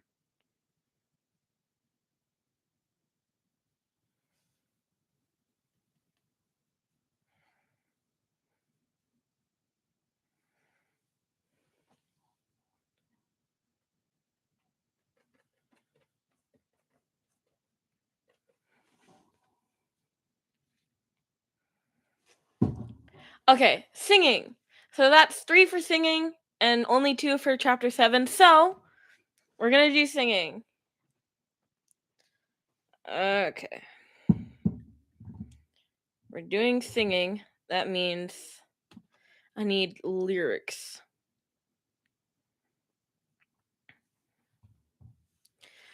What should I sing, guys?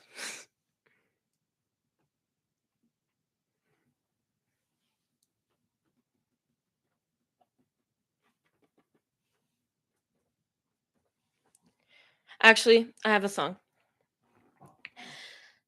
Days seem sometimes as if they'll never end.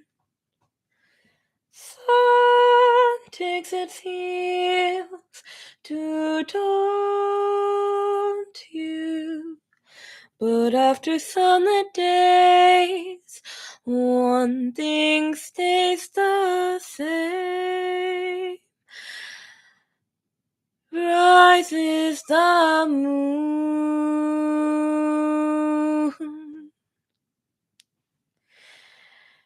Days fade into a watercolor plan.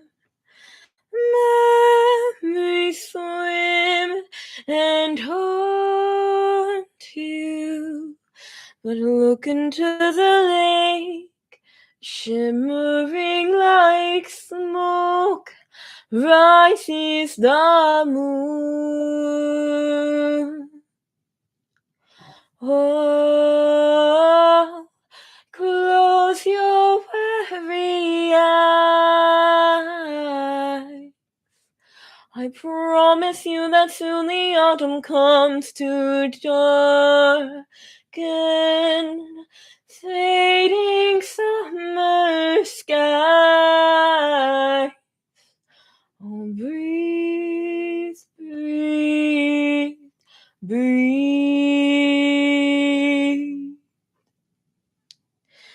Days pull you down just like a sinking ship.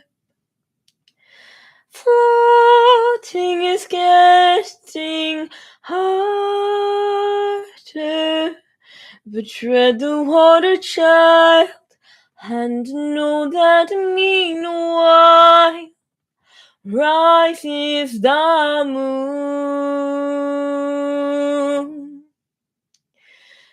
You'll be visited by sleep. I promise you that soon the autumn comes to steal away each dream you keep. Breathe, breathe, breathe.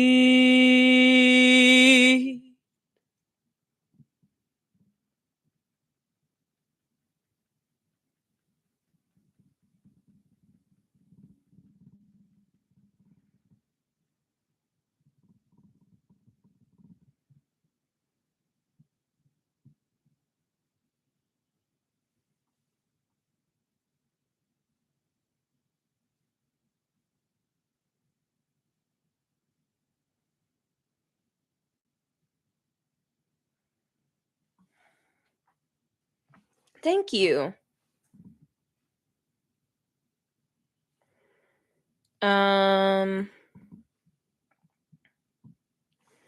Let's see, another song. Just like the sea, I don't know where to go. Through dirt and shadow I grow.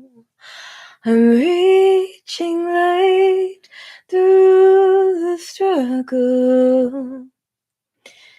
Just like the sea, I'm chasing the water. I unravel myself all in slow motion. You cannot eat money, and no. You cannot eat money, and no. When the last tree has fallen and the rivers are poisoned, you cannot eat money, and no. You cannot eat money, and no. You cannot eat money, and no. When the last tree has fallen and the rivers are poisoned, you cannot eat money, and no. Oh no.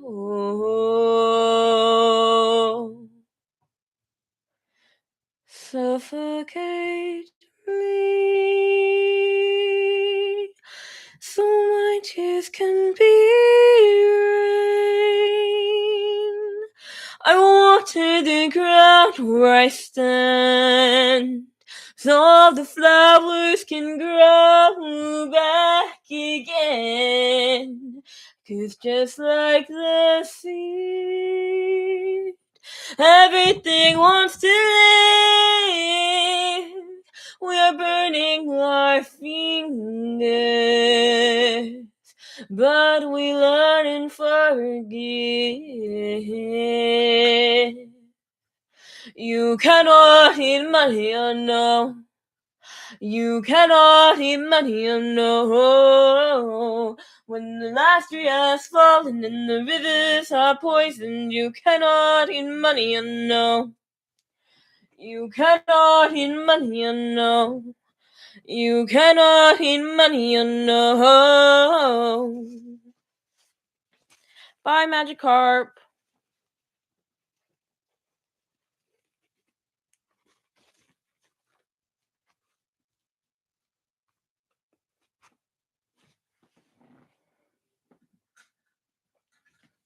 The song I was trying to sing was The Seed by Aurora. I really like it.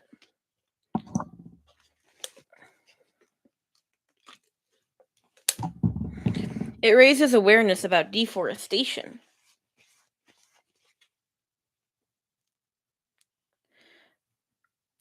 Guys, I'm just peeling paint off of my skin.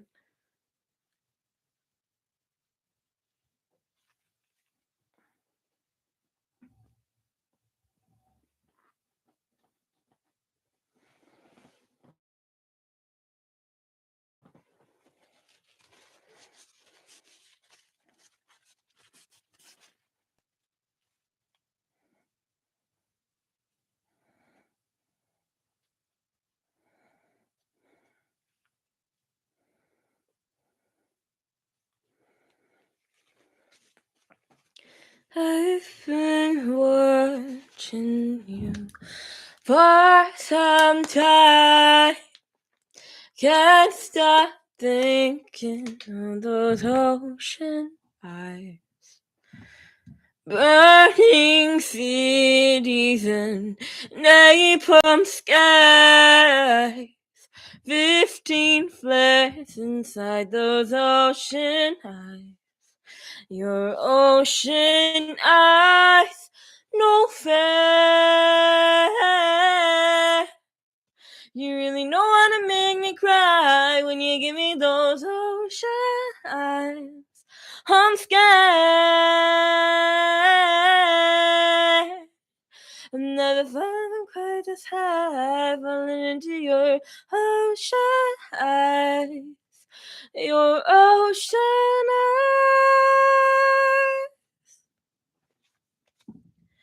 I've been walking through a world gone blind.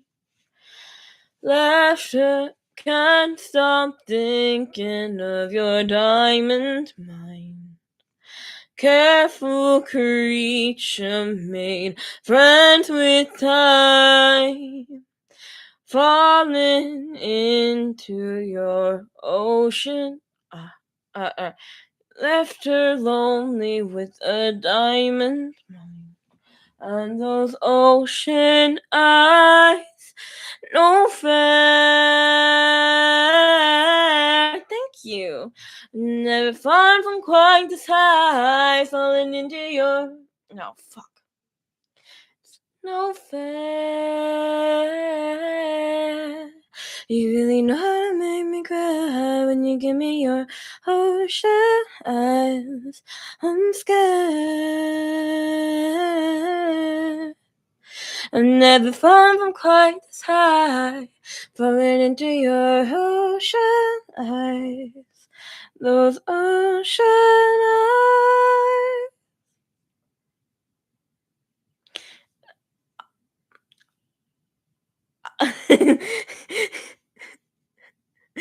Oh gosh.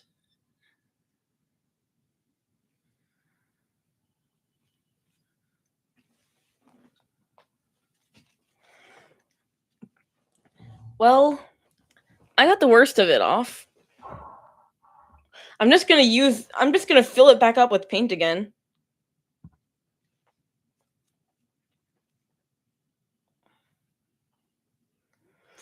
Oh my god. It's such a bad textural experience. It's such a bad textural experience. Highly do not recommend.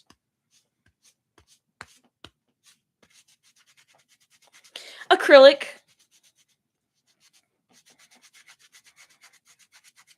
I know acrylic paint is safe to use on your body.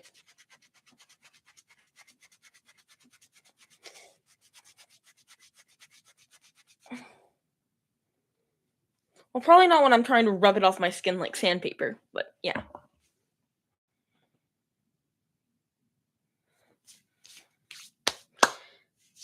It'll come off eventually.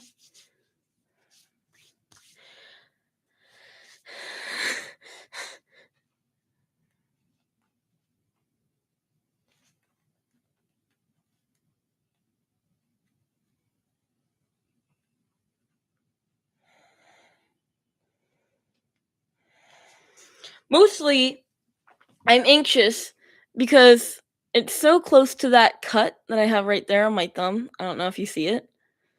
I'm so anxious to get paint in my bloodstream. That would be bad.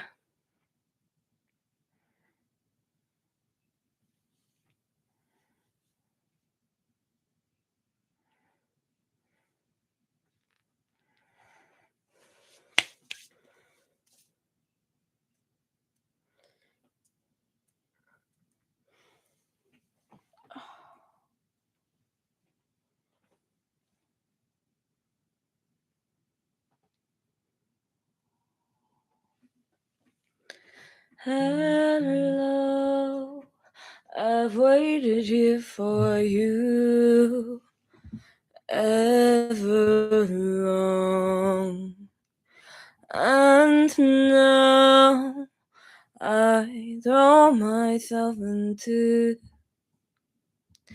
out of your head, out of her head, she sang. And I wonder, when I sing along with you, if everything could ever be this real forever. If anything could ever be this good again.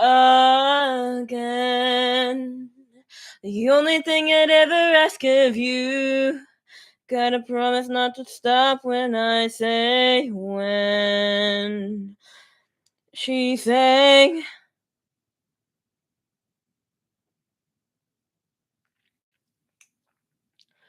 Breathe out so I can breathe you in, hold you in. And now I know you've always been. I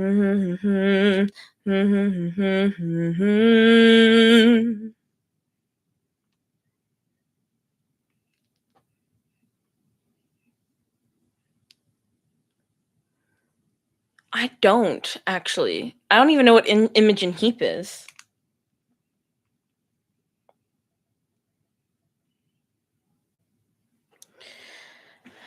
Okay, guys, choose between Riptide and Dentist in the Dark.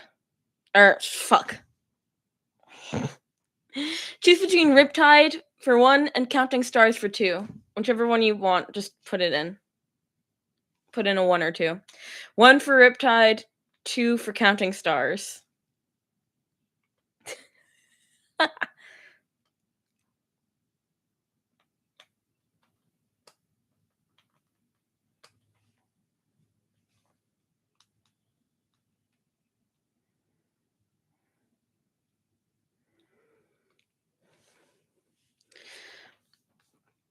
Okay, I think there's one other person. Is Oak still here?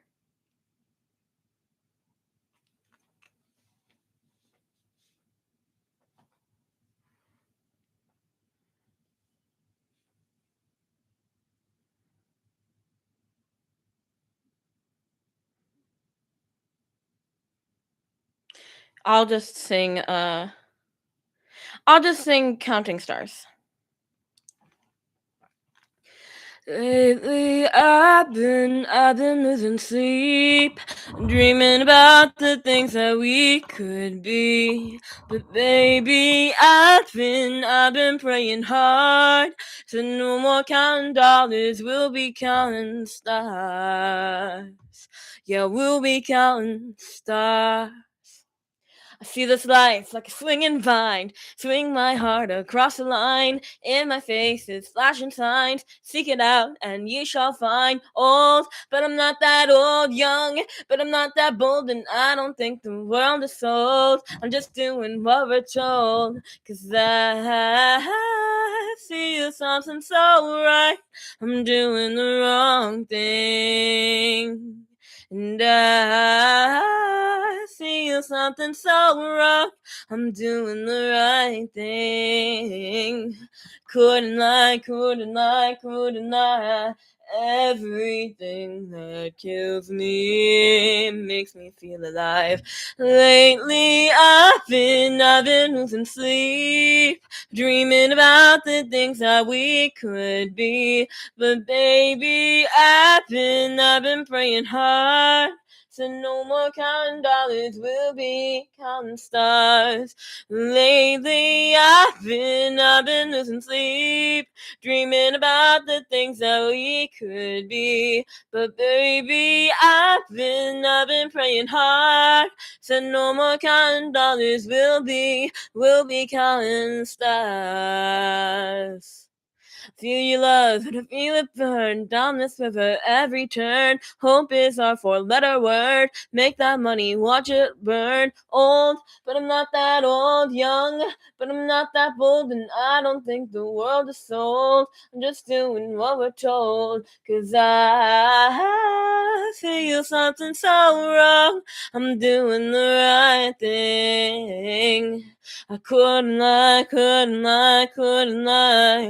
everything that drowns me and makes me wanna fly. Lately I've been losing sleep, dreaming about the things that we could be. But baby, I've been praying hard, so no more counting dollars, we'll be counting stars. Lately I've been losing sleep, dreaming about the things that we could be. But baby, I've been praying hard, so no more counting dollars, we'll be counting stars.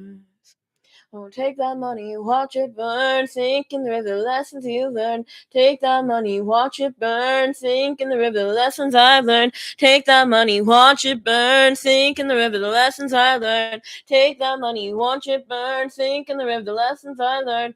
Everything that kills me makes me feel alive. Lately I've been losing sleep, dreaming about the things that we could be. But baby, I've been praying hard, so no more counting dollars, we'll be counting stars.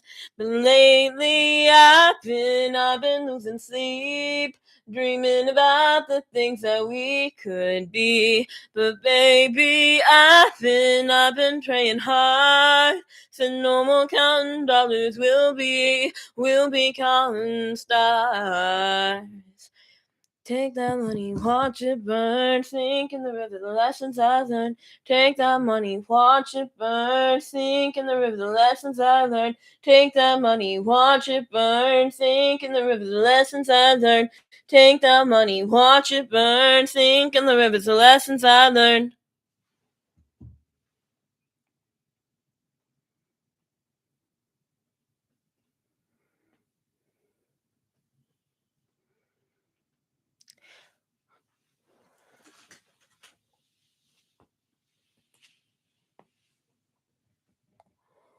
Okay, do you guys want more singing? Or do you want to listen to more fic? Or do you want... Okay, do you want more singing or do you want to listen to more fic?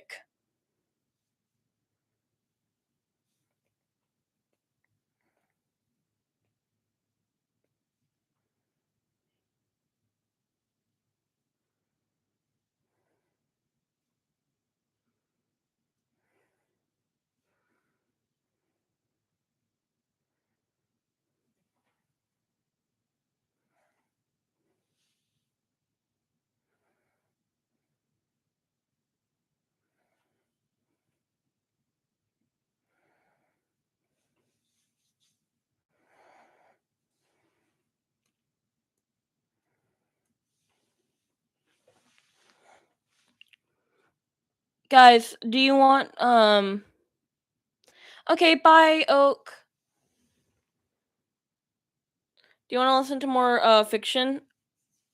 Or do you want to continue to listen to me sing?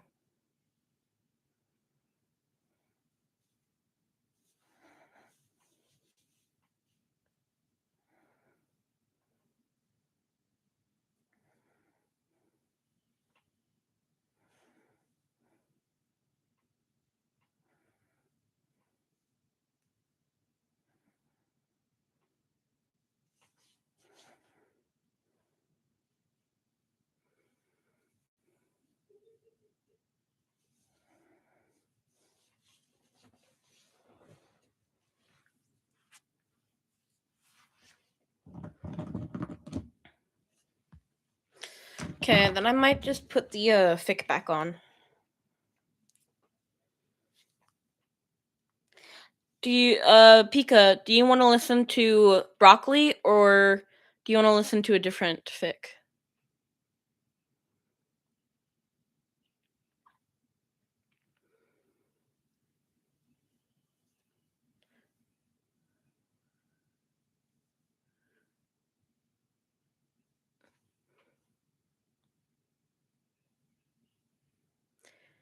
You want to listen to Broccoli or a different one?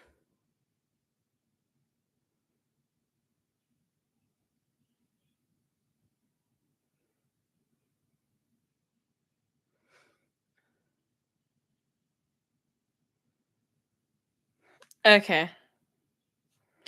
Yeah, I understand audio processing. Welcome to Chapter 7 of The One They I have Call it too. Broccoli by Taxilias. I'm recording this to fix the audio problems. Thank you for your patience so much. The link to the fic will be in the description below. And with that out of the way, let's get on into it. Chapter 7, The Entrance Exam and One for All. Summary.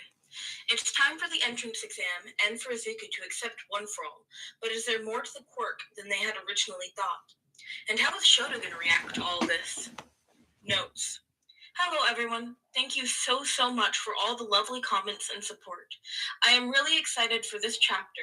It was actually one of the first ones that I wrote, and I am so happy to be able to share it with all of you. Also, we have fan art for this story now. Please check it out. It's for reals adorable.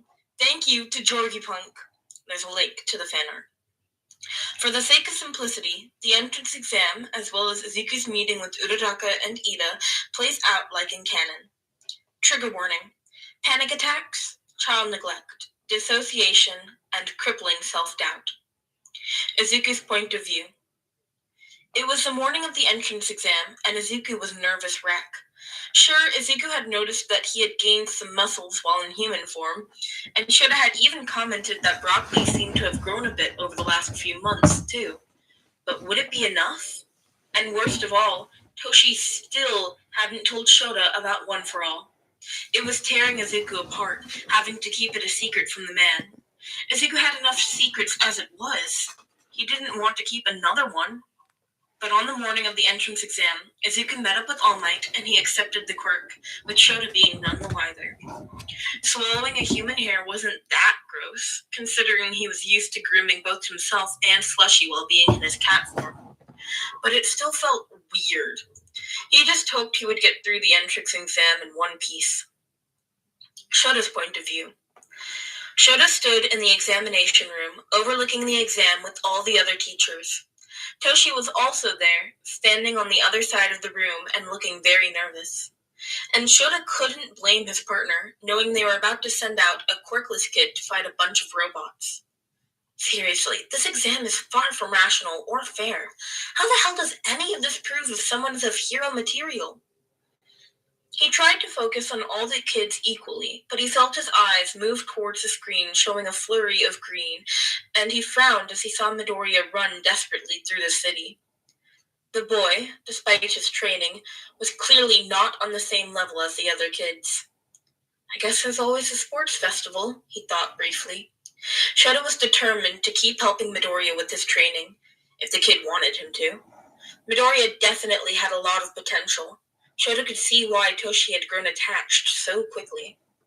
But then the 0-pointer showed up, and Shota's heart nearly stopped when, instead of running away, the kid ran towards the thing, trying to save the girl trapped under some rubble.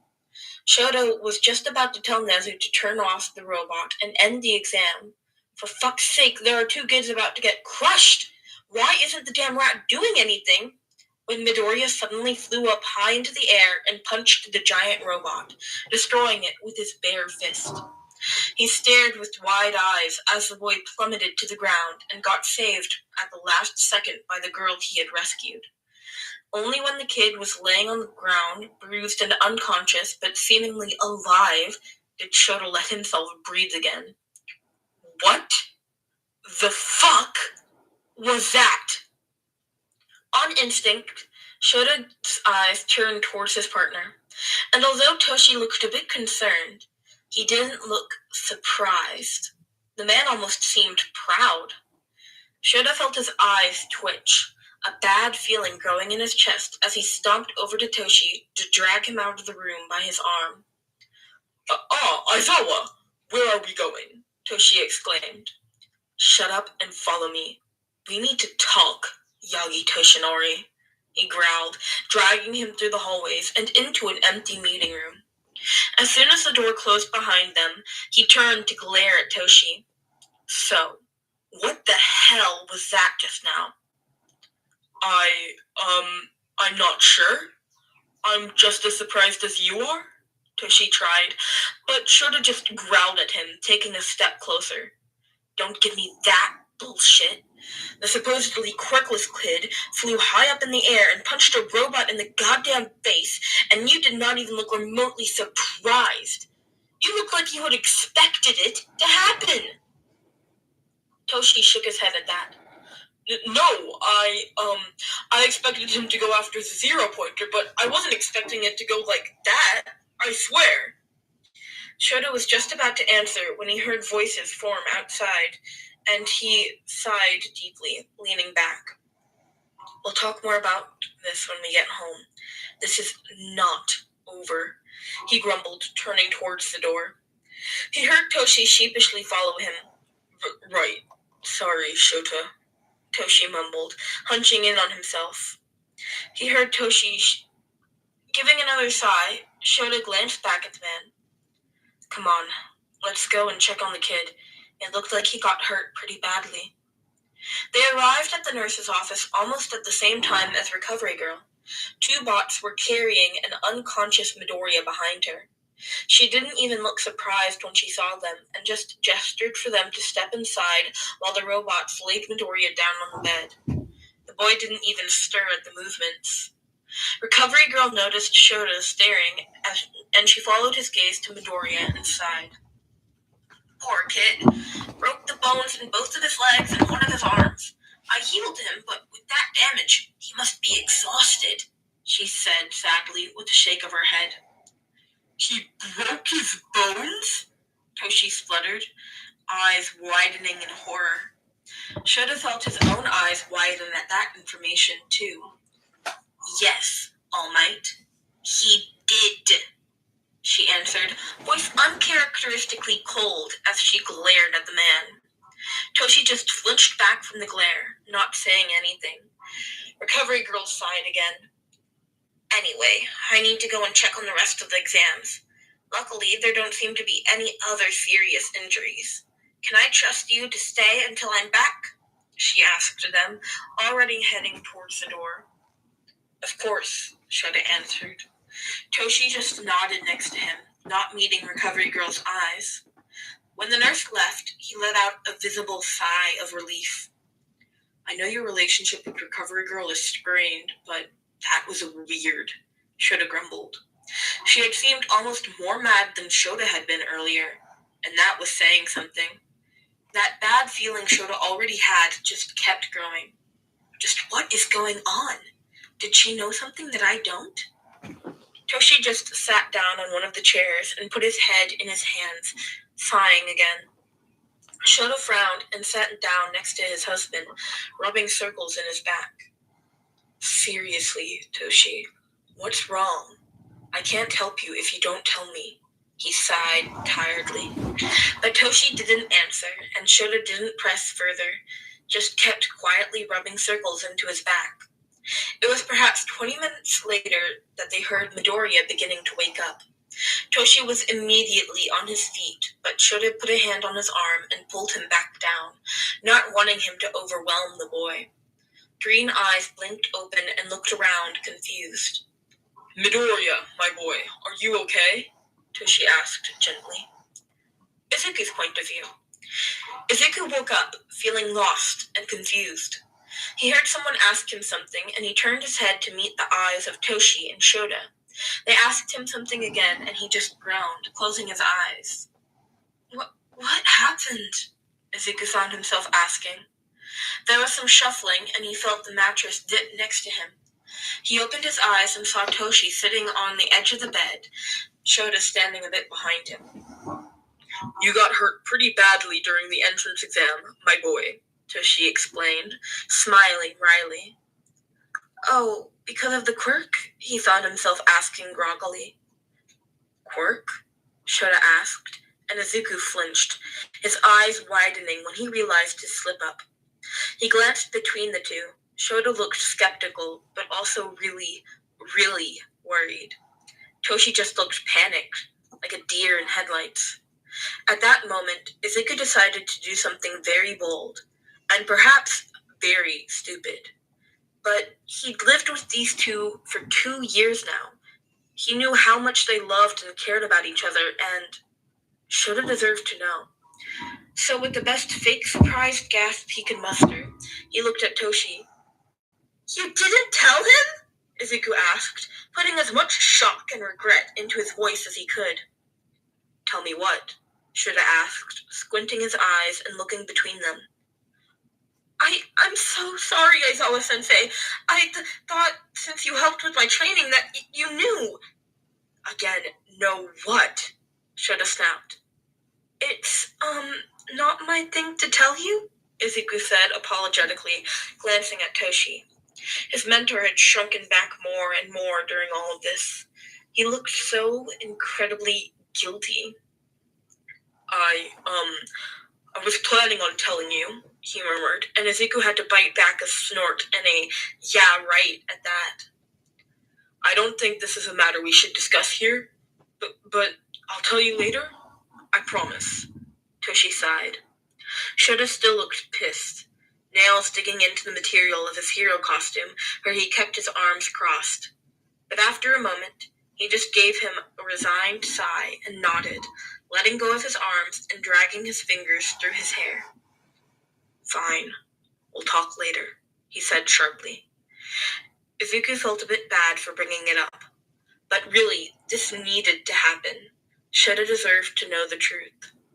He stubbornly ignored the small voice telling him what a giant and mean hypocrite he was, and instead smiled apologetically at Toshi, muttering out a sorry. The man just sighed again and told him it was fine and not to worry about it. Soon after that, Recovery Girl entered the room.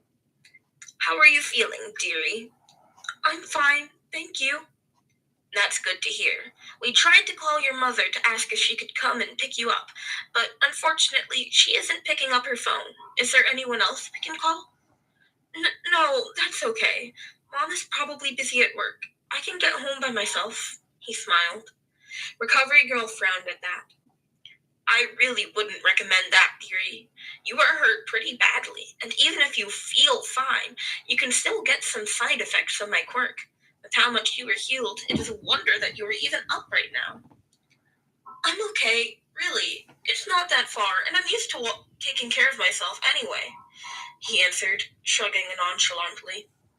Izuku only realized his mistake after the 3 adults looked at him worriedly. I'm walking you back home, Shota stated. What? No, seriously, I'm fine, kid. That wasn't a question. No way am I letting you walk home alone after today, he said firmly, cutting Izuku off. Izuku ducked his head. Yes, sir, he mumbled. Are you also joining us? Shota asked, turning to Toshi. If young Midoriya is fine with it, Izuku nodded. Good.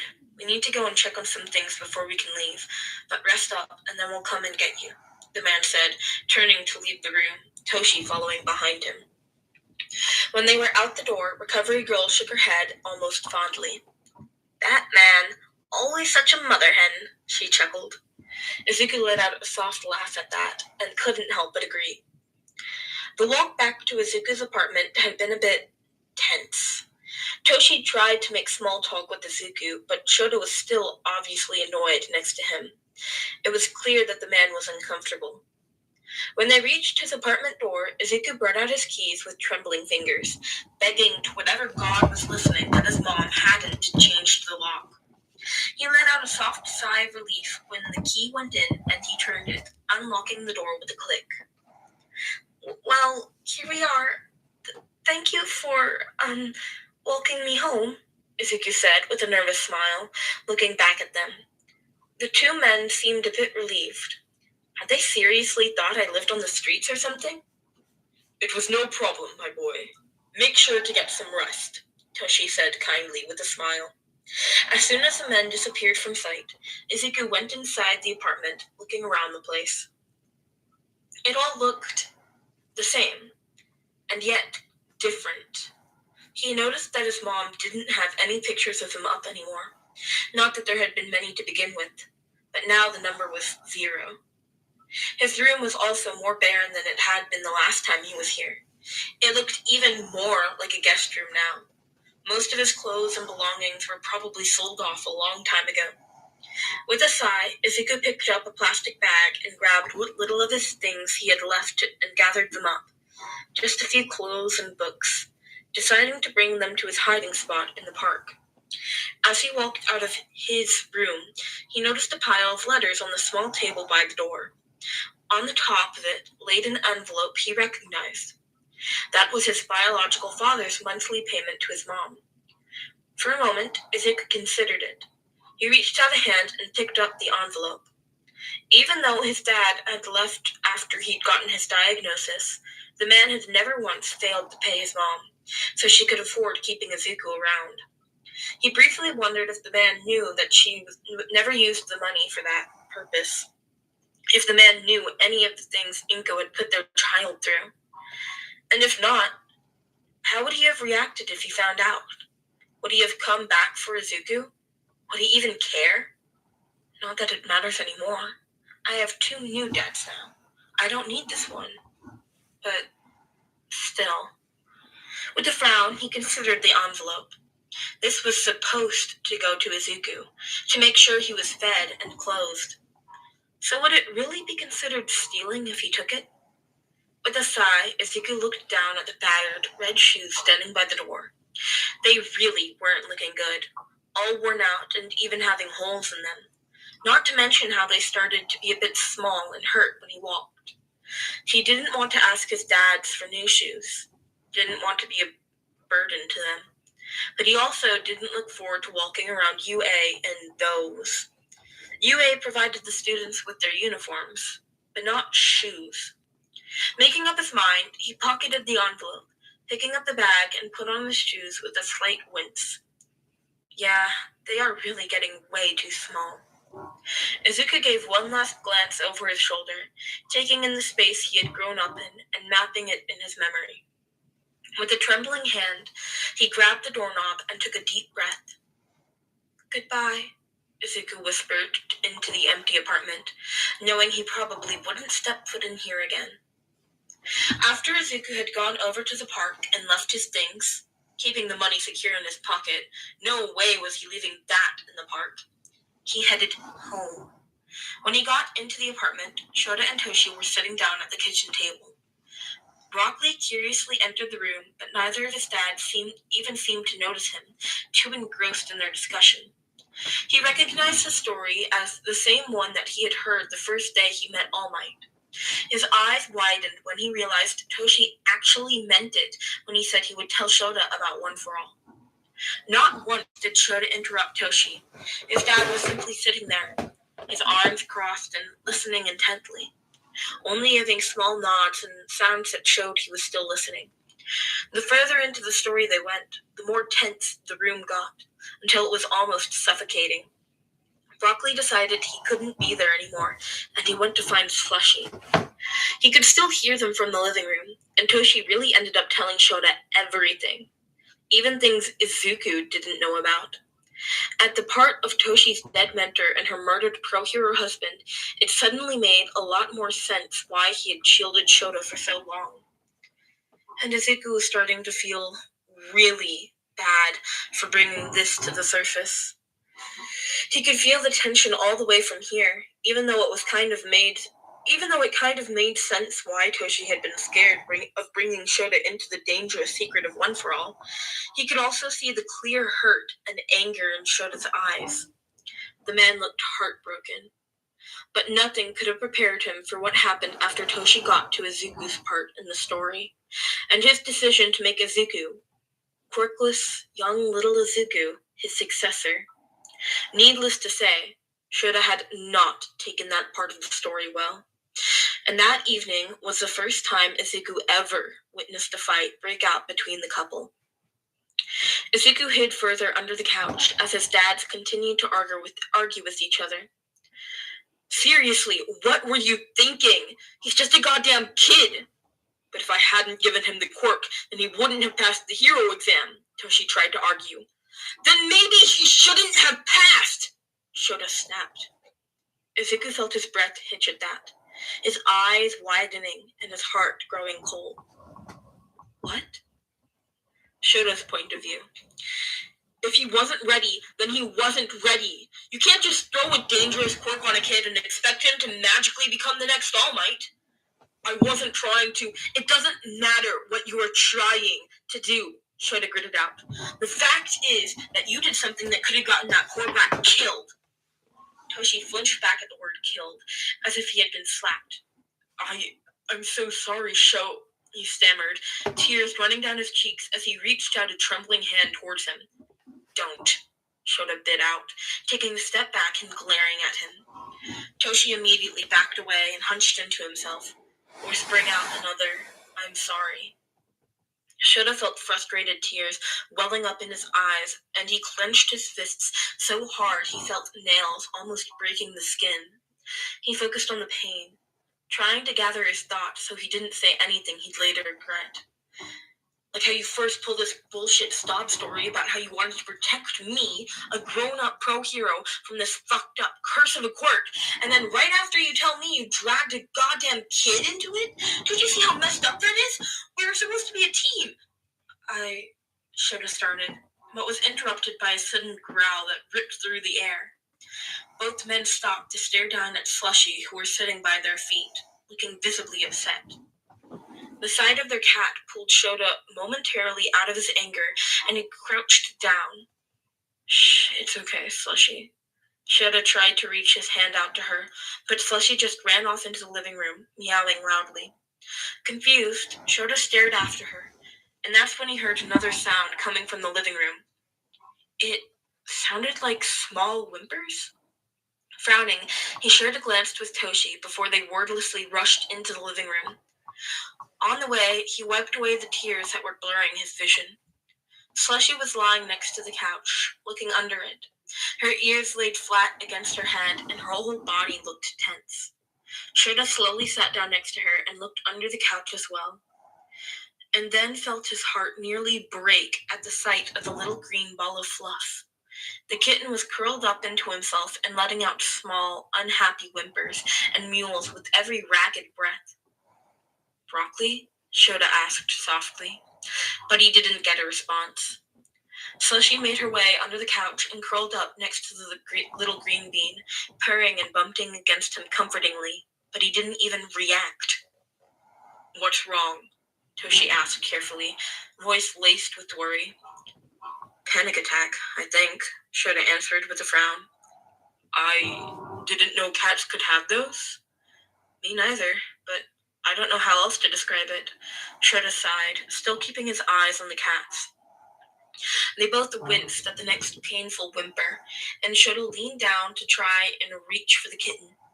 He carefully laid his hand around the small body and gently tugged him towards him and out from under the couch. The poor guy was all poofed up and was staring at nothing with large, unblinking eyes, not reacting to anything happening around him.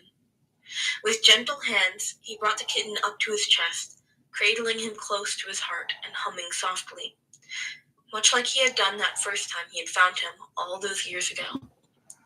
He sighed in relief when he felt this tense body finally starting to relax against him. Broccoli even started letting out soft purrs along with the whimpers that sounded suspiciously close to sobs. Toshi, I Shota sighed, glancing up at his husband, who had moved to sit down next to him. To be honest, I don't know how to feel right now.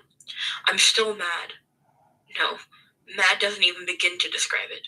I'm fucking furious with you, and I'm hurt that you wouldn't tell me about this. Toshi hunched into himself more and more with every word, listening to every word. Shota let out another heavy sigh and focused down on the small, trembling kitten in his arms. But I also know how much your mentor meant to you, and how young you were when she and her husband were killed. So I guess I can understand where your fear was coming from. But still, I'm just so fucking mad. I know, Toshi blurted out. And I'm really sorry. I never meant to keep this from you for so long.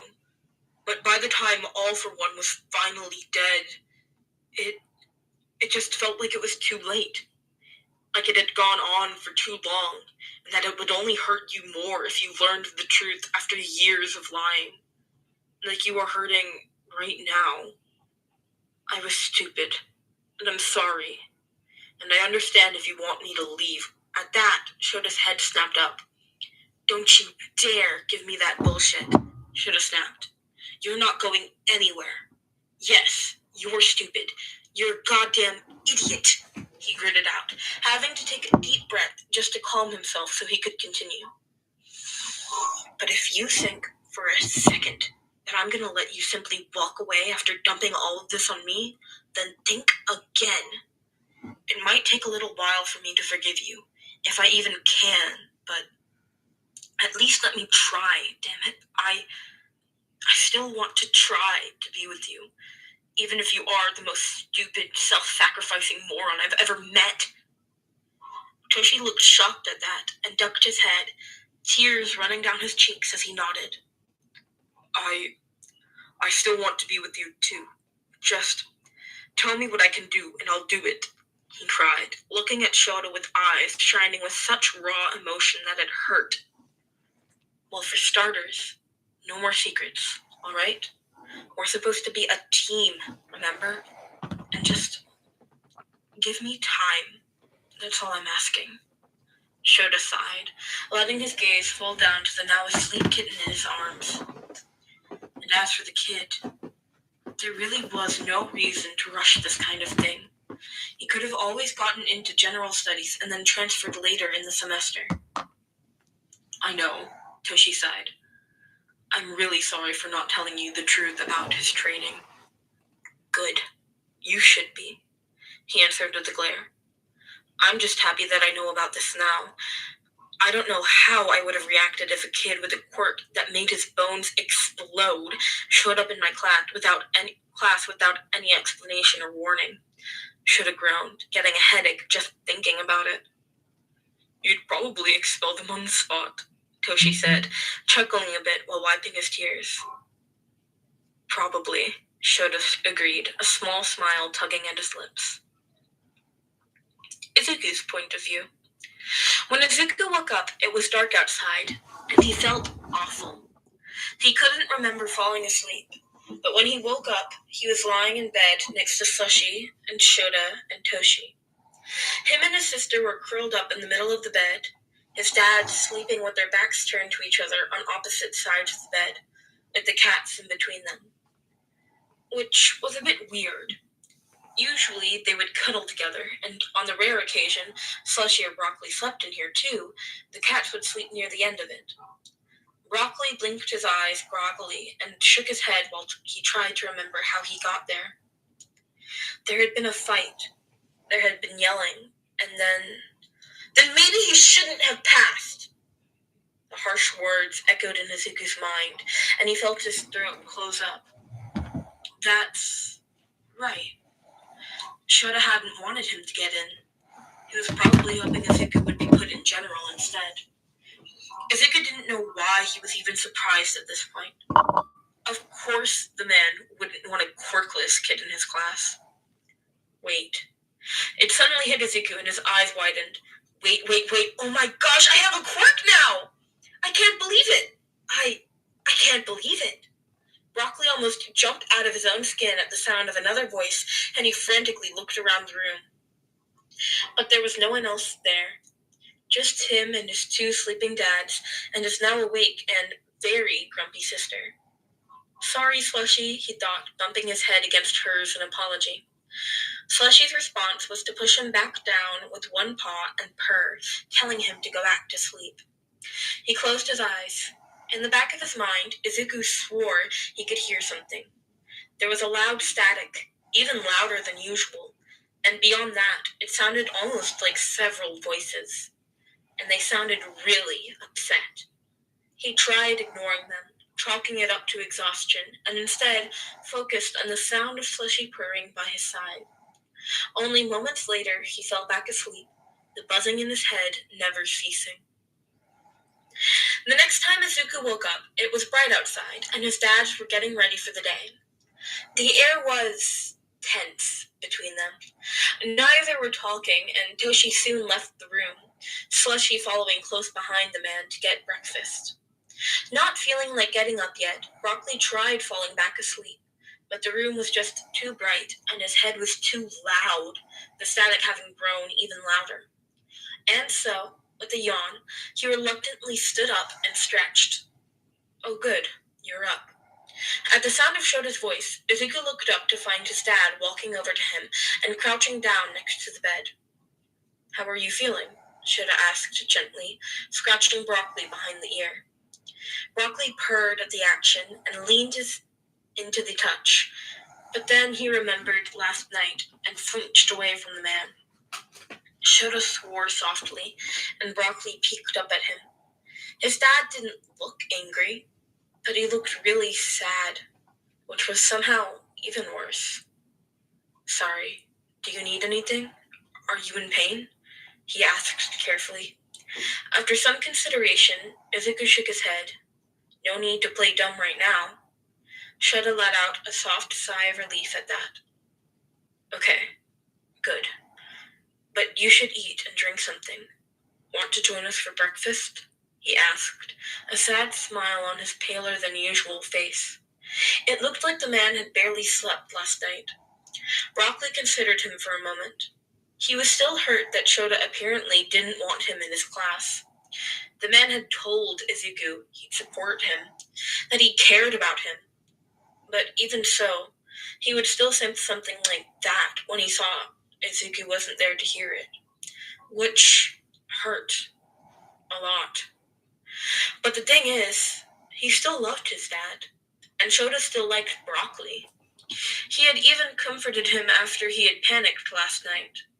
He guessed even if Shota won't want Izuku anymore, there was no reason for Broccoli to not like him.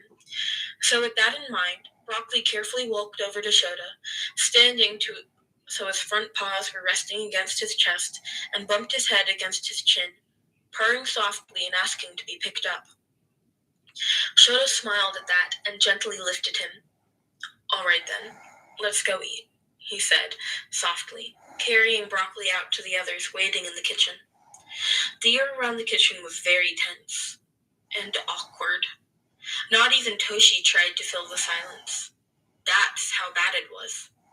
His dads needed to go to work at UA today, looking over the entrance exam and new potential students, as well as getting everything sorted out for All Might's first year of teaching.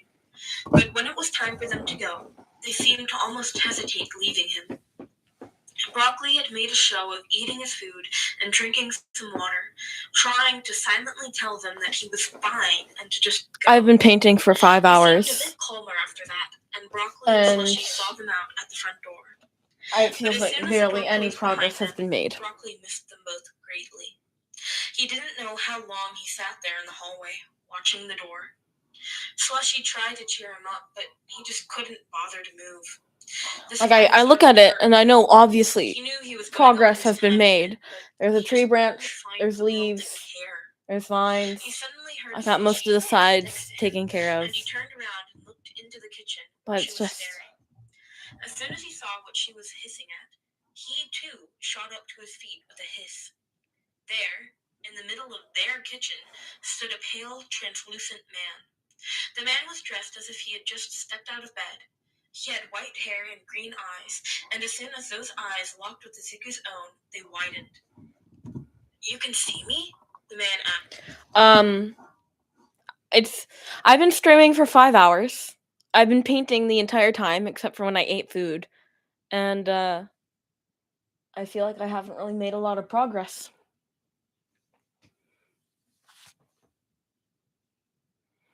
So, like, that's what's happened. Yeah, but I'm talking about the painting. I haven't made a lot of progress in this painting in 5 hours. I made a tree branch, some vines. I've added some moss and lichen to the cobblestone letters. I've added ferns and flowers and painted the sides, and I've touched up the sky. I'll have to touch up the sides again. And I'm not pleased with myself.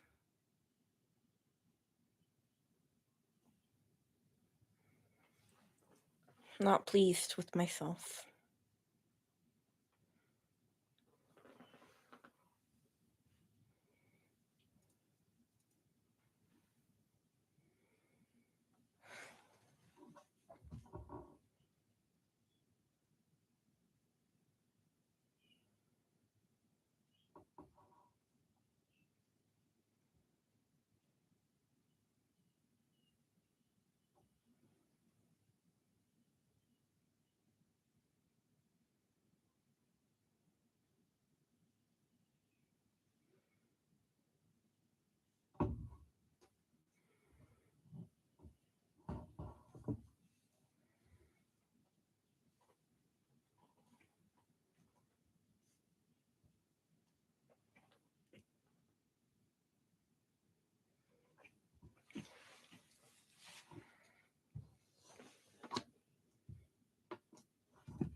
His voice raspy and almost seeming to echo in the room.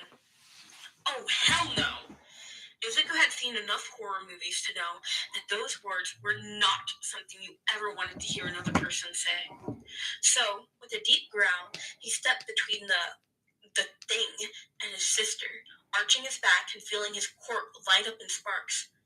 Oh, no, don't do that. Here, I'll just, He heard another voice call out from somewhere.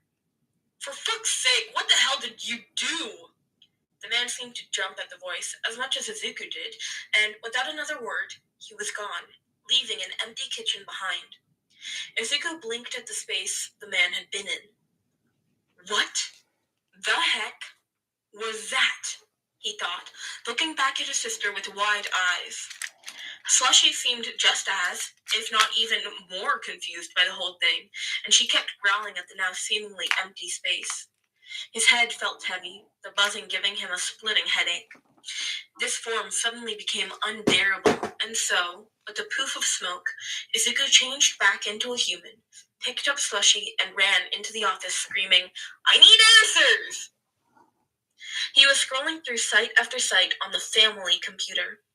Unsurprisingly, the internet was filled with theories about how animals being able to see ghosts, though no evidence. But I guess what we just saw should be plenty of evidence.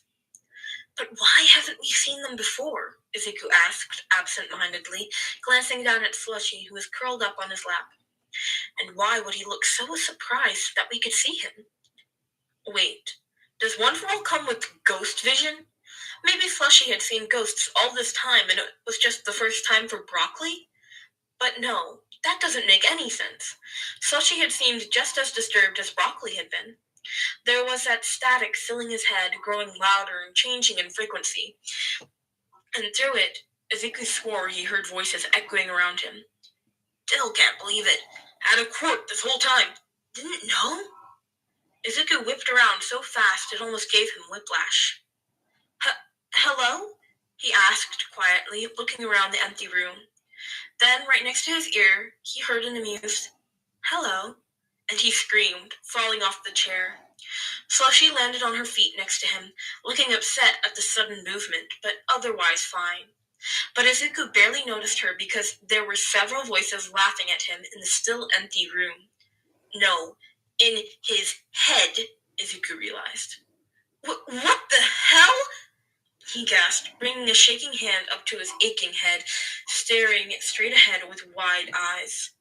But to his disappointment, but also relief, it suddenly got quiet, the buzzing abruptly being cut off, or at least silenced remarkably, and Izuku felt exhausted, his head feeling heavy like lead. For a while, Izuku just sat there, trying to calm his rapid heartbeat, until Slushy meowed at him and pulled him back into reality. With trembling hands, Izuku picked up his phone and called the only number he could think of. Hey, All Might? Weird question, but is One for All haunted? Author's notes. The Vestiges are here! Most who know me know how much I love the past One for All users. Mostly because, as I've mentioned in previous chapters, I was recently diagnosed with DID, and so the concept of having characters sharing the mind space with each other, even if it's not exactly the same, still feels so validating, and I simply couldn't wait to bring them into the story. That's right, Izuku is getting 7 more parents, because our boy needs all the love he can get. Sorry for leaving it at such a cliffhanger. I'm sure a lot of you have questions, and hopefully most of them will be answered. I'm really looking forward to exploring the Vestiges and Izuku's relationship to his new quirk more, and I hope you all look forward to it too. Only 2 weeks left before my portfolio deadline, then I will have more time to write again. So please be patient and keep being awesome. Thank you again for all the support, and I hope you have a wonderful day. And that is it for Chapter 7. I really hope that the audio is much better this time, and I'm so sorry that it took me so long to re-record it. I was really tired, and I'll admit, I took a nap. I took a long nap. But I hope you enjoy it. Show Textilia some love. Sorry for desk squeaking and my lisp and all the stumbles I make. I'm gonna say sorry every time. You guys should know that right now. I'm gonna say sorry every single time. But that's it for That was a lie. I'll I see you haven't been tomorrow. saying sorry. Bye. Salutations, pups, and welcome. That was a lie. I haven't been saying sorry every time.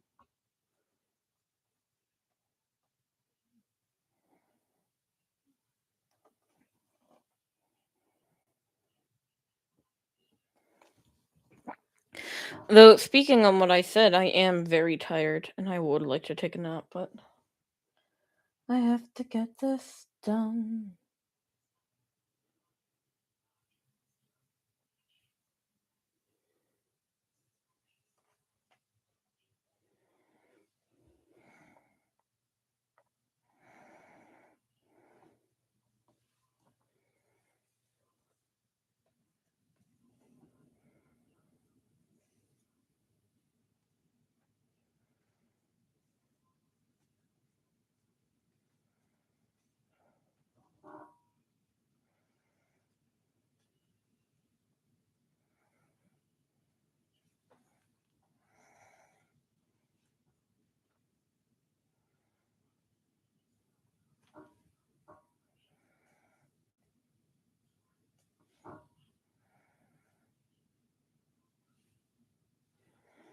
Hey, are any of you guys tired?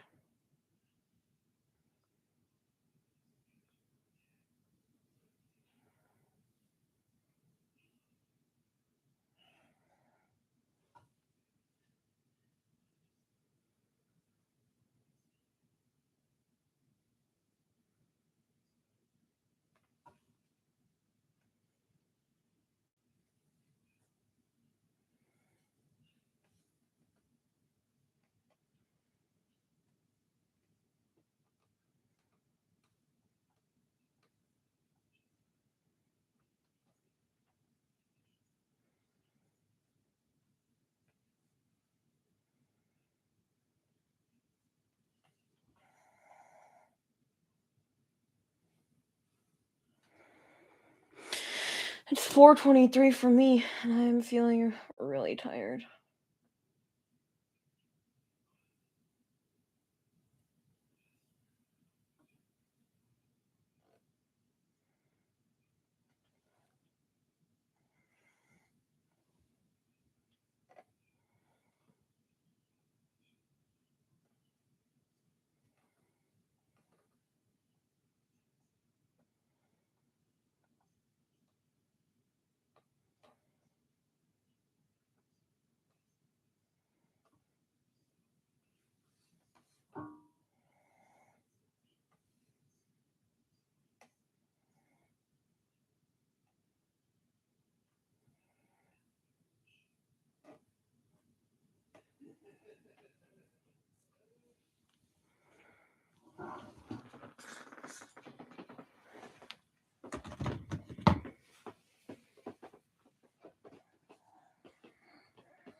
Chapter 8 of The One They Call Broccoli by Texiliaz. The link to the fic will be in the description below. And with that out of the way, let's jump on into it. Hello. Chapter 8, Meeting the Vestiges. Hello, new person.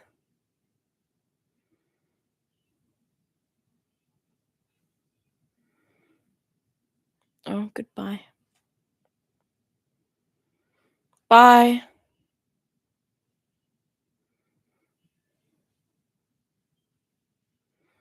Is that hi or bye? Oh no, it tells me that nobody is watching.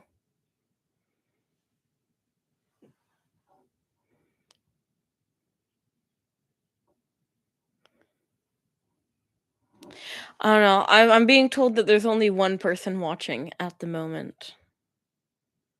Are you leaving, Pika? Oh.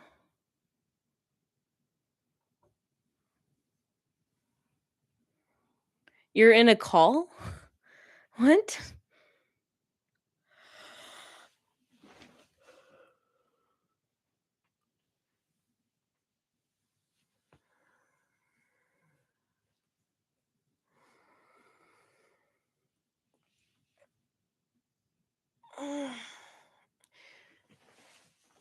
Oh yeah, okay.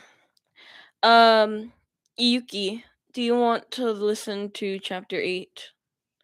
Or do you want to listen to a different fic? Up to you.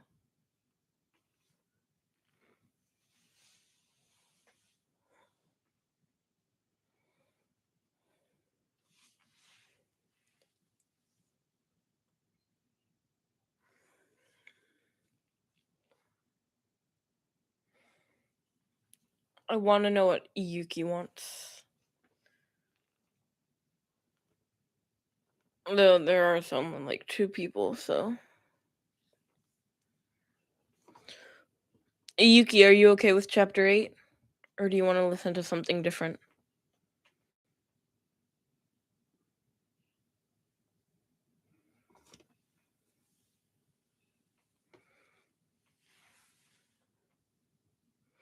Oh, hi, Owl.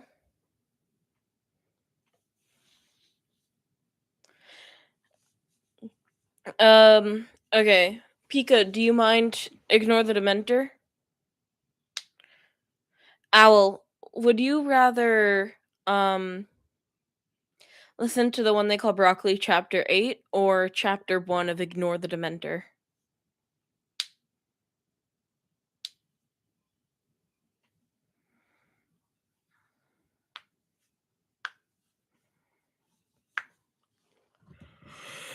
Okay. I'll start playing Ignore the Dementor.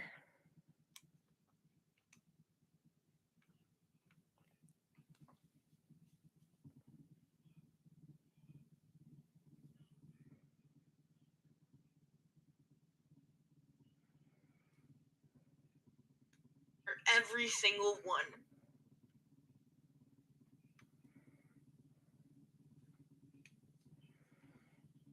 Salutations, everyone, and welcome to Chapter 1 of Ignore the Dementor by Ninja Panda Scholar.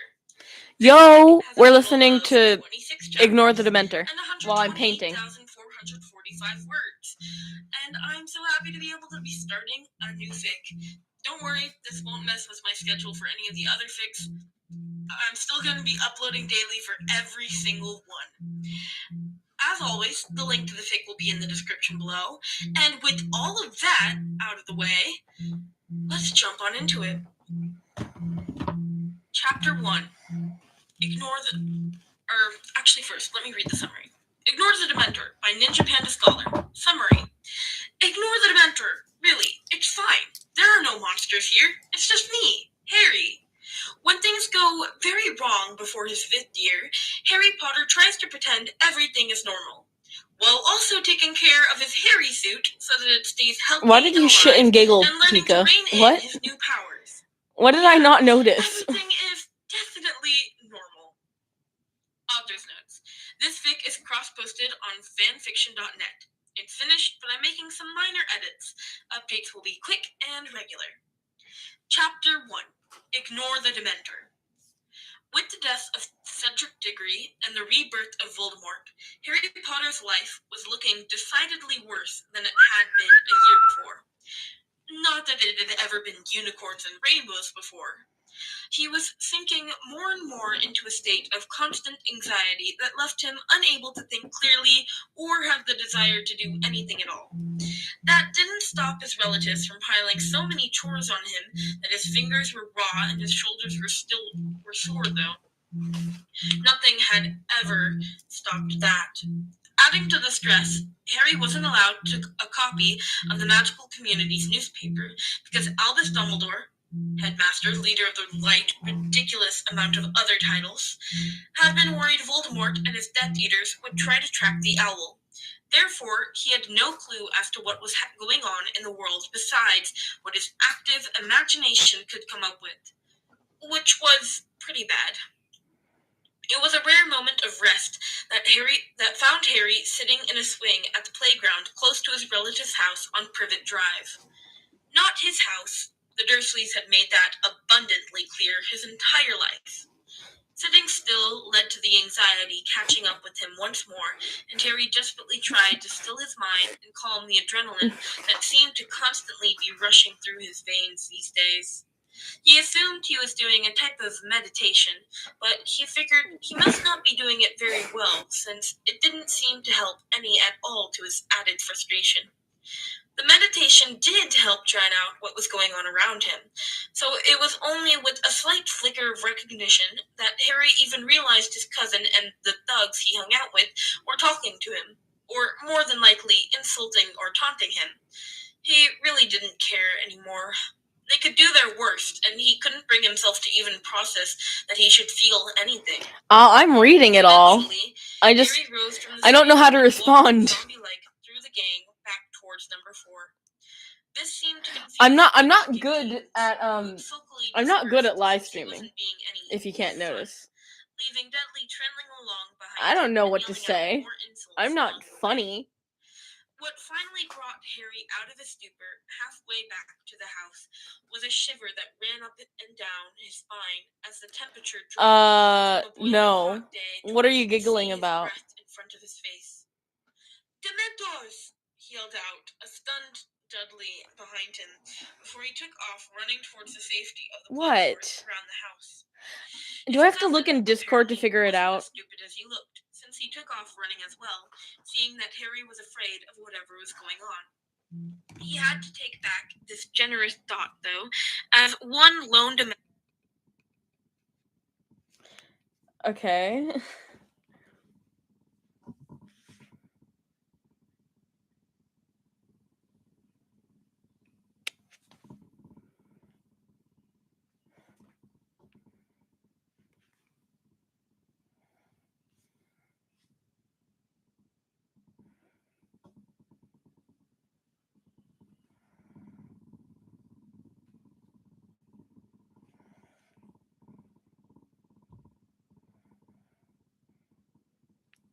Have y'all just been, calling me nonstop?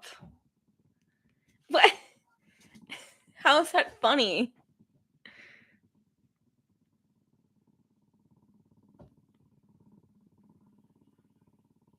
How is that funny?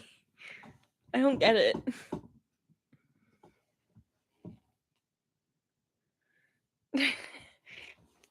Of course I'm not gonna notice. I'm not looking at my phone. You can hear the buzzing? Y'all can hear the buzzing?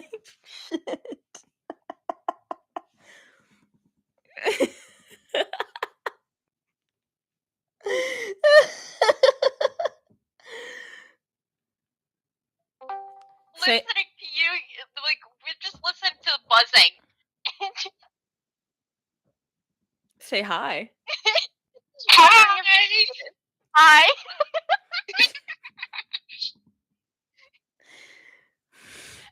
We're just trying to see if you noticed the buzzing. Like, you did. This was hilarious.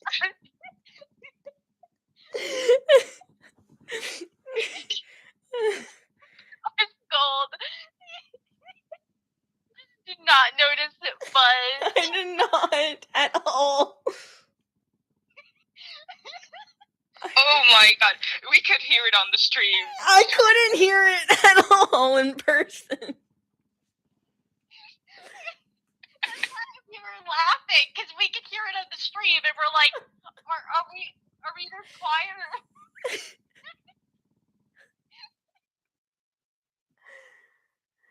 So yeah, that's why we're giggling so much.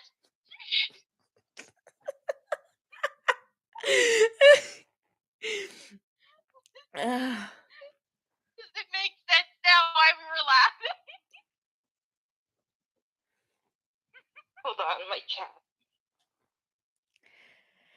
Okay, I'm gonna hang up now and start ignore the Dementor back up. Here you all are. Dementor glided into their path, blocking them from continuing to the safety of the wards. Stop! Harry called out to Dudley and pulled his wand, but Dudley continued racing forward until he tripped into Harry. Dudley crashed to the ground, effectively knocking himself unconscious as Harry's wand went flying. Panicked, Harry scrambled to the ground. Got a cookie, to grab his but I wand, hurt myself. scratching up his hands and knees on the concrete. The tips of his fingers grazed the comforting wood of the wand as all hope was ripped away in the form of a skeletal hand that lifted him bodily from the ground and at a hopeless distance from the wand's protection. Harry's life did not flash before his eyes. Instead, the faces of those he'd be leaving behind were brought to the front of his mind while the Dementor took in a deep, rattling breath. Sorry, he whispered out sadly into the world, not exactly sure what he was apologizing for, just as he felt his soul being ripped forcibly from his body. A Dementor's kiss is not painless. He'd read once that it was believed to be. Well, they were dead wrong. It felt like every single cell in his body was being ripped apart, and he could feel each and every one of them. He screamed a horrifying scream out into the dark evening as he finally felt himself torn away from the body that used to house him. Well, shit, was a profound thought that crossed Harry's mind as he stared down at the body that used to be him lying on the pavement beside his unconscious cousin. Wait, why am I still here? Harry felt himself, only not. He seemed to be floating instead of standing. Maybe he was a ghost, he thought. The Dementor was floating away from him into the night sky before turning back to the teen. One long, pale, and skeletal hand reached out from the tattered cloak and beckoned Harry to follow. Scoffing, Harry crossed his skeletal arms inside of his tattered robe to tell the Dementor to bugger off. That was until he realized he had skeletal arms inside of a tattered robe, and he was floating above the ground instead of standing. Merlin's saggy balls! I'm a Dementor! He exclaimed in his mind. In trepidation, the new Dementor reached up under its hood to feel what was there. Harry felt solid, surprisingly. There was a mouth with chapped lips. Lip balm. He could invest in lip balm. Now, up higher, he gasped when he felt no nose. Oh, hell, I look like Voldemort, he mentally grumbled. There was a moment when his thoughts stuttered and he thought he might pass out when he realized he also had no eyes. He was seeing, though. How? It was actually more like sensing, he realized. He sensed the Dementor in front of him and his body at his feet. He knew where they were and what they would look like, but he didn't actually see them. Frankly, he figured he actually saw a little better now than he did with his glasses, he thought with a humorless snort. He opened his mouth to tell off the Dementor, but only a long, haunting screech came out. For some reason, he knew that he'd actually said, "There's no way in hell I'm going with you, and you can very well bugger off, or I'll see if a Dementor can suck another one's soul out." All that just sounded like a combination of birds of prey screech and a death rattle, if that made any sense at all. "Have it your way," wafted back to him from the form of a similar screech from the other Dementor before it continued on its way, as if it hadn't just destroyed someone's life. "We'll see you again, Harry Potter." As if he hadn't just destroyed my voice! As the Dementor faded from sight. Dementor Harry looked down. That dude's voice is so hard to do. And tried to remember all he knew of what happened to someone after they were kissed. Well, they didn't die, was the first and only thing that was coming to mind. So his body down there must still be alive. He reached down with his skeletal hands to take hold of the tanned and calloused hand that he once called his own. He gasped a rattling breath as his hand went right through his old one. Quickly, he reached over and poked Dudley's hand. Nope, that was solid. So it was only his old body then. Maybe... Harry floated down to his old body and fell into it horizontally. It was one of the weirdest feelings he had ever experienced. It was like he was getting dressed up in an uncomfortable suit. It was painfully obvious he was no longer connected to this body and couldn't reconnect himself. However, when he moved the arms, they moved. He tried moving his facial features, and then his legs. It all worked for him, but felt completely wrong. Finally, he stood, wearing his hairy suit, and looked down at his unconscious cousin. There was no way he was going to be able to carry him home, so he nudged the larger teen with his foot. With a groan, Dudley shifted slightly. "Dudley, you fell. Can you stand on your own?" Harry asked him, testing out his voice. He sighed in relief when it was in English and not whatever Dementor language he'd been speaking before. He could do this, right? He'd just wear his hairy suit and pretend that nothing happened. No one had to know. Dudley blinked and looked up at Harry with fear in his eyes and a scream in his lungs. Harry winced and felt his aura extending out around him and tried out pulling it inside of himself. As Dudley passed back out, Harry grimaced. "Guess I'll have to work on that." Harry's aunt and uncle were not amused. Dudley had finally woken up again, and Harry had gotten them home. No one believed that Dudley had tripped and knocked himself out, which was ironic, since he actually had done just that before the whole Dementor drama. They all seemed too afraid of Harry to do much about it, though. Harry couldn't really decide if that was a pro or a con, but he was leaning decidedly towards pro. He really was trying, and most succeedingly, at keeping his Dementor aura in check. When the verbal abuse got too much and he started losing control of his emotions, it was hard to keep everything reined in, though. There were many less arguments in the Dursley household after a couple of slips in his control. He wasn't proud of the fact that his relatives were terrified of him, but since he'd been afraid of them for well over a decade of his life, he wasn't letting the guilt overtake him too much. As much as he now felt like the freak the Dursleys had always told him he was also knocked out of his vicious cycle of anxiety over Voldemort. Now, he had a new cycle of anxiety about turning into a Dementor wearing a hairy suit around, and what his friends in the Ministry would do when they found out. He tried to act as normally as possible, but he no longer needed to eat or sleep, and that was a little noticeable. After a little over a day, he came to the uncomfortable conclusion that he did have to make his human body eat, even if he had to force the food down, or his hairy suit would die. The body had become more and more sluggish when he didn't feed it, and he realized that it still needed sustenance, even if he didn't. As weird as he felt wearing himself around like clothes, he refused to carry around a smelly dead body. As for sleep, he found out that if he left his body at night, then the natural state it would go into was one of sleep. So he made sure to take off his body for at least 6 or 7 hours each night to let the body sleep and stay healthy. Frankly, after a week of forcing down food and making his body sleep, the hairy suit was looking much healthier than Harry did when he was actually lived in it, since he'd been having constant nightmares and had little appetite before everything happened.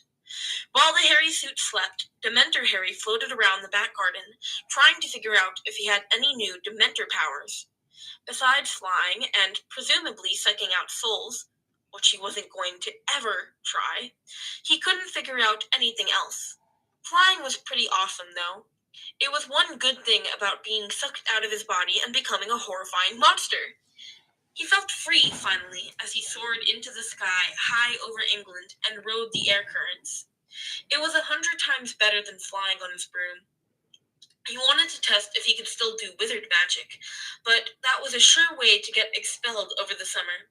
He just hoped and prayed that when he went back to Hogwarts, his wand would continue to work for him. Since he would be pulling the magic from the hairy suit, theoretically, he believed it would still work. Hopefully. Now, explaining all this does seem like Harry was taking everything really well. He wasn't. Yes, he was keeping his new pet alive, what he'd started to think of his body as, and he was flying most nights, but he was also screaming into the clouds, cursing fate, and the world, and Voldemort, and everyone, and crying real tears when he was back in his body and had tear ducts again. He was also cold all the time, and this made him even more miserable. He found that letting his Dementor aura go warmed him up as everything around him froze, but pulling it in caused his body to feel like it was winter in the dungeons of Hogwarts instead of the middle of summer. His relatives probably thought he was insane. Well, they had already thought that for years, as he wore multiple layers of clothes while doing his chores in blazing heat. The Dursleys couldn't care less about Harry or his wife, so any abnormalities or strangeness went largely unnoticed. The real test would be when Remus Lupin arrived to take him to wherever everyone else was hiding out over the summer. He'd gotten a letter from Dumbledore on his birthday, which he'd completely forgotten about in his distress at turning into the monster from his nightmares, and which said that Remus would be by on August 2nd to pick him up for the rest of the summer. As August 2nd arrived, much too quickly, Harry sat on his trunk in his room, going over and over his new mantra of, just act normal, don't scare the villagers, don't suck any souls out, and be Harry, not the monster. You're not the monster. He didn't believe himself, no matter how much as he told himself that. When the front doorbell rang and Vernon grumbled an order up the stairs for him to get a move on, Harry sighed and picked up Hedwig in her cage. You ready, girl? He asked, as she gave him a happy hoot. The only thing that kept him sane was that Hedwig hadn't abandoned him. He reasoned that if he were truly evil, then Hedwig would have left him the first chance she got. Instead, she flew with him at night and comforted him in both his human and Dementor forms. There was no person in the world he loved as much as he loved his owl, and he made sure she knew that every chance he got with treats, words, head scratches, and generally treating her like the queen she was. Time to face the humans, he told her wryly, as they made their way out of the room and down the stairs to see the very observant werewolf. And that's the end of chapter 1. I'm so excited to be starting a new fic, and I really hope that you all enjoyed this one. Please show Ninja Panda Scholar some love. I love Ninja Panda Scholar, probably one of my favorite authors. Please leave me a comment I really love reading all of your comments, and I hope you all have a nice day. I hope you all enjoyed this, and I'll see you tomorrow. Bye-bye, pups. Salutations, every pup, and welcome to Chapter 2 of Ignore the Dementor by Ninja Panda Scholar. As always, a link to the fic will be in the description below, and with that out of the way, let's get on into it. Chapter 2, A New Home. Hi! Remus Lupin was standing just inside of the Dursleys' front door with a large, shaggy dog beside him. Harry paused on the stairs in fear, not having known that his Dementor-sensitive godfather would be there as well. Hi, Professor Lupin, Harry forced a smile as he pulled in his aura as much as it was possible to do. Harry, I have... Okay, do we want to listen to Chapter 2 of Ignore the Dementor, or do we want to move on to a different fic, or go back to Broccoli, or what do we want?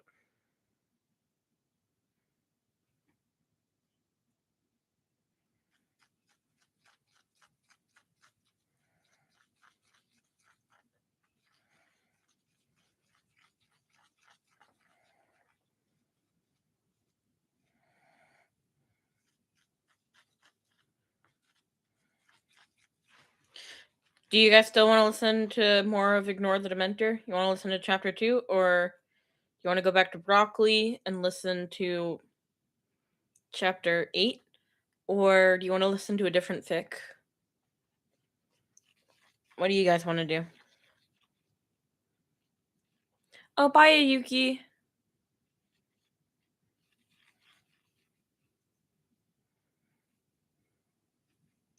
Sleep well.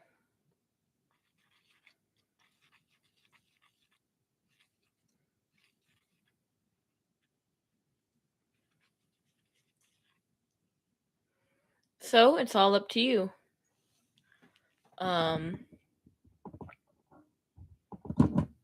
all up to you, Mint. What do you want to do? What do you want to listen to?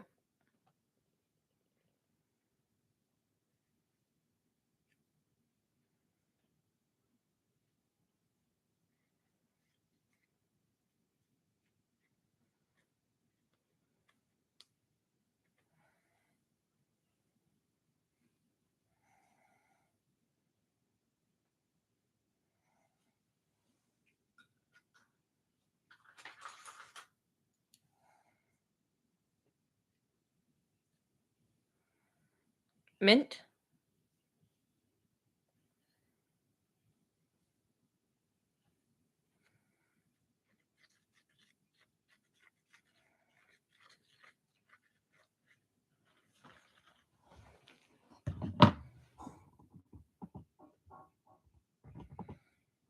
Mint? What do you want to listen to?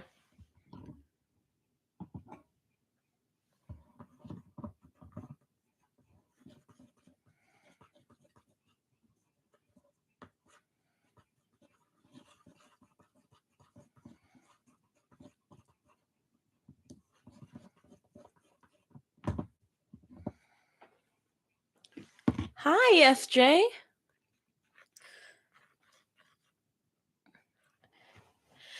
I'm painting, and, well, while I'm painting, I figured we would listen to my podfics.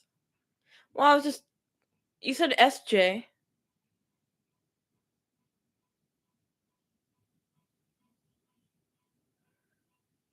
You said... You said... You said SJ here in the chat.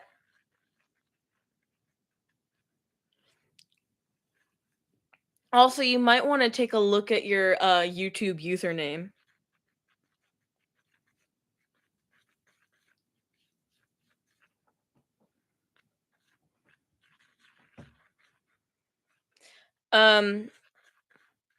So I'm painting right now, and while I'm painting, I figured we'd listen to some of my podfics. So I don't want to just put on a random YouTube video. I don't want to steal any other YouTubers' works. So, what do you guys want to listen to? I have a few options.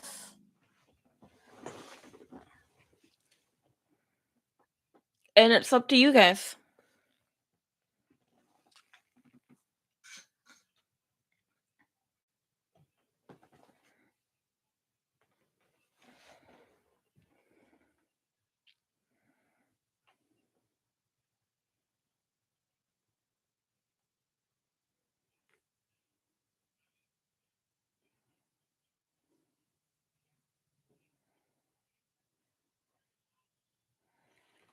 In the meantime, while I wait for you guys to figure out what you want, I will do some singing so we're not just sitting in complete silence. That's never fun.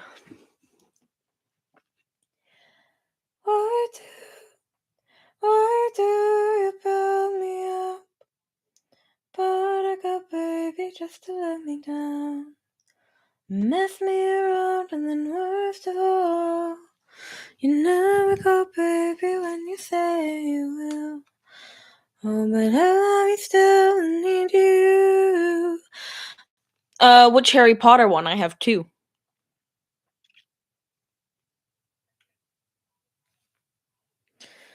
Need you more than anyone, darling. You know that I have from the start.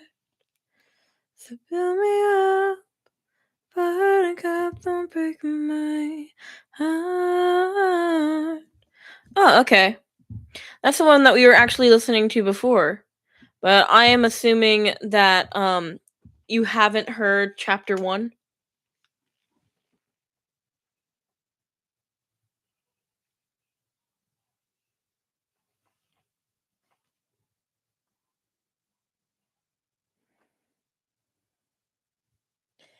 Baby, baby, try to find a little time and I'll make you happy. I'll be home, I'll be beside the phone waiting on you.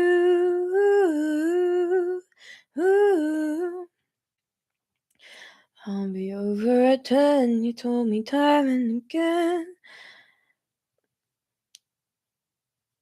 But you're late, I wait around and then I went to the door, I can't take anymore.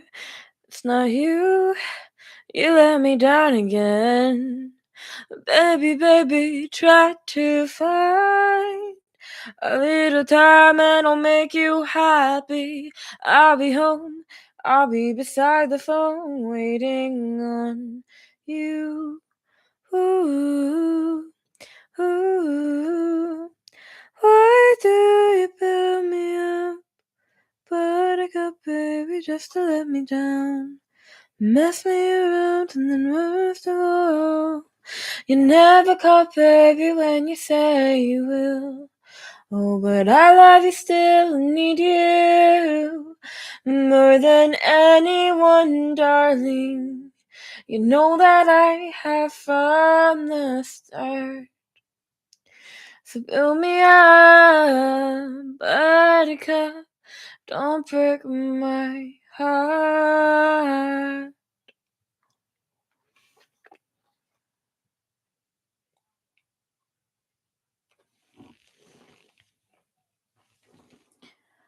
Baby, baby, try to find a little time and I'll make you happy. I'll be home, I'll be beside the phone waiting on you. Why do you build me up? Sorry. Okay, so we'll replay chapter 1 of Ignore the Dementor because SJ has not heard chapter 1. Salutations, everyone, and welcome to chapter 1 of Ignore the Dementor by Ninja Panda Scholar. This fic has a total of 26 chapters and 128,445 words, and I'm so happy to be able to be starting a new fic. Don't worry, this won't mess with my schedule for any of the other fics. I'm still going to be uploading daily for every single one. As always, the link to the fic will be in the description below, and with all of that out of the way, let's jump on into it. Chapter 1. First, let me read the summary. Ignore the Dementor by Ninja Panda Scholar. Summary. Ignore the Dementor. Really, it's fine. There are no monsters here. It's just me, Harry. When things go very wrong before his 5th year, Harry Potter tries to pretend everything is normal, while also taking care of his Harry suit so that it stays healthy and alive and learning to rein in his new powers. Yeah, everything is definitely normal. Author's notes. This fic is cross-posted on fanfiction.net. It's finished, but I'm making some minor edits. Updates will be quick and regular. Chapter 1. Ignore the Dementor. With the death of Cedric Diggory and the rebirth of Voldemort, Harry Potter's life was looking decidedly worse than it had been a year before. Not that it had ever been unicorns and rainbows before. He was sinking more and more into a state of constant anxiety that left him unable to think clearly or have the desire to do anything at all. That didn't stop his relatives from piling so many chores on him that his fingers were raw and his shoulders were sore, though. Nothing had ever stopped that. Adding to the stress, Harry wasn't allowed a copy of the Magical Community's newspaper because Albus Dumbledore, headmaster, leader of the light, ridiculous amount of other titles, had been worried Voldemort and his Death Eaters would try to track the owl. Therefore, he had no clue as to what was going on in the world besides what his active imagination could come up with, which was pretty bad. It was a rare moment of rest that found Harry sitting in a swing at the playground close to his relative's house on Privet Drive. Not his house. The Dursleys had made that abundantly clear his entire life. Oh, thank you. Sitting still led to the anxiety catching up with him once more, and Harry desperately tried to still his mind and calm the adrenaline that seemed to constantly be rushing through his veins these days. He assumed he was doing a type of meditation, but he figured he must not be doing it very well, since it didn't seem to help any at all to his added frustration. The meditation did help drown out what was going on around him, so it was only with a slight flicker of recognition that Harry even realized his cousin and the thugs he hung out with were talking to him. Harry, or honey, more than that's likely dissociation. insulting or taunting him. He really didn't care anymore. They could do their worst, and he couldn't bring himself to even process that he should feel anything. Eventually, Harry rose from the swing and walked zombie-like through the gang back towards number 4.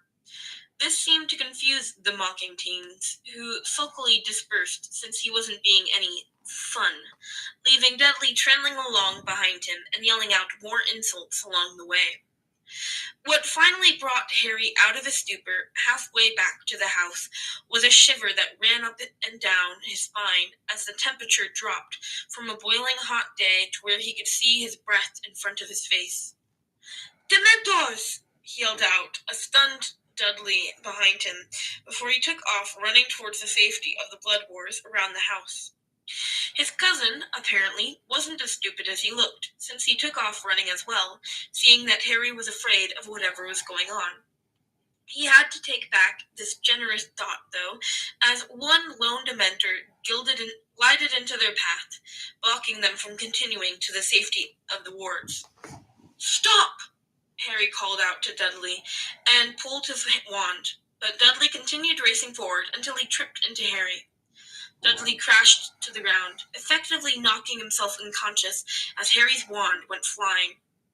Panicked, Harry scrambled to the ground and to grab his wand, scratching up his hands and knees on the concrete. The tips of his fingers grazed the comforting wood of the wand, as all hope was ripped away in the form of a skeletal hand that lifted him bodily from the ground, and at a hopeless distance from the wand's protection. Harry's life did not flash before his eyes. Instead, the faces of those he'd be leaving behind were brought to the front of his mind, while the Dementor took in a deep, rattling breath. "Sorry," he whispered out sadly into the world, not exactly sure what he was apologizing for, just as he felt his soul being ripped forcibly from his body. A Dementor's kiss is not painless. He'd read once that it was believed to be. Well, they were dead wrong. It felt like every single cell in his body was being ripped apart, and he could feel each and every one of them. He screamed a horrifying scream out into the dark evening as he finally felt himself torn away from the body that used to house him. Well, shit, was a profound thought that crossed Harry's mind as he stared down at the body that used to be him lying on the pavement beside his unconscious cousin. Wait, why am I still here? Harry felt himself, only not. He seemed to be floating instead of standing. Maybe he was a ghost, he thought. The Dementor was floating away from him into the night sky before turning back to the teen.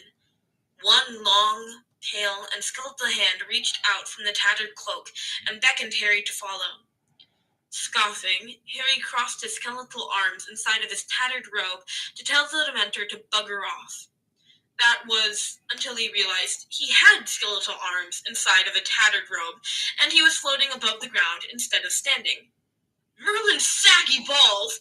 I'm a Dementor!" he exclaimed in his mind.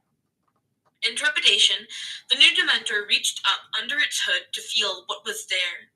Harry felt solid, surprisingly. There was a mouth with chapped lips. Lip balm. He could invest in lip balm. Lots and Now, lots higher, of lip balm. He gasped when he felt no nose. "Oh, hell, I look like Voldemort," he mentally grumbled.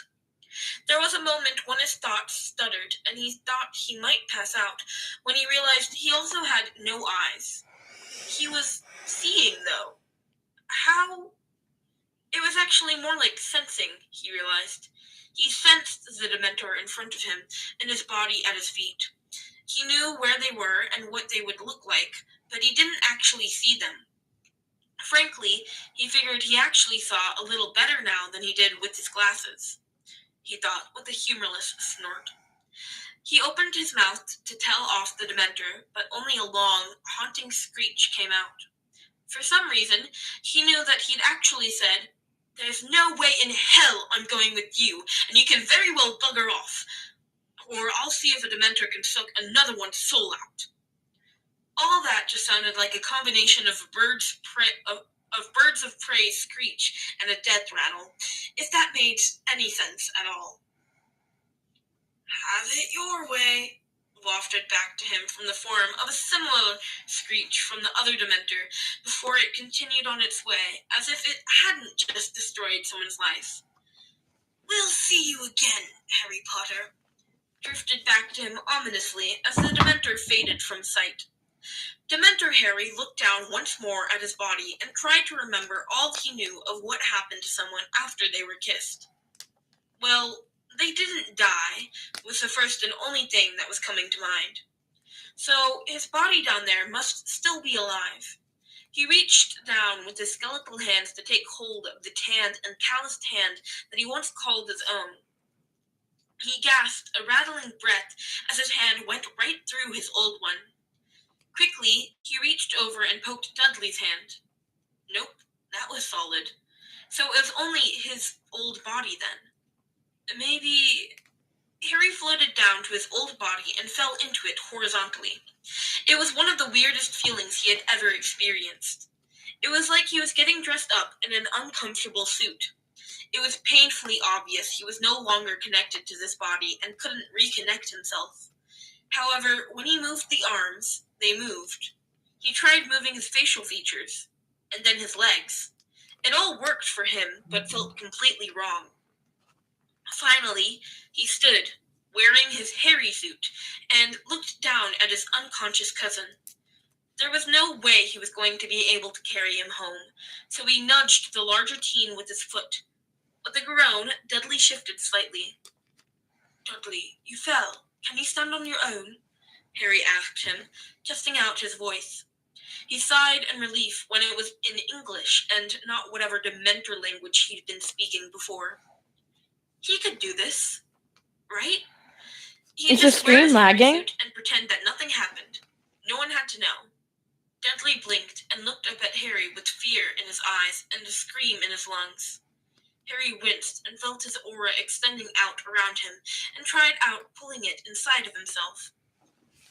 As Dudley passed back out, Harry grimaced. Guess I'll have to work on that. Harry's aunt and uncle were not amused. Dudley had finally woken up again, and Harry had gotten them home. No one believed that Dudley had tripped and knocked himself out, which was ironic, since he actually had done just that before the whole Dementor drama.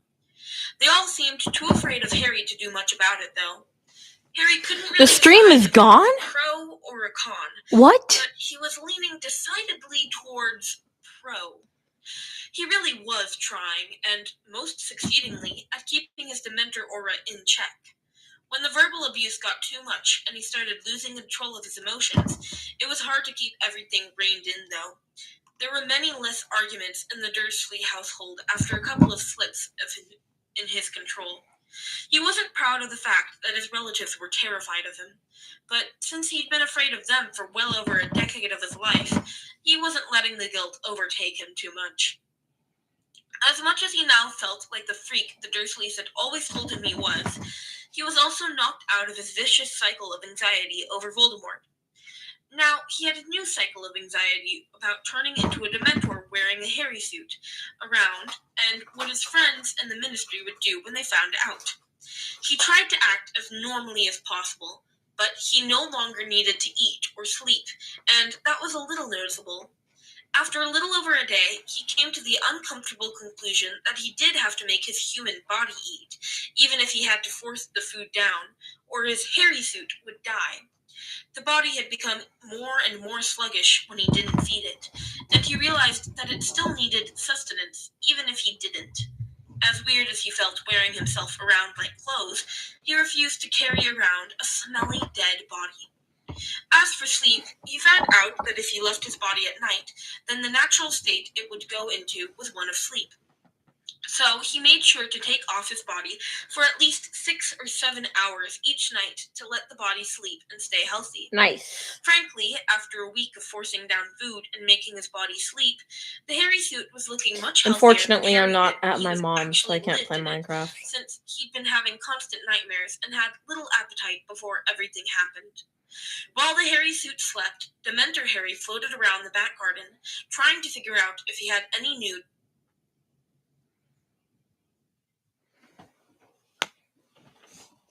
I don't care. Dementor powers. Besides flying and presumably sucking out souls, which he wasn't going to ever try, he couldn't figure out anything else. Flying was pretty awesome, though. It was one good thing about being sucked out of his body and becoming a horrifying monster. He felt free, finally, as he soared into the sky high over England and rode the air currents. It was 100 times better than flying on his broom. He wanted to test if he could still do wizard magic, but that was a sure way to get expelled over the summer. He just hoped and prayed that when he went back to Hogwarts, his wand would continue to work for him. Since he would be pulling the magic from the Harry suit, theoretically, he believed it would still work. Hopefully. Now, explaining all this does seem like Harry was taking everything really well. He wasn't. Yes, he was keeping his new pet alive, what he'd started to think of his body as, and he was flying most nights, but he was also screaming into the clouds, cursing fate, and the world, and Voldemort, and everyone, and crying real tears when he was back in his body and had tear ducts again. He was also cold all the time, and this made him even more miserable. He found that letting his Dementor aura go warmed him up as everything around him froze, but pulling it in caused his body to feel like it was winter in the dungeons of Hogwarts instead of the middle of summer. His relatives probably thought he was insane. Well, they had already thought that for years, as he wore multiple layers of clothes while doing his chores in blazing heat. The Dursleys couldn't care less about Harry or his life, so any abnormalities or strangeness went largely unnoticed. The real test would be when Remus Lupin arrived to take him to wherever everyone else was hiding out over the summer. He'd gotten a letter from Dumbledore on his birthday, which he'd completely forgotten about in his distress at turning into the monster from his nightmares, and which said that Remus would be by on August 2nd to pick him up for the rest of the summer. As August 2nd arrived, much too quickly, Harry sat on his trunk in his room, going over and over his new mantra of, just act normal, don't scare the villagers, don't suck any souls out, and be Harry, not the monster. You're not the monster. He didn't believe himself, no matter how much as he told himself that. When the front doorbell rang and Vernon grumbled an order up the stairs for him to get a move on, Harry sighed and picked up Hedwig in her cage. You bitty girl? He asked, as she gave him a happy hoot. The only thing that kept him sane was that Hedwig hadn't abandoned him. He reasoned that if he were truly evil, then Hedwig would have left him the first chance she got.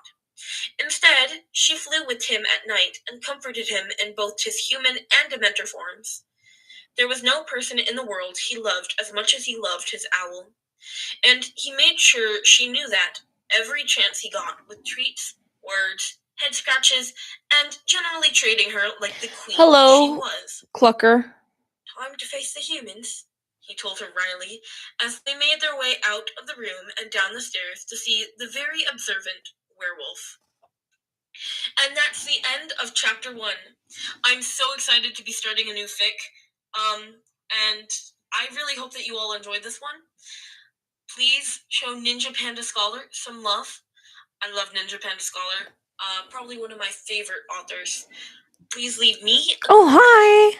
I really love reading all of your comments, and I hope you all have a nice day. I hope you all enjoyed this, and I'll see you tomorrow. Bye-bye, pups! Salutations, every pup, and welcome to Chapter 2 of Ignore the Dementor by Ninja Panda Scholar. As always, a link to the fic will be in the description below, and with that out of the way, let's get on into it. Chapter 2, A New Home. Remus Lupin was standing just inside of the Dursleys' front door with a large, shaggy dog beside him. Harry paused on the stairs in fear, not having known that his Dementor-sensitive godfather would be there as well. Hi, Professor Lupin, Harry forced a smile as he pulled in his aura as much as it was possible to do. Harry, I haven't been your professor for well over a year. Remus or Moony will work perfectly fine. The man laughed, dressed shabbily in muggle clothes, the same as he did in wizard robes. The dog gave a happy bark beside him. Good to see you then, Remus. Harry smiled at him with a cautious step forward. Harry's Aunt Petunia looked at the man and the dog as if a herd of cockroaches had tracked sewage into her front parlor. Hurry up, boy! She sneered as her hand inched towards a can of disinfectant spray that was sitting on the counter, presumably waiting for as soon as the wizards walked out the door, though Harry thought she was probably a heartbeat away from spraying them down bodily if they stayed any longer. Of course, Aunt Petunia, Harry mumbled, as he hurried down the rest of the stairs, where the werewolf gave him a quick half-hug. You look different, Harry. Remus studied the teen he had an arm around. Really? Harry almost panicked, thinking he was going to be found out before he even got out of the front door. It's been a while since you saw me last. That must be it, Remus nodded with a smile. You look good. Healthier, I think. Well, get going then! Vernon almost shoved him out the front door in impatience and some still lingering fear of the new Dementor. Harry chuckled as he heard the familiar aerosol sound of a can of disinfectant spray as the door was closing behind them. Hey, Siri, Harry finally said as he gave the dog a pat on his head. No, I was trying to text someone. Sirius only barked happily and licked Harry's arm instead of reacting negatively to his godson. Have you ever side-along-operated? Remus asked when they traveled down the street towards the park. No. Is it like Porky? Harry asked, pulling his trunk around behind him and holding Hedwig's cage so she didn't get jostled. It's only you two watching. Remus gave You're the only two right now. And took a hold of both Harry's arms, and the scruff behind Sirius's neck. There is no crowd. Owl and trunk tightly. It's best to just get it over with. I might have like 1.1k, but nobody's gonna come watch a live stream. I'm doing chill. It does get better, Remus ineffectually assured him as he walked. I really don't deserve a crowd. The retching teen's back. I need you to read this piece of paper once you feel well enough. All I do is literally read podfics. All I'm doing right now is painting while podfics are playing. Is there a single pleasant form of wizard transportation? Okay. Harry asked seriously as he grabbed the extended piece of paper to read something about an Order of the Phoenix and a house address. What? Rooms aren't too bad, Remus shrugged, as Harry stared in awe at where a massive townhome appeared in the middle of the neighborhood where there hadn't been one before. Sirius would probably want to apologize for his mother later, but for now, try to be quiet as we enter. What? Harry asked again, dazedly, as he followed his old professor up the front steps, while Sirius dug his heels in following behind them. Hedwig squawked, and Harry let her out of her cage just before entering so she could fly off and hunt. Walking in, Harry took in a deep breath and smiled. The house felt so homey and welcoming. Just the aura of it seemed to reach out to him and give him a hug. If this was Sirius's home, which he figured it must be if his mother was around somewhere, he hoped he'd be able to spend a lot of time here. They passed by a heavily curtained portrait and entered into a sitting room as Sirius turned back into a human. "Oh, Pup, it's so good to see you again."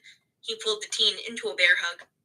Harry had a tight hold on his aura, keeping it as much inside of himself as possible while he held his breath, hoping Sirius wouldn't notice. "I'm so glad you're here, Padfoot. Where are we?" Sirius pulled back and sneered. "My childhood home. I'm so sorry, Harry. This place is awful. My relatives were the darkest of dark, and this house is infested with cursed objects and bad juju. At least I was able to offer the protection of the wards of the Order, though. The portrait in the entryway is of my thankfully deceased mother. What? If you make noise, she screeches." Yeah, you're allowed to show people my channel. I don't care. Harry raised an eyebrow. The house seemed more than fine Thank to him. you. Sure, it was Why did you dusty send and soap? gray, but a feather duster and a wet cloth would have that fixed in no time. As Remus nodded along with Sirius's assessment, Harry decided to keep his mouth shut. He figured maybe this was a Dementor thing, and the darkness of the house fit him now. Regardless, he was already looking forward to his stay. "So, the Order, was that the Phoenix thing I read about that made the house appear?" "Yes, the Order of the Phoenix is an organization Dumbledore put together in the First War to fight Voldemort. Now that he's back, everyone's been called on to join again," Remus explained, sitting in an armchair by the unlit fire. That's funny. Harry was wondering what the odds were of getting someone to light the fire even though it was summer. "Awesome! So, things are actually being done to fight the bastard?" Harry asked, in interest. He hoped he'd be told something now that he was no longer in the Muggle world. "Actually, both sides are mainly just recruiting right now," the Animagus explained, as he seemed to look over his shoulder to make sure no one was listening. Harry looked back as well, wondering why he'd be worried in his own house. "Voldemort has been really quiet lately, with no major attacks." "Yeah, mate, heads up. A lot of people don't believe he's come back," a familiar redhead added in, as he walked into the room with a large smile. "Harry!" A head of bushy brown hair flew past Ron and tackled Harry into a hug. The Dementor sighed in disappointment. He'd hoped to ease his way into being around people in his new form. With Ron and Hermione, and probably the rest of the Weasleys in the house, someone was bound to discover that something wasn't quite right about him. He figured he was expected to act excited to see his friends, though, so he tried his best to summon up an excited look and to push his anxieties down. "Hey, Hermione," Harry finally said with a fake smile. "We've been so worried about you," she exclaimed, and looked him over for injuries, which wasn't usually out of the realm of possibility after a summer with Dudley. "You look good, healthier than I remember, especially at the end of a summer." Harry shrugged. He'd never been good about taking care of himself, but he was excellent at taking care of his pets, Harry's suit included. It helped that If I gain 700 subs, I'll be like 300 away from 2K. No, I'll be 200 away from 2K.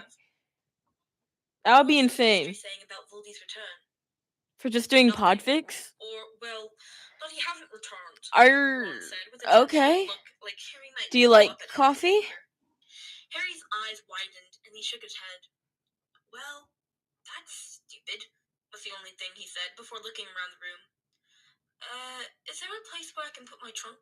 I'd hate for someone to trip over it out here in the middle of the room." Sirius hefted the trunk up as Hermione and Ron stared at Harry in confusion at his lack of outburst. "Follow me, pup. You're bunking in with Ron. We have a bit of a full house at the moment." After dropping the trunk at the foot of the bed in a room with 2 twin beds, a small cupboard, and a portrait of a severe-looking wizard, Sirius gave Harry one more hug before leaving him to settle in. "Watch what you touch, pup. We're still finding some cursed objects around," Sirius warned on his way out before he was replaced in the doorway by Ron and Hermione. "Harry, doesn't it bother you that the Ministry doesn't believe you?" Hermione asked, while Harry opened his trunk and rummaged around for an old Weasley jumper to add another layer to stave away the cold. Of course it does, Hermione, Harry said, as he pulled out the jumper and tugged it on over the long-sleeved shirt he was already wearing. It really did bother him, but he was a Dementor now. The way he saw it, there wasn't much more Voldemort could do to him. If he killed the Harry suit, then Dementor Harry could just suck out his soul. At that thought, Harry shuddered. He really didn't want to ever do that. He'd never be welcomed into Wizarding Society again and would probably be exiled to Azkaban. His new plan was to stay as far away from the war and conflict as possible to avoid the one-way ticket to Azkaban he knew would eventually come in his future. He remembered from DADA that Dementors couldn't be killed, but being forced to live in Azkaban for Hi, however long Pika. he lived as a Dementor seemed worse than death. He couldn't exactly explain that to his friends, though. Well, the way I see it, I'm only 15, Harry said slowly, weighing what he could and couldn't tell his friends. I told the Ministry and Dumbledore everything that happened, and I've stopped Voldemort from coming back about 3 times now. It was going to happen eventually with that record. I've done my part, and it's their job now. More like a job for the humans, he added on at the end in his mind. Ron looked at him like he'd gone crazy, while Hermione had a look on her face that Harry would imagine a proud parent would look like. Ron shook his head. So, you're not going to be mad when we get chased out of the kitchen for the order meeting we aren't allowed to attend? He asked with a disbelieving look in his eyes. And be around more people who could figure out he was a Dementor? Nope. Nah, it's not like they're going to send teenagers out on missions anyway. Harry grinned and clapped a hand on Ron's shoulder. Now, Ron, it's dinner time. Is your mom here, or are we going to be subjected to what someone who was a prisoner for 12 years can cook? Now Hermione looked at him incredulously. Harry never asked about food. He normally forgot about mealtimes unless someone reminded him. Yeah, mate. Mom and the others are waiting in the kitchen. They just wanted to give you some space to settle in. Pika, Pikachu! Harry did actually quietly groan when he took in the kitchen that was completely filled with people. All the Weasleys were there except for Charlie and Percy. Remus and Sirius were there, of course. There was a younger woman with spiky pink hair, the real, hopefully, Mad-Eye Moody, and Snape seemed to be trying to hide in the corner. After hugs from a sea of redheads, Harry was seated at a table that was filled with overflowing bowls of food. Harry was never hungry anymore, and nothing had any taste at all. Fortunately, eating didn't cause any nausea, so he just had to force the food down to keep his suit alive. So, since nothing tasted good anyway, he piled his plate with only the healthiest options, making sure he had some green vegetables, some protein, and very few carbohydrates. The twins immediately started ragging on him about which girls he was trying to impress by getting in better shape, to which Mrs. Weasley slapped them both on the back of the head lightly with her wooden spoon. You two could learn a little from Harry and eat more vegetables, she scolded with the unrepentant duo. Why do you look blurry? Mad-Eye Moody bluntly accused from where he was sitting diagonally across from Harry. Harry almost panicked at the Yeah, sure. I don't think lots of people will come. What do you mean, blurry? He stalled. The retired Auror stared at him, causing his skin to crawl most unpleasantly. I don't know, boy. I've never seen the likes. You look out of focus, he said with an irritated huff. Maybe you need to get your eye checked. Snape finally spoke up from where he was still sitting in the shadow. Maybe you need to get your eye checked. The boy's been stuck in the Muggle world for 2 months.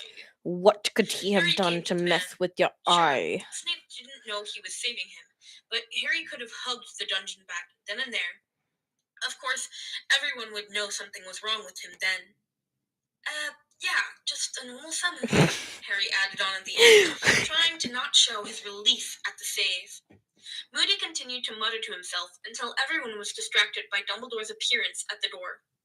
After Dumbledore's quick greeting to Harry, the Dementor completely zoned out on the conversation. Dumbledore was wearing the brightest robes he had ever seen in a dark purple with twinkling silver stars all over it. The stars transfixed Harry's eyes. They were so beautiful. If he could only touch a star, maybe have the robes to hang on his wall. Yeah, he could look at it every day then. He could then cut out a star and put it in his pocket to pull out any time he wanted to see it. It took calling out his name 3 times and Hermione tugging on his sleeve before Harry realized people had been talking to him. Huh? He asked dazedly, trying to pull his eyes away from the wonderful stars. Apparently, Dementors liked shiny things. A lot.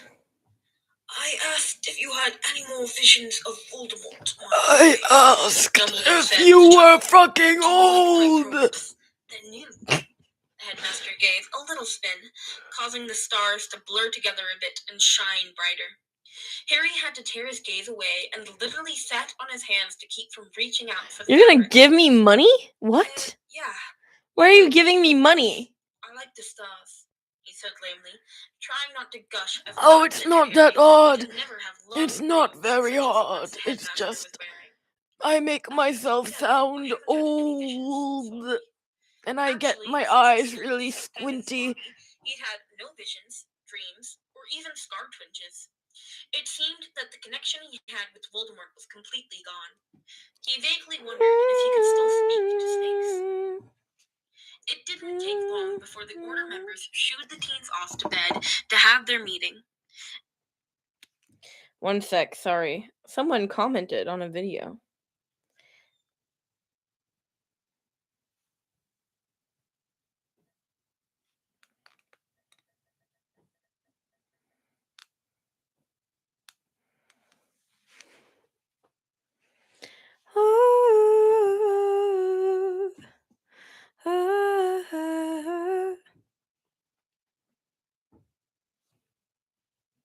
Guys, I'm gonna have to go soon. I have dance at 5:30. I can't take you with me.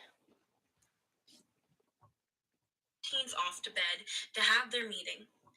As Harry said he would earlier, he went without protest. Not at 5:30. I have dance at 7:30. That's in 2 hours. I'm gonna have to go at 7. So we still have an hour and a half. He knew he would have been angry to be left out of things a month before. He was angry a month before. Now, though, the farther he could be from the action, the longer he could avoid Azkaban, he reasoned. Those robes really were something else, weren't they? Ron laughed as they both fell into their beds. I can't believe the most powerful wizard in our world has a fashion sense like that. Yeah, Harry agreed, and made a mental note to watch himself around shiny things in the future. It seemed his Dementor couldn't be trusted to keep his hands to himself when presented with pretty objects. Ron was asleep within half an hour. After a couple snores, For me it's 5:30. Harry peeled himself away from his body and watched as it fell into sleep peacefully. He looked around the room with his Dementor eyes and decided that it was definitely that part of him that liked the house. It was almost like he could see better with the aura of the house surrounding him. It soothed his emotions and calmed his anxiety somewhat. Ron didn't seem to be affected by Harry being outside of his body any, and the man from the portrait was not in residence at the time. So Harry took a minute to check over his body some and make sure everything looked all right. After determining his pet was fine, he decided it needed a name. He couldn't just keep referring to it as the Harry suit in his head. It was living and breathing, if soulless, and deserved a name. He quickly discounted Hare, as it sounded too much like hair. Ree just didn't seem like him. James was his father's name. Jamie. That could work. Jamie, he whispered to himself in his mind. Yes, that's what he would call his former body. The Order was still meeting downstairs, so Harry glided through the closed window, something he was happy to learn was possible, since he hadn't tried it before, and flew off into the night, looking for Hedwig. After finding his owl and flying together for a bit, Harry tried to figure out how to disappear into the shadows like the Dementor and Surrey had done when he was leaving after having destroyed Harry's life. He didn't know if it was a type of transport or invisibility, though. 4 hours later, and Hedwig was still hooting good-humoredly at him as he ran into walls trying to transport himself somewhere. Stop laughing at me, he pouted at his owl. I learned to fly my first try. How long did it take you? Hedwig just continued to hoot in a way that closely resembled chuckles, while Harry pulled a tube of lip balm out of his tattered robes and applied it to his chapped lips with a pale, skeletal hand. As much as he used it, it never seemed to help much. Maybe it's just invisibility and not travel, he finally admitted. He had been hoping for a better form of travel than what he'd experienced in the Wizarding World. Another 2 hours, and Harry had finally figured out how to turn himself invisible and disappear into any shadow around himself. Hedwig almost fell off her branch the first time he was successful, wondering where her Dementor had gone to. Yes, Harry laughed, which sounded more like the gasps of a dying man. But Hedwig knew what they were, and that's all that mattered. Dawn was approaching as Harry made his way back to Grimmauld Place. It seemed that the Dementor's sense of direction was impeccable. He figured that would definitely be useful one day. After a quick check that Ron was still asleep, Harry glided back into the room and made his Pika's way on to the Jamie. Pika's on the phone with someone named Owl, and I'm assuming fuck o'clock just means super fucking late in the night or really early fucking morning. You know, the prime time when I record.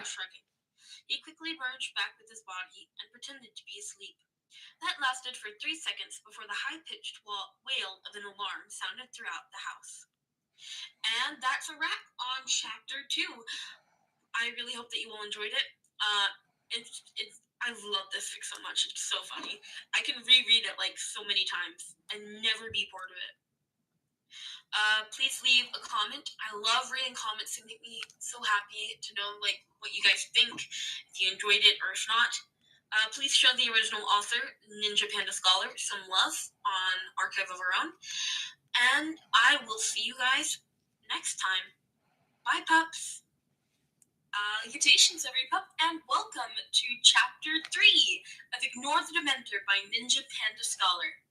As always, the link to the fic will be in the description below. And with that out of the way, let's jump on into it. Chapter 3, My Precious. Ron and Harry both shot up in their beds. Footsteps pounded down the hallway, and their door was thrown open by a scared wolf wearing slippers and a blue housecoat. That's the emergency alarm, Remus called out with his wand drawn. Everyone is to meet down in the kitchen. Hurry, stick with me.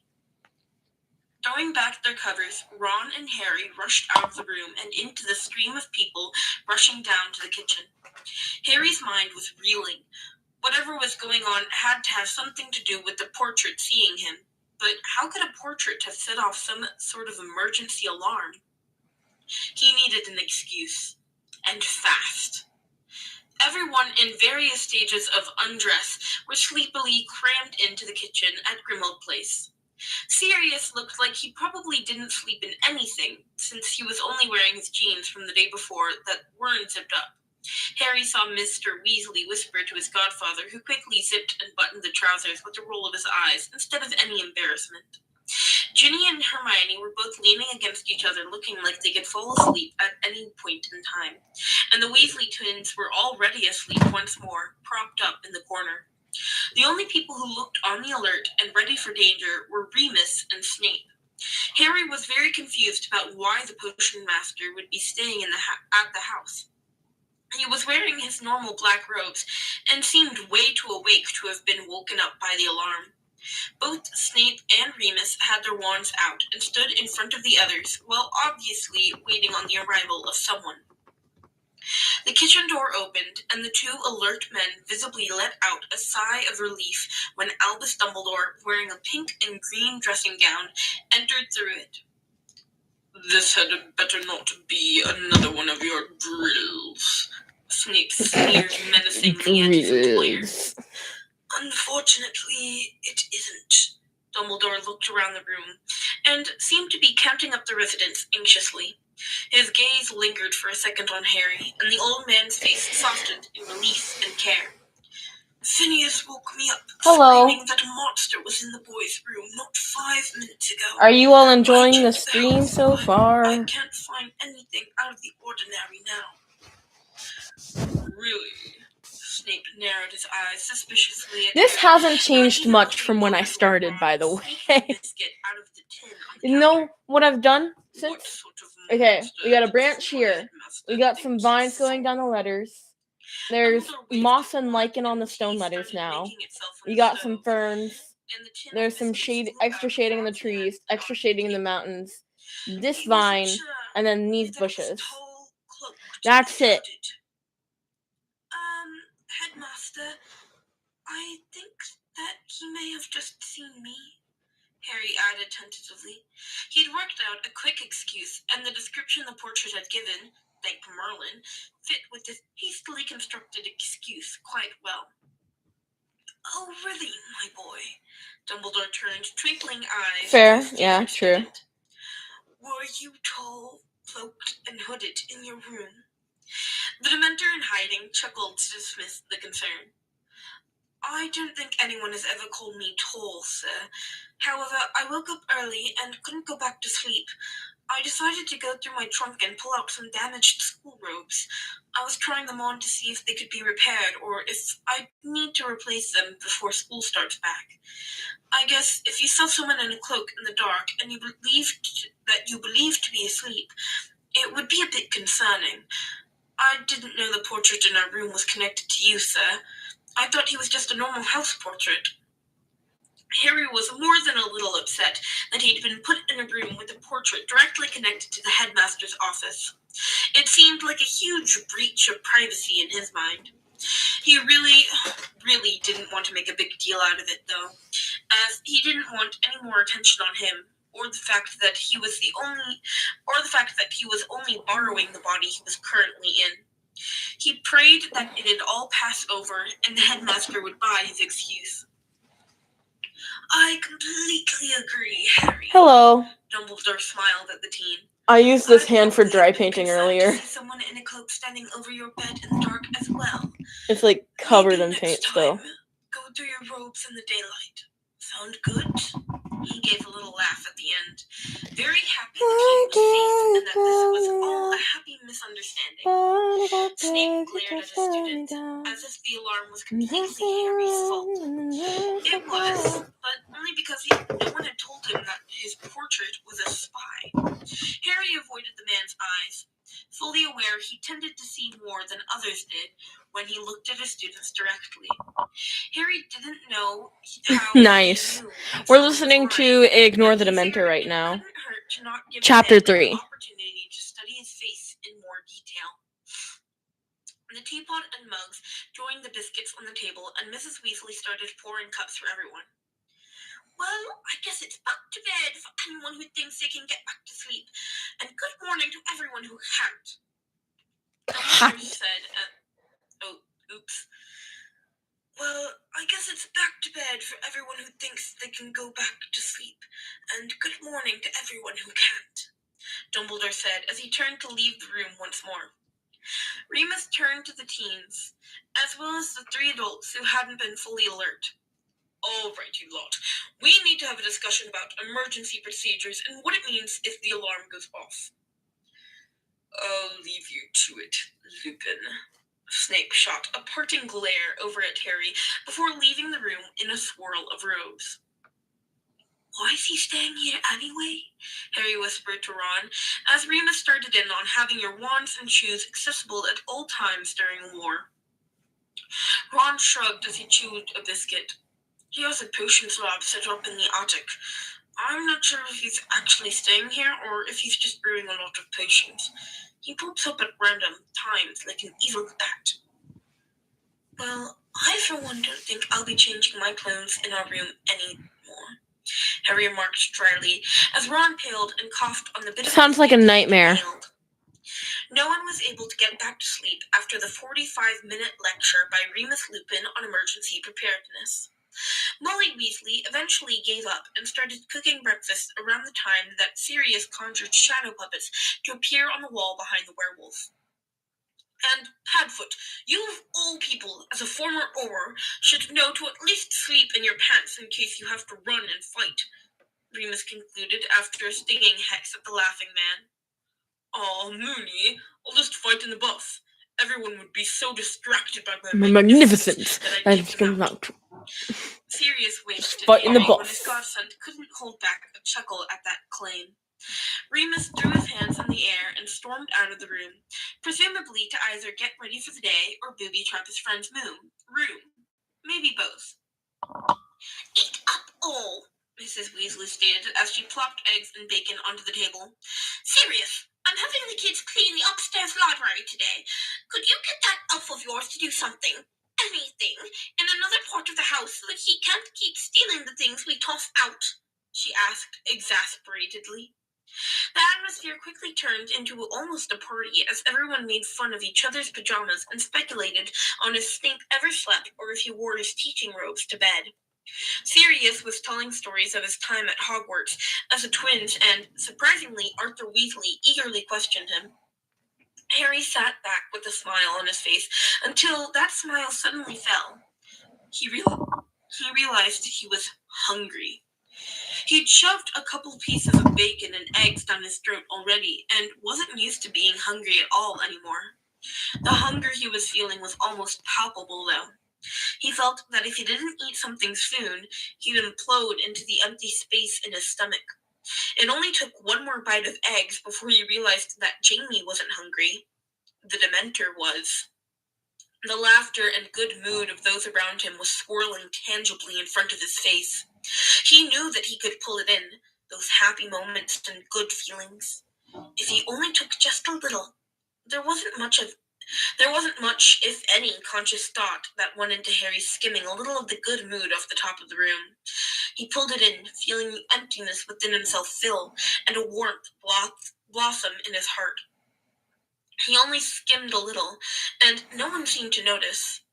Well, no one besides Sirius Black. Sirius stopped mid-sentence and let out a little gasp. His head shot up to look around the room.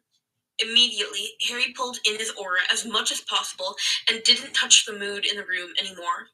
It took a few seconds, but Sirius seemed to brush off the feeling and turn his attention back to the conversation he was in. When everyone was distracted once more, Harry quickly stood from the table and rushed out of the kitchen and back to his bedroom. Never again, never again, never again, he kept thinking over and over in his head. No feeding from friends and family. Nope, never again. The guilt was eating him alive as he crashed onto his bed and buried his face in his pillow. The even worse part of it all was he was still hungry. He'd never been hungry before since he was changed, but he'd never been around happy people either. The Dursleys were all bad feelings and irritation. After feeding the little that he had, Harry could still feel everyone in the house in the back of his mind and what their emotion currently was at the time. From where his head was buried in his pillow, Harry could tell that Sirius was still a little weirded out. Mrs. Weasley was feeling stressed. The twins were both excited. Ron was tired. Mr. Weasley was peaceful. Hermione was a little concerned, probably about him. Ginny was curious about something. Remus was feeling mischievous, and Snape was annoyed and more than a little stressed. "Why?" he yelled into his pillow. "I can't do this." "May I ask what it is you feel you cannot do?" a voice drawled from the other side of the room. Harry shot up in the bed, his glasses askew. He'd forgotten about the portrait. "You're Phineas, right?" he asked as he straightened his glasses once more. The man's eyes narrowed and he crossed his arms. "That's Headmaster Black to you," he corrected. Sorry, sir," Harry said as he awkwardly stood up. "Thanks, I guess, for trying to save me and Ron, even though we didn't actually need it." The old headmaster stared him down. "Albus may believe your story, boy, but I know what I saw," he said with deep suspicion. "I don't know what's going on, but I find I'm very curious. Something I haven't been in quite a long time." "There's nothing going on, sir," Harry assured him as he fished his clothes out of his trunk to make a quick escape. "Boy, I've seen more dark magic in my life than that upstart calling himself Voldemort. I know dark magic when I see it, and you, my new friend, are not like wizard. Y'all want to know fun fact? Nigelius Black, or Phineas Nigelius Black, who Harry's talking to, who's in the portrait, he was the headmaster before Headmaster Dippet, who was the headmaster before Dumbledore. So Black was the headmaster before Tom Riddle's time, because Tom Riddle was in school during Dippet's headmastering. Headmaster Black stated sternly before turning and leaving his portrait. Harry stared at the empty painting in his wake. Yeah, that's going to end well, Harry muttered sarcastically as he left to change his clothes in the bathroom and get started on whatever that cleaning project was Mrs. Weasley had been planning to keep his mind off the hunger that was now gnawing at his stomach. It turned out the library was Harry's favorite room in the house, though he hadn't visited the basement yet. That was probably going to be excellent, judging by his reactions to the aura of the house so far. When he stepped inside, he just wanted to sit and enjoy the almost warm feeling of the room. Everyone else was grumbling, complaining, and decking themselves out in gloves and protective supplies. It helped his feeling of hunger that no one was happy anymore, though. Aw, It bye. didn't take long to realize that something was in the room. Something was calling to him. Harry trailed his dust rag across the shelves in the library, separating from the others and looking for whatever was calling to him. It was like treacle tart or the best chocolate cake. He could almost smell the sugar wafting through the room. There was a treat for him, if only he could find it. A glint of gold caught his eye, and he could feel his Dementor instantly perk up. What in Merlin's name is it with Dementors and shiny things? Harry thought, even as his eyes were arrested by the shiny gold locket sitting innocently on the shelf. He took in a deep breath. Food. A soul. There was a soul just sitting there. No body. No one would miss it. Right? Harry was transfixed. His hand inched towards the chain. Harry, watch what you touch, Mrs. Weasley called out in warning. I haven't looked over those shelves yet. Harry was trying to stop himself, but he didn't think he could. There was no moral directive keeping him from the soul without a body, and he was just so hungry. A loud pop resounded throughout the room before Harry could give himself away by pulling a golem and calling the locket my precious or something equally mortifying. Creature was distracted by the bad master. The mudbloods and blood traitors are taking the treasures of House Black once more. Creature will stop the desecration. Creature will stop the desecration! The ancient elf stated as he tried to stare down Molly Weasley. In the distraction, Harry quickly pocketed the locket. The movement caught the attention of the ancient elf, who turned his yellow eyes instantly over to the shelf that no longer contained the locket. Creature is... The elf stopped mid-thought as his gaze fell on Harry being the obvious one who took the necklace. Instead of yelling at the teen, as Harry and probably everyone else in the room expected, Creature let out an inhuman shriek of fear and ran from the room. He didn't apparate or pop or whatever elves do. He just ran in more fear than Harry had ever seen an elf before. What did I do? Harry looked to the others in the room in confusion. Could the elf see him as he really was? That wasn't going to go well when he returned to Hogwarts, which had an army of elves to run the castle. No clue, but you're my cleaning buddy from now on, Ron exclaimed with a smile. Creature is Sirius's elf that came with the house. He's foul. You keep him away, you're coming with me everywhere. Ron, really? He's just responding to the elf treatment that he's had at Sirius's hand, Hermione berated him. He needs to be shown more kindness and understanding. I'm pretty sure he'd murdered you in your sleep if he could get away with it, Ginny informed her, as the elf's pure-blood beliefs were evident from even that one interaction.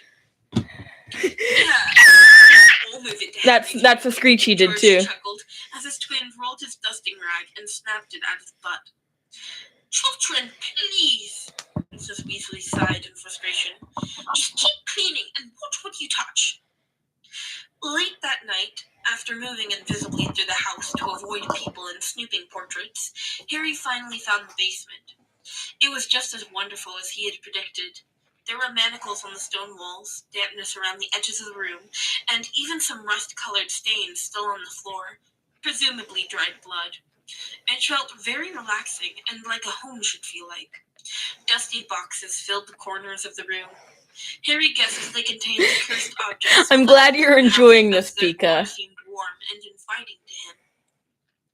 He Have you not listened to this before? The floor, breathing in the feel of the home in the dungeon. Since no one was on that level of the house, Harry even allowed himself the luxury of slightly letting go of his aura sum, and the room dropped several degrees in temperature.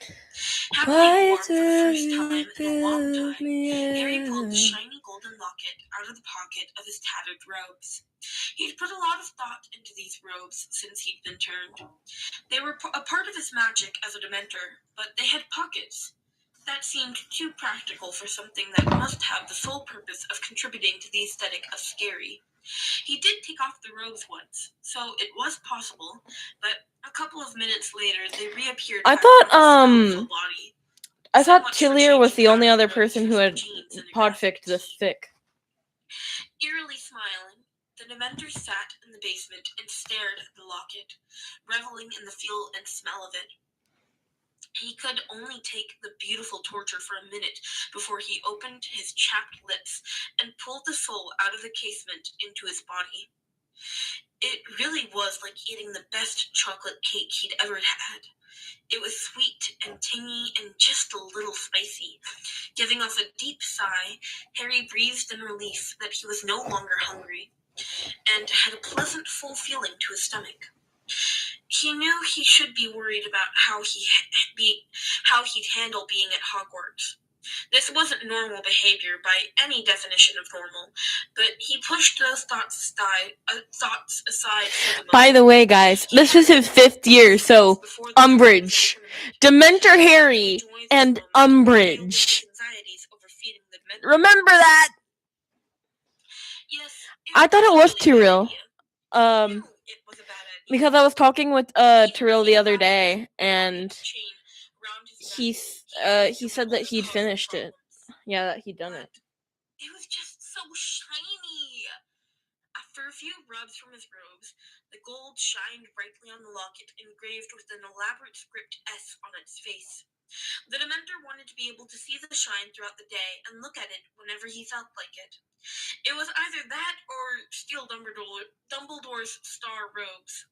Something told him that this was Crow Harry! I'm really doing a bang-up job at this whole being normal thing, Harry thought wryly as he walked out of his bedroom in his Harry suit the next morning, not so proudly wearing the locket around his neck on top of his ratty t-shirt.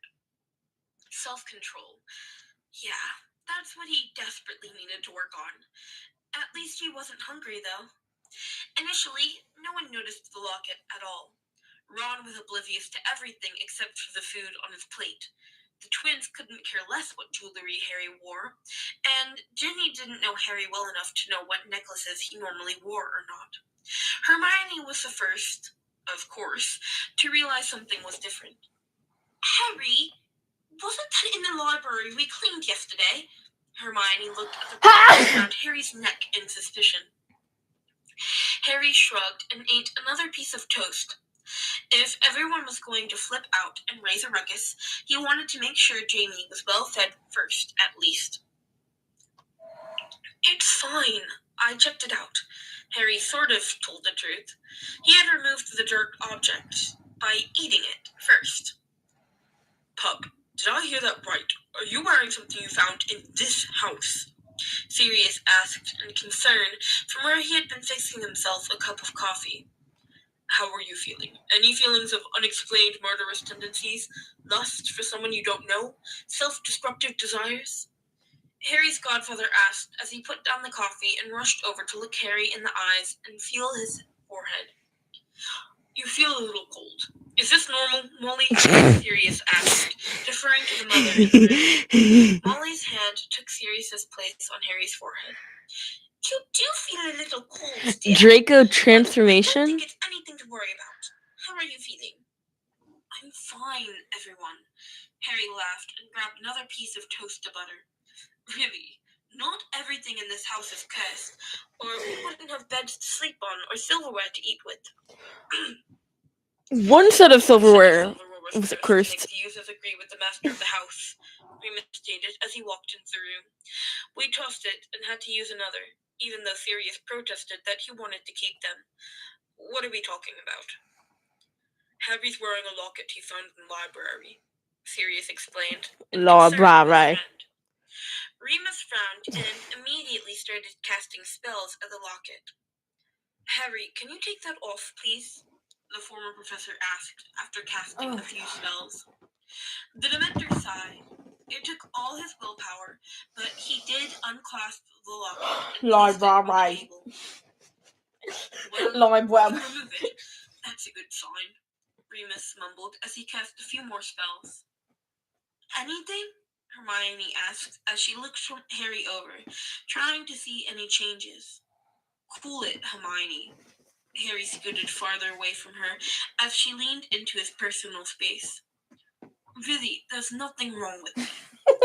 He's right. I can't find anything wrong with it, Remus finally stated, after what seemed like a very long time. I'm gonna fall. Spells. I don't know this cursed. No, I can do? You can't go staring at me like that. Sirius sank into the seat beside Harry, with a sigh and dramatic clutch to his chest. You see something you want, you ask me or Remus first, okay? We'll check it over so you don't accidentally curse yourself. I'm sorry, Padfoot, Harry said, feeling bad for his impulsive actions, though they had been mostly out of his control. I shouldn't take things that are yours anyway. Sirius laughed and pulled Harry into a one-armed hug. Puck, you're my only beneficiary in the will. All this is yours anyway. Here. Sirius picked up the necklace and clasped it around Harry's neck again. You want this old piece of junk? Then it's yours. Thanks, Padfoot. Not him calling Slytherin's locket an old piece of junk. Now that's settled. The school lists came in today, Mrs. Weasley said in a businesslike manner as she passed Hogwarts letter around to all of them. I need your book lists and anything clothing or supplies related that you need. Dumbledore is going to send order members out to get your things, as it's not safe for you all, especially Harry, to be wandering around right now. After seeing the shiny badge fall out of Hermione's envelope, Harry's Dementor was actually reasonable enough to be happy to not see something shiny fall out of his. A prefect position was the absolute last thing he needed to have to worry about. Oh my god, my lisp is so bad. The badge might have been pretty, but the responsibility was just too much. It was surprising when Ron got one, though. Harry was sure that Neville was the more logical choice, being more of a rule follower anyway. Regardless, as long as it wasn't him, Harry was happy. While all the Weasleys were going through their trunks to determine what they needed, Harry easily passed his list over to Mrs. Weasley, not needing much besides the new books this year. Thanks, dear. We'll just have it charged to your account, if that's okay with you. She looked at him questioningly. Sounds good. Harry smiled at her and ran off to join Sirius, who was going to show him around the house, to his excitement and the Animagus's disdain. The tour of Grimmauld Place had been everything Harry had hoped it would be. The rooms that hadn't been decontaminated by Mrs. Weasley yet were glorious. They had various tiny creatures living in corners and beautifully colored mold. He even found a boggart in an old desk when Sirius had left him for a minute to go to the loo. Like Creature, the boggart immediately ran screaming out of the desk, looking like a copy of Harry's Dementor self, and jumped out of the window into the shadows of the house. I guess I won't need the boggart repelling smell anymore, Harry mused as he heard Sirius returning. He was beyond grateful he'd been alone when he'd opened the desk cabinet. Harry decided he'd do his main exploring of the house by himself in the coming days, in case he ran into another situation like with the house elf and Boggart. The Order of the Phoenix was meeting yet again in a couple nights later. It seemed that Snape only joined everyone for dinner when there was an order meeting, and he hid in the corner the whole time. Harry found himself fascinated by the man in an odd way.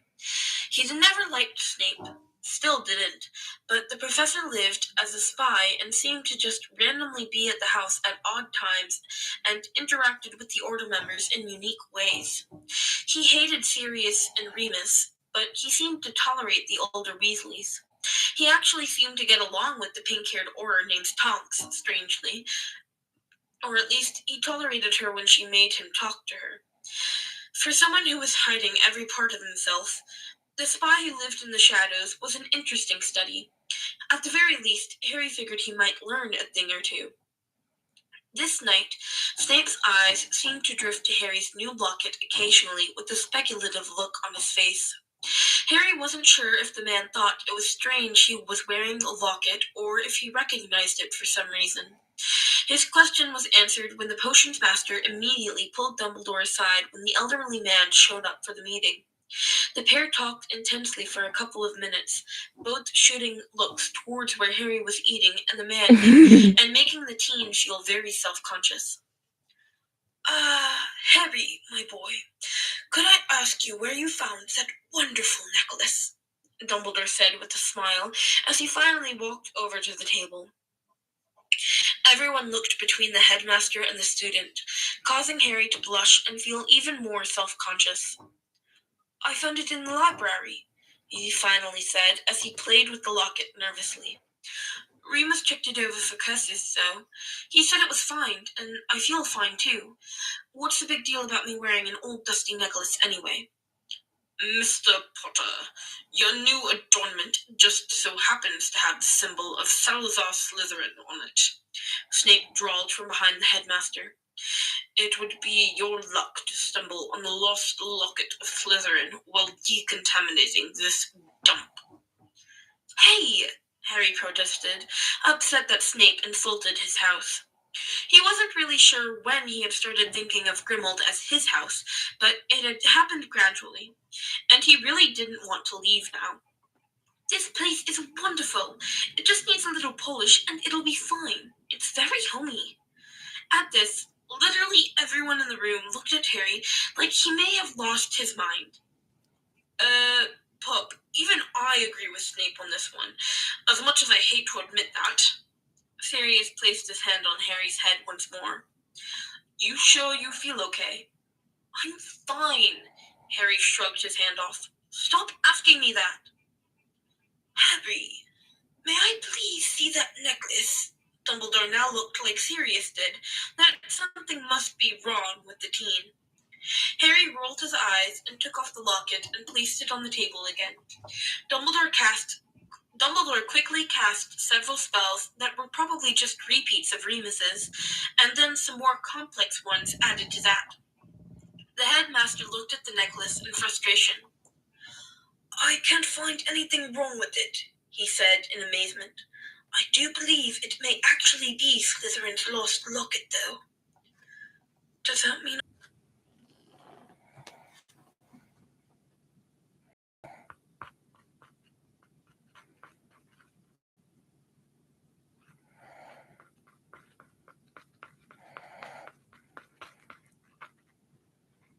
I reloaded my page.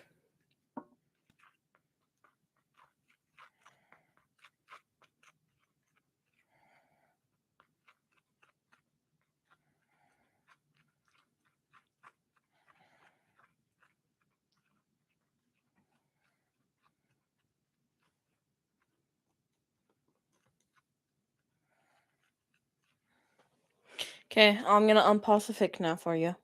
Harry grinned at his headmaster and quickly put the locket around his neck. Once more. Thank you, sir. I'll take good care of it. I know you will, my boy. Dumbledore's eyes twinkled at him.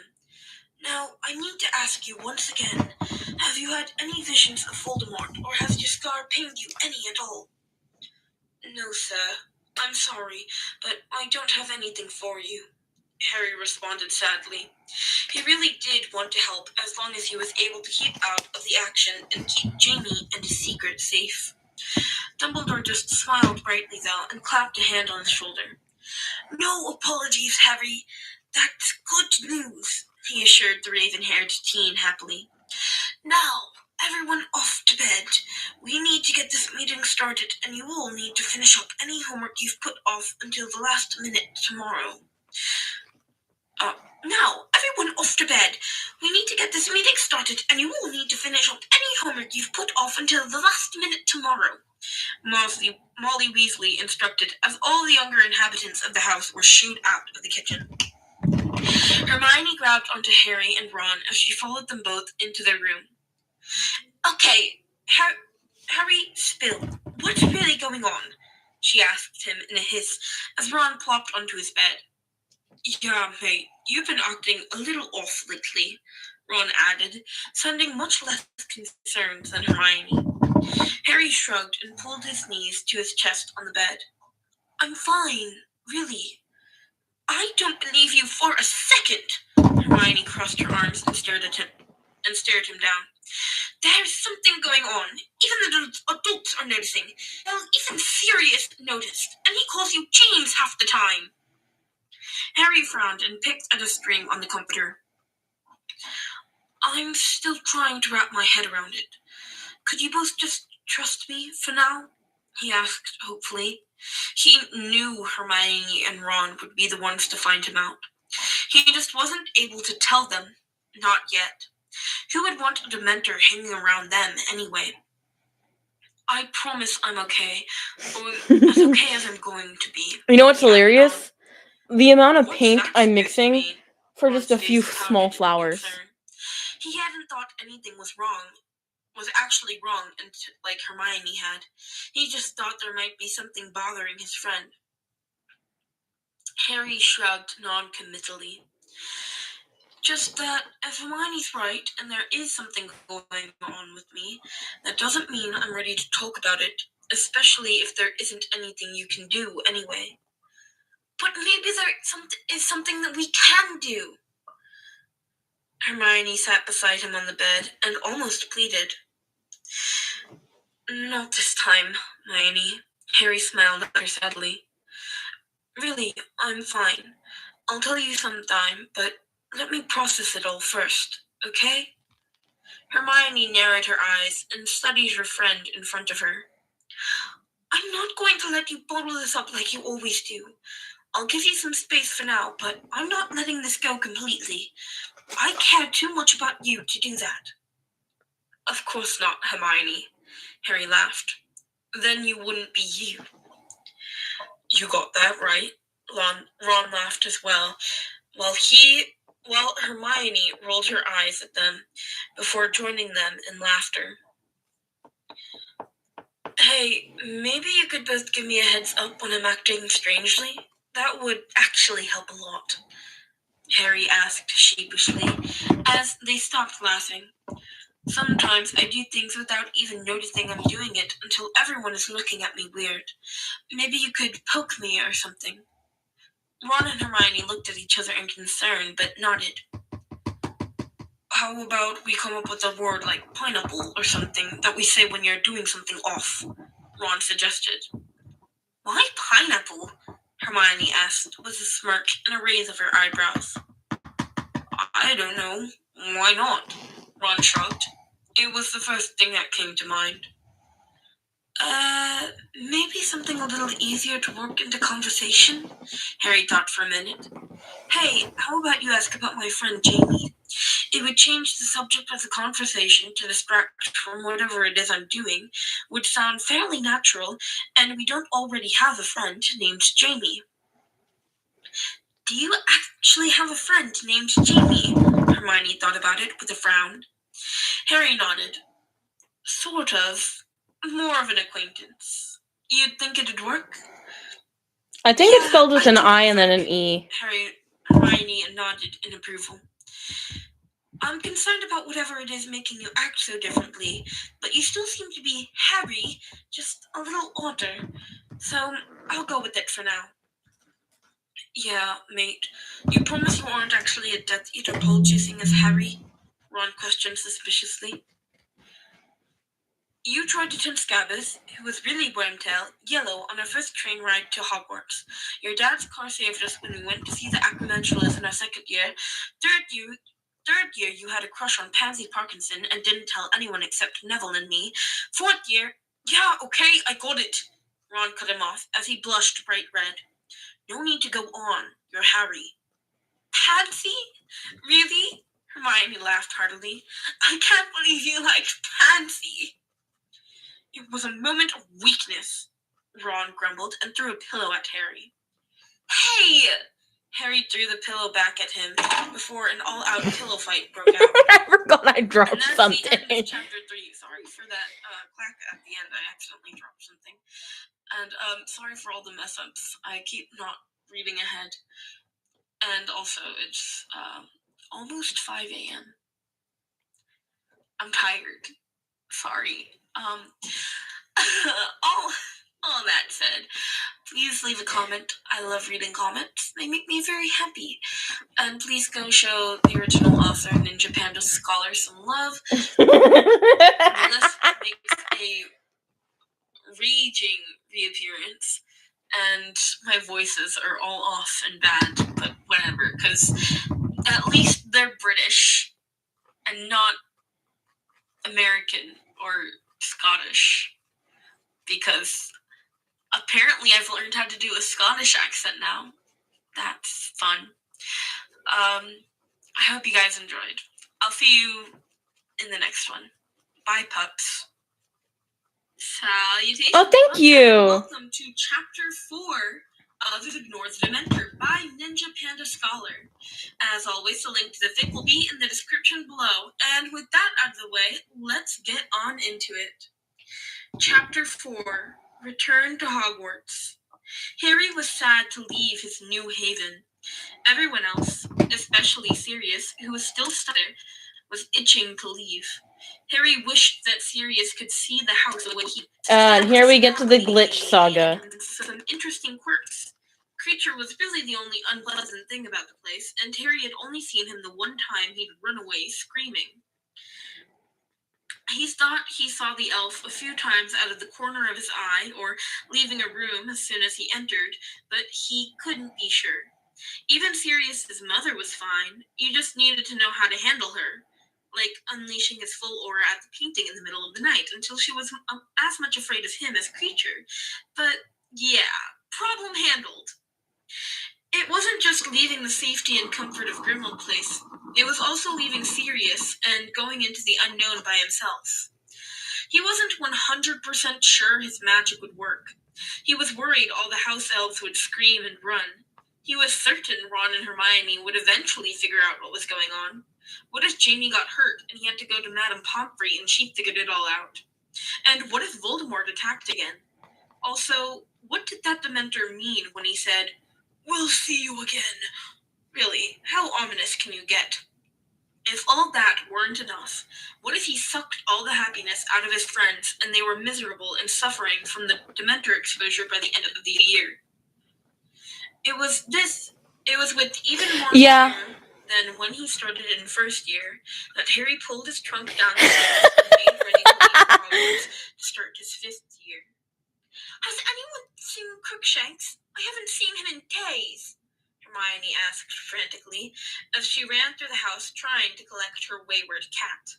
Harry shrank into the corner, knowing the cat was hiding from him. It had a similar reaction as Creature when he saw it in the hallway a few days before. Thankfully, no one had been there to witness it at the time. I'm going to miss you around here, pup, Sirius said dejectedly as he joined Harry in the corner.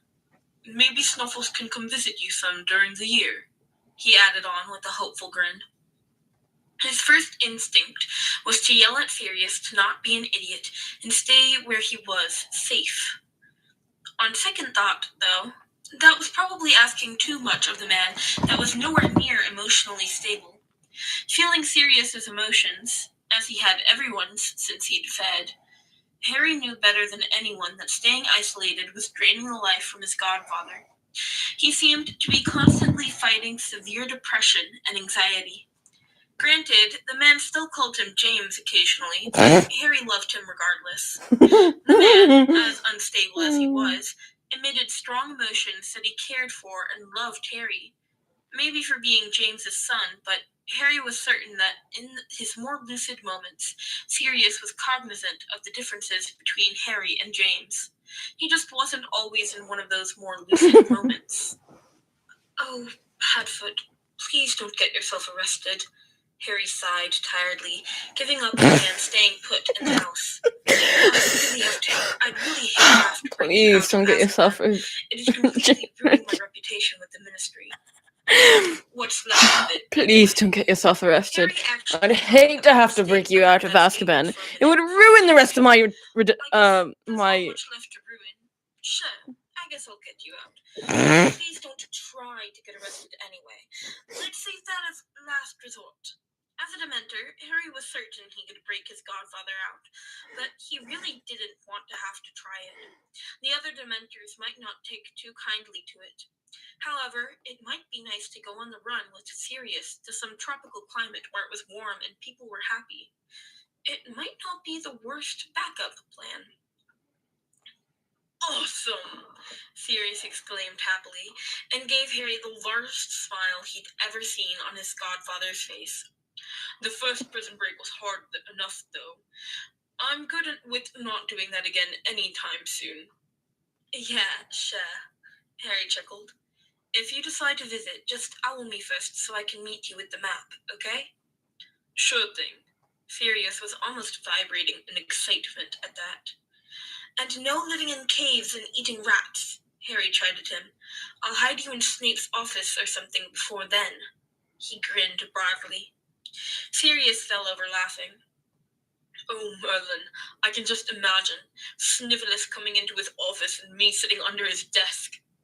This house really isn't that bad. Give it a chance, will you? For me? Harry asked pleadingly. I want to come back and visit, and that'll be hard if you hate the place. Harry, I gave the place a chance the first 16 years of my life. I don't think its charms are going to wear off on me. Sirius sobered and steered Harry to the group, leaving the house since Hermione had finally found Crookshanks in a kitchen cupboard. Be good, Padfoot. Cause hell for Snape, Harry. Sirius waved in parting. Ron and Hermione abandoned Harry as soon as they boarded the train for prefect duties. He wasn't upset, though, since he was hoping to find an empty compartment. What are these noises? For a while, since he was already starting to feel. Yeah, it's 6:30. Everyone was just a little too happy to see their friends again. Unfortunately, the It's 6:30. had been running late and were some of the last to board. Every compartment he saw had at least one person in it. Feeling the emotions around him, Harry felt around for a compartment that didn't make him hungry and was also fairly empty. He ended up looking into the window of a compartment that only had one girl in it with blonde hair, reddish earrings, and who was reading a magazine upside down. Harry shrugged dismissively. This girl's level of strangeness didn't even scratch the surface of his own, and the emotions coming from her compartment were pure peace and calm. So he pushed open the door and stuck his head in there. Hi there. Do you mind if I join you? Fair warning, there will probably be 2 prefects popping in after a while if you say yes. The girl looked over her magazine at him with the most brilliant blue eyes he had ever seen. She smiled in a vague way and motioned to the seat in front of her. You are very welcome, Harry Potter, she said kindly and a little formally. Harry grinned and sat across from her. I don't think I've met you before. Or have I, and I'm making a fool of myself? The girl's eyes seemed just a little off-focus as they looked at him, like she was looking through him. I'm Luna Lovegood, and no, I don't think we've officially met before. I would remember. Well, it's good to meet you then, Luna. Harry nodded and situated Hedwig's empty cage in the overhead compartment, since she had decided to fly to Hogwarts instead of being cooped up on the train. You too. I'm sorry that you really must feel uncomfortable here, Luna stated sadly as she picked up her magazine and stared at it upside down once more. Harry sat back down and looked at the girl confused for a moment or two. I'm not sure what you mean. I'm pretty comfortable here in the compartment with you. Luna flashed him a dazzling smile. No, I mean carrying a body around you aren't attached to. It has to be very uncomfortable, like wearing shoes that are too big, I would imagine.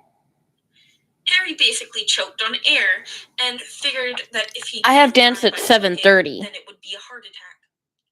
What do you mean carry around a body?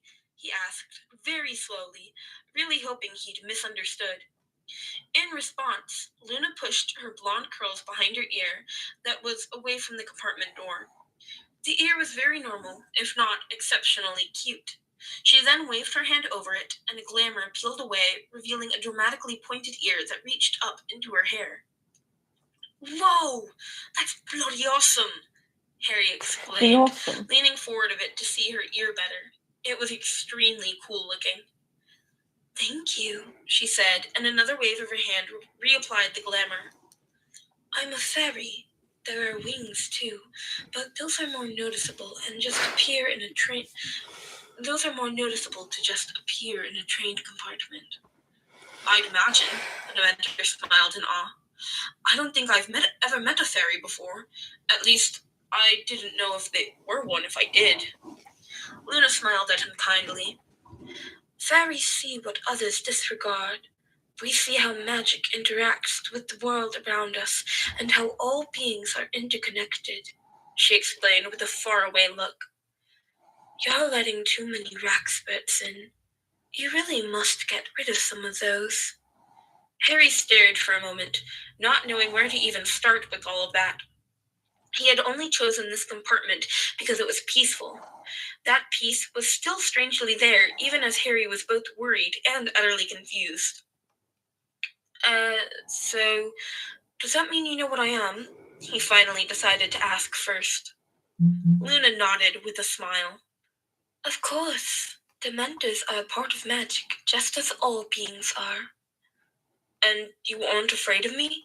He asked nervously, not really sure why the strange girl's opinion suddenly mattered so much to him. But it did. Why would I be? She giggled. Oh, Harry, maybe you should talk to a Dementor before you decide they're all the embodiment of evil. Have you ever actually sat down and had a conversation with a Dementor before? Having had many horrible experiences with Dementors, he completely disregarded that suggestion as ludicrous and instead laughed. Yeah, I don't think that's the best idea. He pictured showing up to Azkaban and asking if a Dementor wanted to go for tea.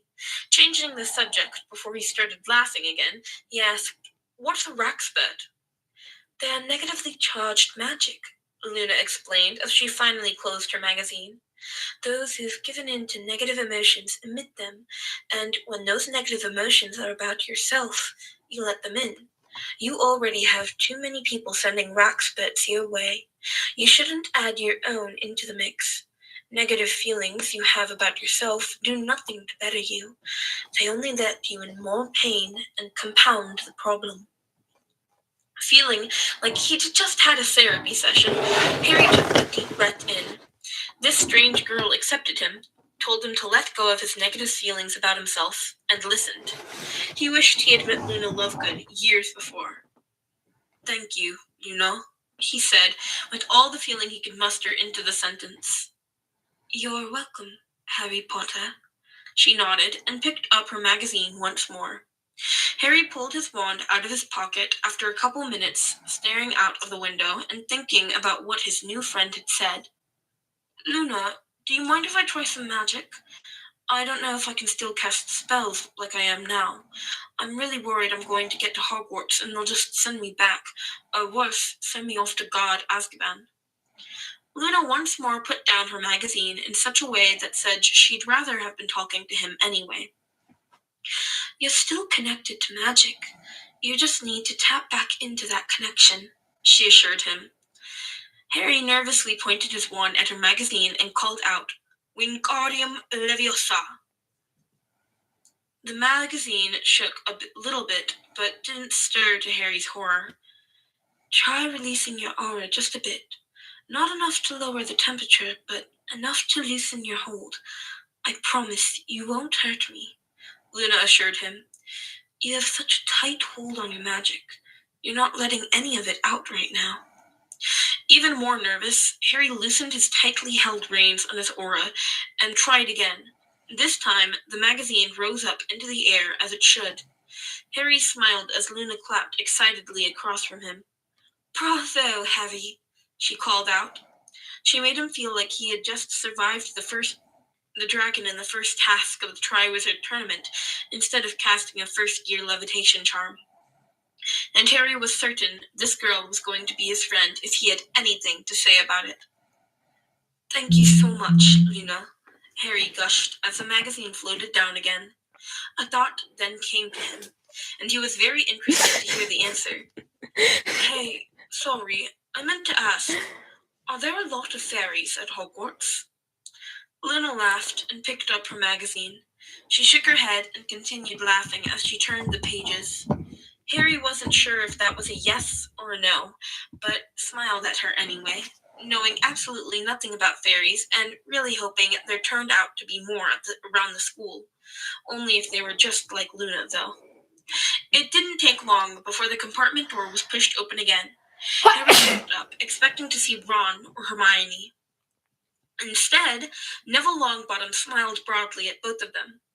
Harry, Luna, I didn't know you knew each other, he said, coming in and plopping down beside Luna.